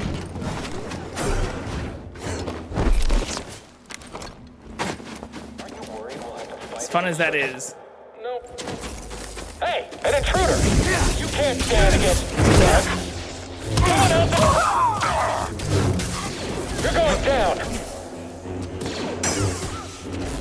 Gotcha! Shooting at the target!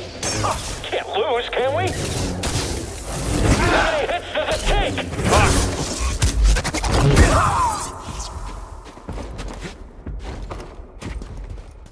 Up there, the enemy. Acknowledged. Major blaster bolt.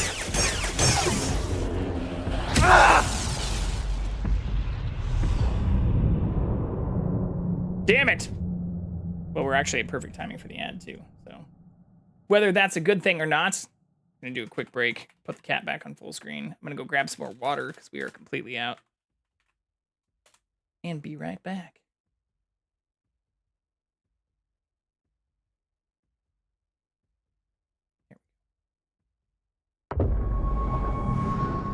That way you can at least see it in the background.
We are back.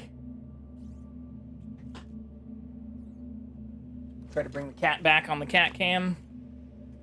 No promises, since he's probably going to want to hang out in the hallway, as he usually does like this. See if we can entice him in. Oh, it's working.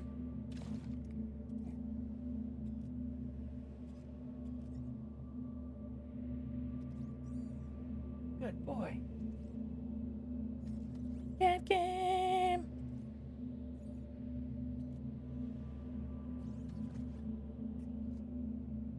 Okay. We can do this.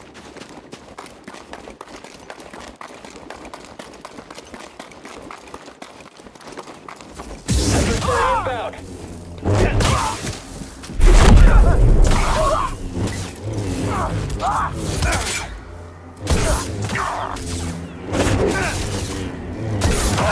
Let's end it.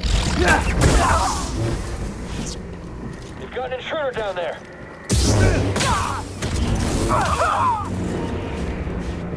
I'll get after him.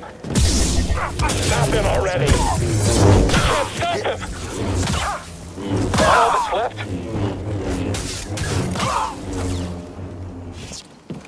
Individual detected. Past tense, we're... Trivial opposition. Oh, you want some more bits? I'm sorry, buddy. I'm sorry.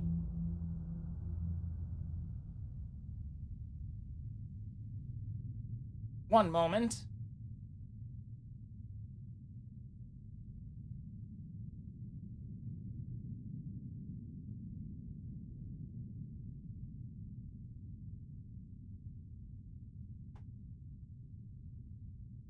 Good point.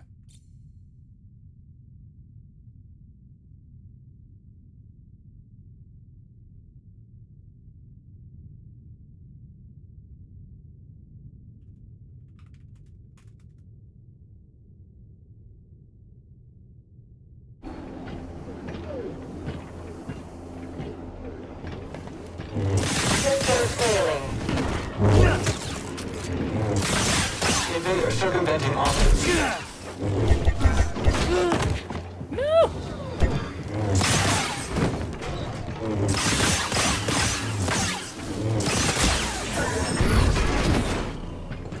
Valueless. Detected. Unessential.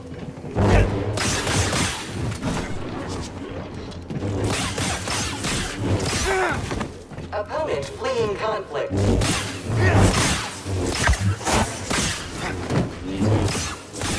Collision indisputable. Shit!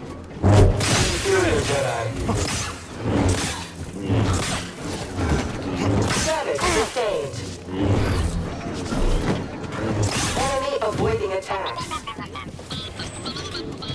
Your odds of surviving are low. Very low.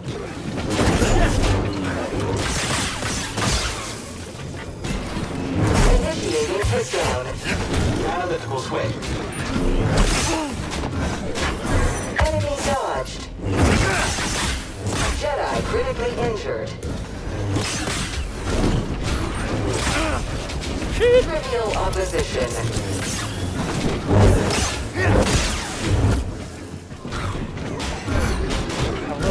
Large damage initiated.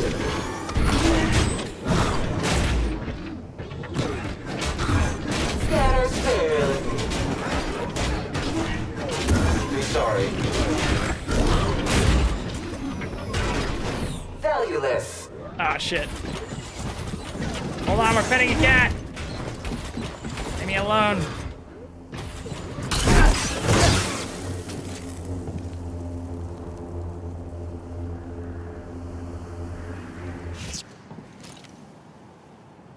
So cute.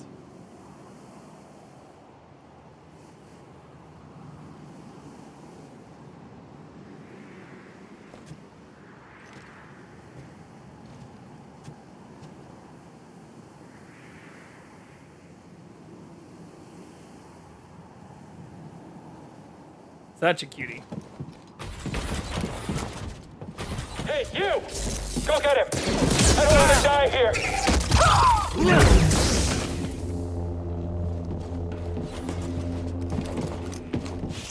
think this is the right way, right? Yeah.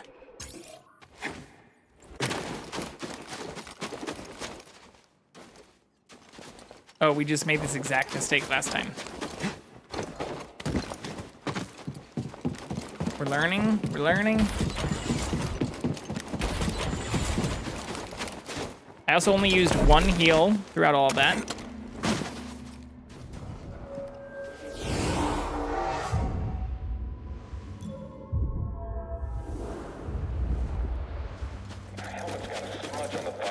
That might be hard. The Jedi is here! Copied loud and clear.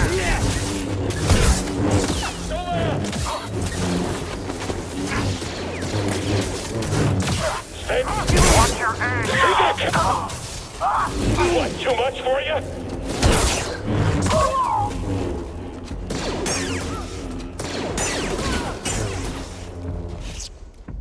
Stim, please. Alright, that's the one we died to all the way up there, though. So we have to clear out all of this and then get the rocket guy again. Get him! Can't be that quick.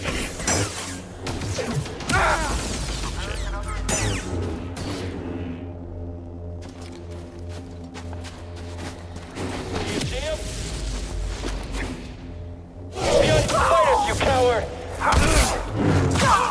Strike him quickly!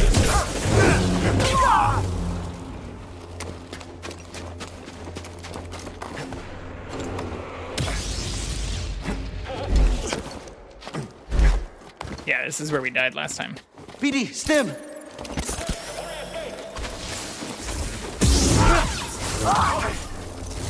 We'll be right behind you! Disable the intruder! Protect yourself! Finally!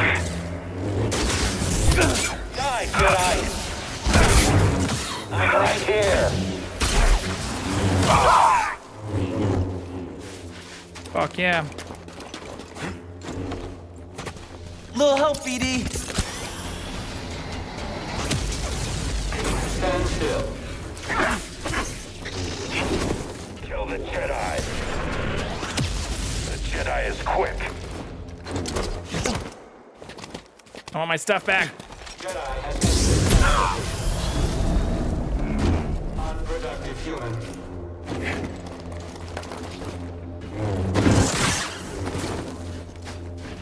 Meet your death. Fast.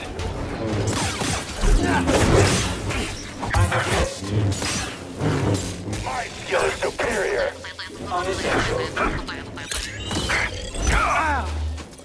We have the advantage.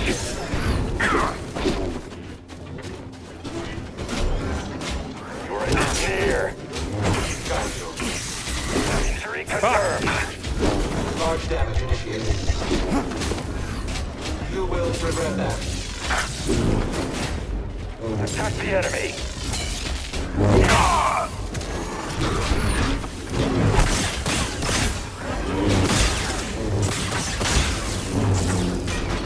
Need to pick me up. All right. You're quick.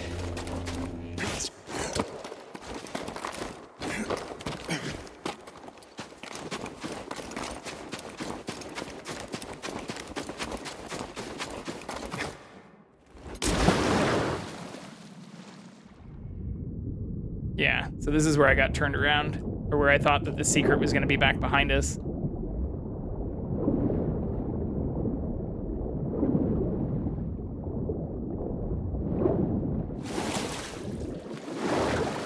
We made it.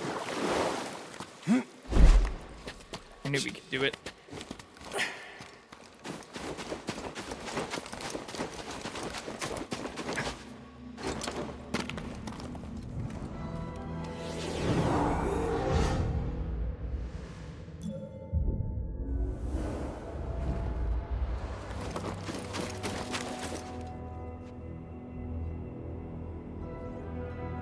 Goody.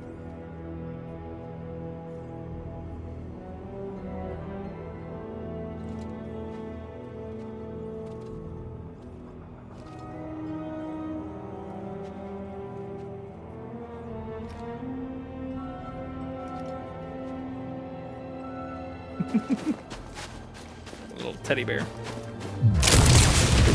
Oh shit, that's new. Ah, fuck. More.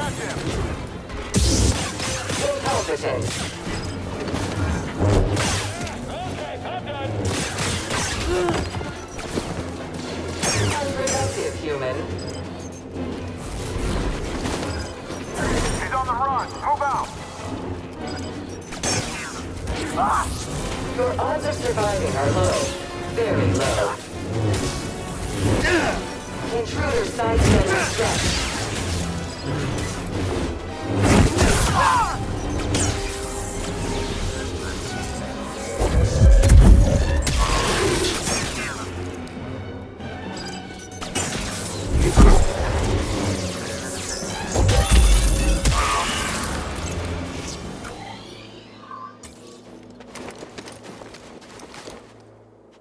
We already went up there. Alright, let's see if the cat goes into the living room. That's where I'm guessing they'll head next. Either that or in the back room.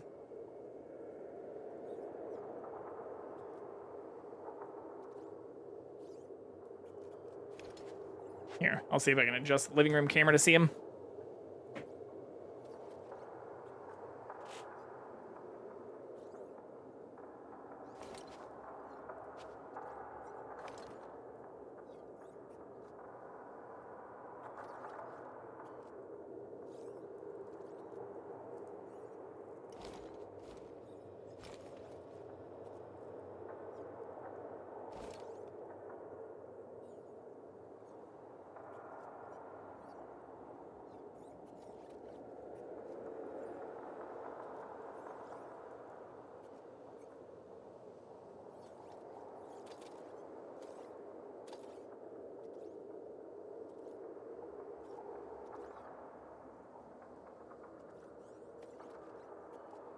I don't know how long he'll stay there.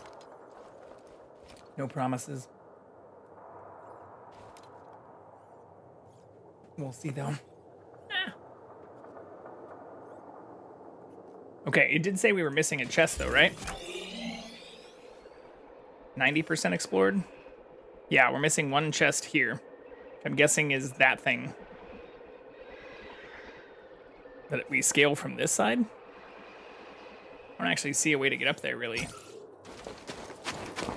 You see? Intruder! Above! Alright. He's hurting. Hurry, end it! Just need to focus. I need a stim, BD. I'll find an opening.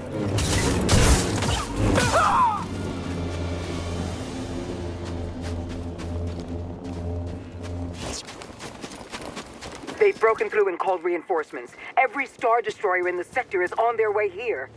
If they get here before you do. No, we didn't come all this way to get captured. I'll be there. I'll be there.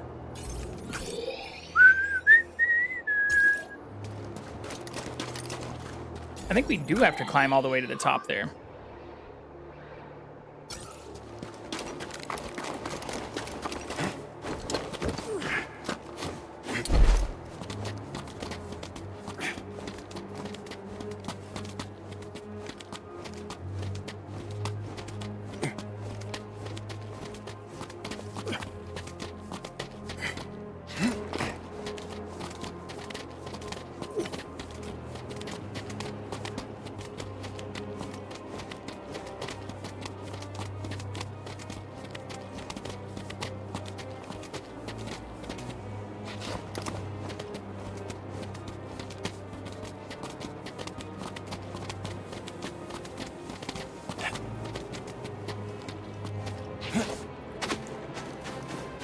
Yeah, we got this thing.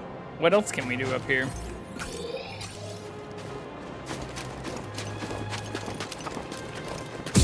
Oh, it's right here. Want to look inside? Have fun in there?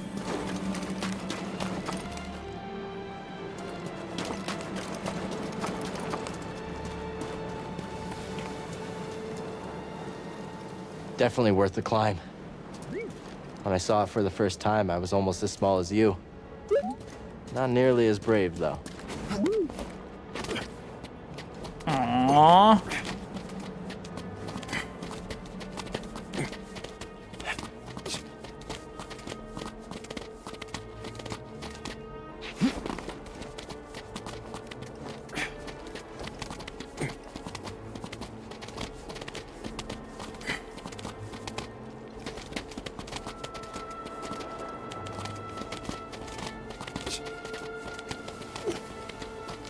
Okay. That should be it, though.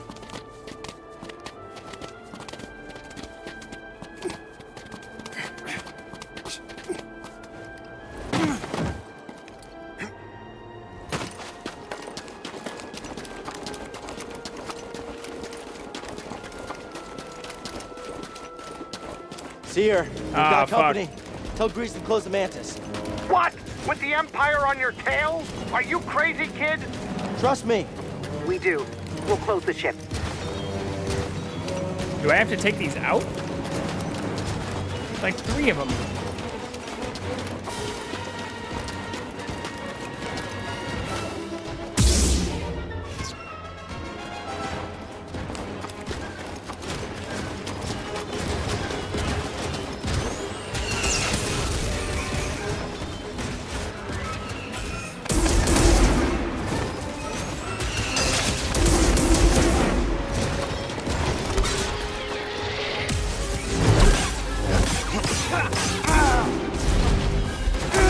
Ah, fuck. BD, here.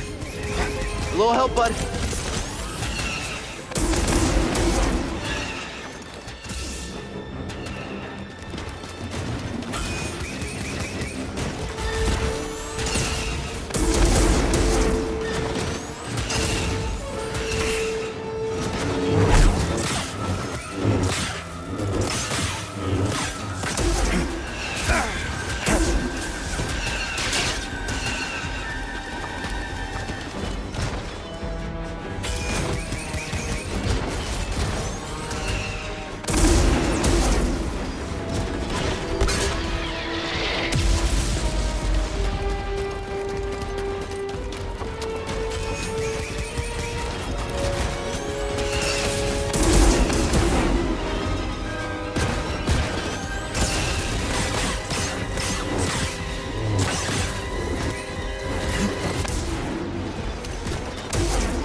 That one is almost down, though. Fuck.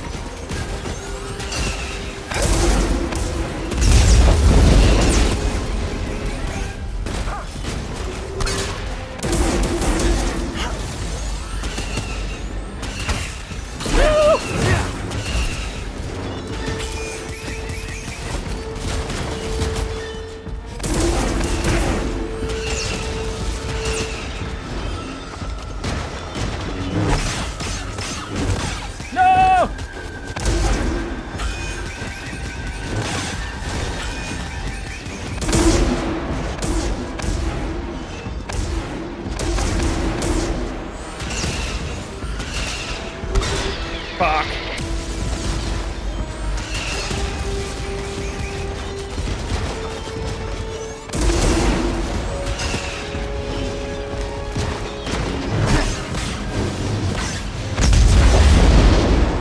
Where's the pilot?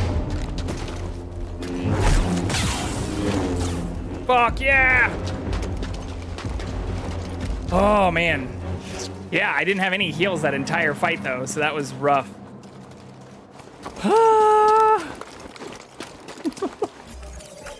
Did I get everything? Explored. 96%. I still don't know what I missed in this area. Fuck. You kidding me? It's 96% bullshit. We'll come back later. Unless this planet explodes.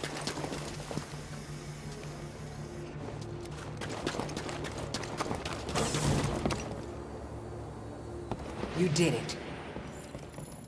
We did. Fuck yeah, I did. I wouldn't be here without all of you. I used to sit on Braca dreaming about storming Coruscant with survivors from the Jedi Council. Instead, the Order's hopes rest on a gambler, a fallen Jedi, and a failed Padawan. A bunch of screw-ups. You can say that again. BD's the only reliable one. He let Cordova wipe his memory so he could stay behind and guide us. But you're both willing to sacrifice everything. To keep going even when it seems impossible. Failure's a part of the journey. I get that now. Thank you. All of you. Not now. I got work to do.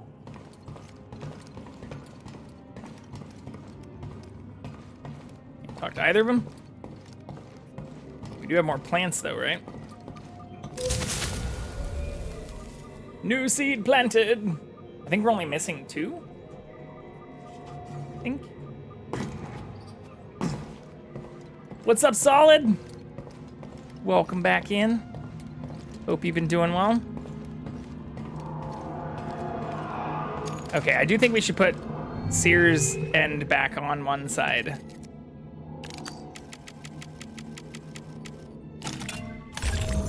Represent our dual heritage now.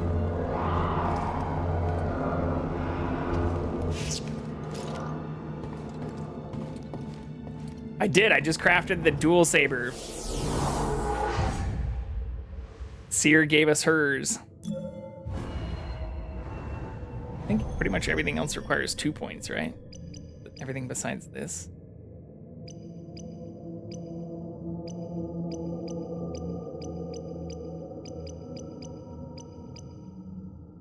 Yeah, and that one's 3. Oh, that's what the other person was probably talking about. BD1 stem canisters completely refill your force meter. It's a skill.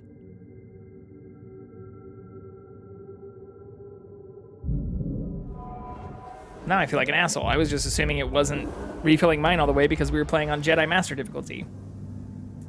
Yeah, I just fixed the broken half with Series Hilt. Yeah, we just did all that. That is what we just completed the last hour and a half.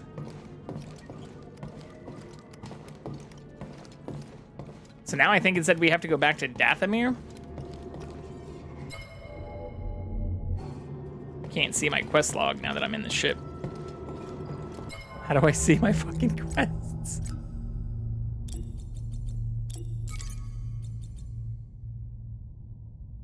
Cal must return to Dathomir and face the dark side once again. Yeah, okay. Hey, wasn't there a gigantic crash ship on Zepho?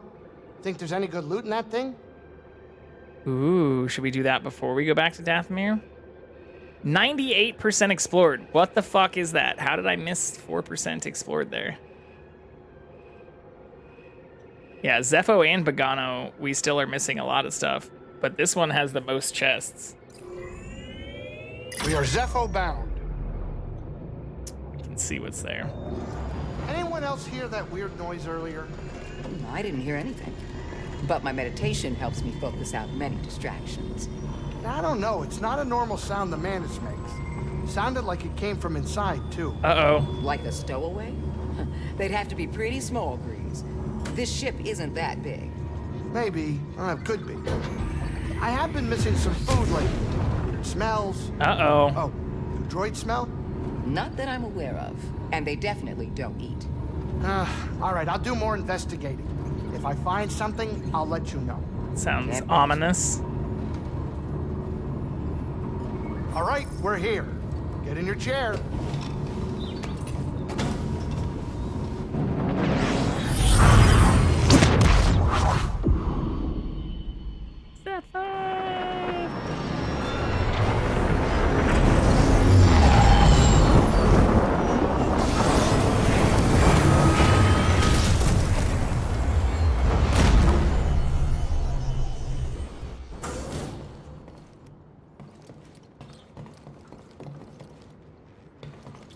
There's our crew.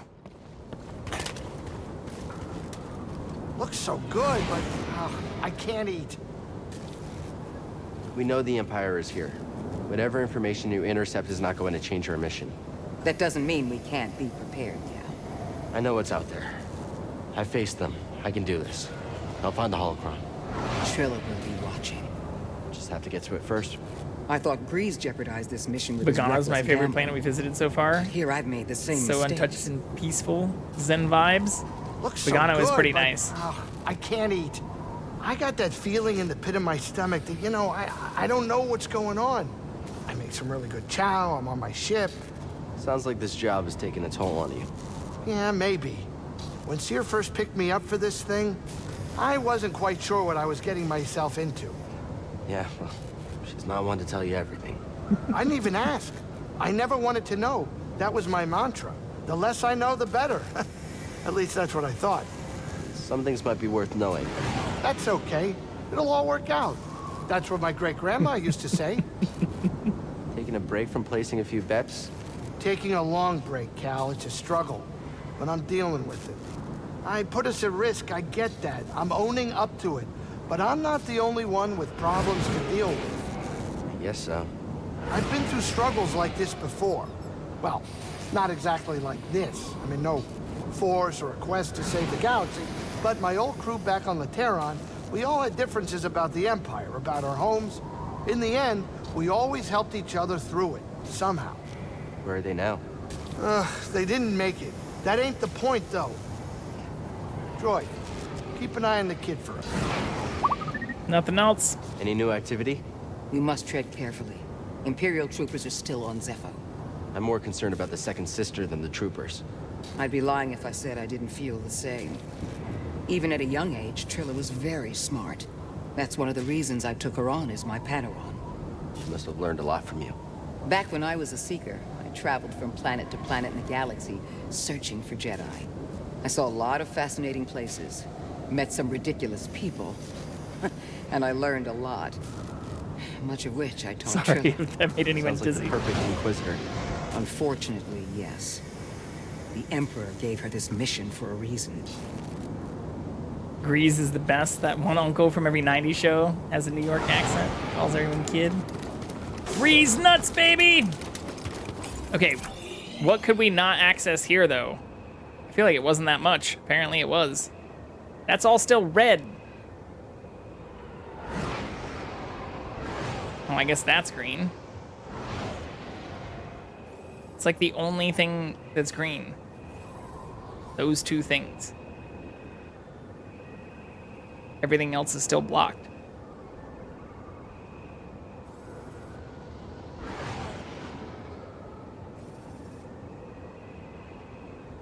I have a feeling we're gonna have to come back here again, right? I don't know. Is it worth me running through all this again, or should we just go to Dathomir? I'm just gonna go to Dathomir. Sorry. Hope you don't mind me wasting fuel. I have a strong feeling we're gonna have to come back to this area again anyways. Pick anywhere except Dathomir. Hate that place. That is exactly where we're going, Grease. I am sorry, but that is where duty, Dathomir? Who wants to go there? honor requires. Dathomir, huh? I'm gonna say it's where It's duty time I faced exists. Yes. You're ready to face your past. What about you and Trilla? I don't know if I'll ever be ready. You know what you need to do to start healing, and I'm so proud of you for that. I have my own path. I'm here for you if you need me. Aww. My eye itches. Oh, we lost the cat too. Fuck. Oh, he's probably just on the ground. Time to Put a land. Get memento. up here.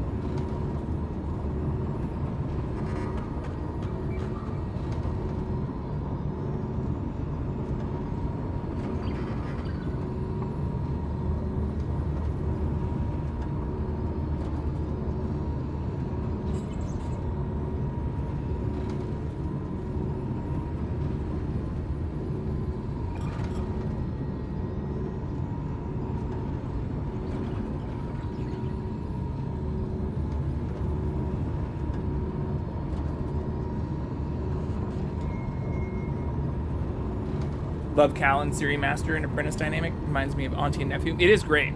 I do love the writing. And they are great together. But I also just realized as I got up that we are already past midnight here. Yeah.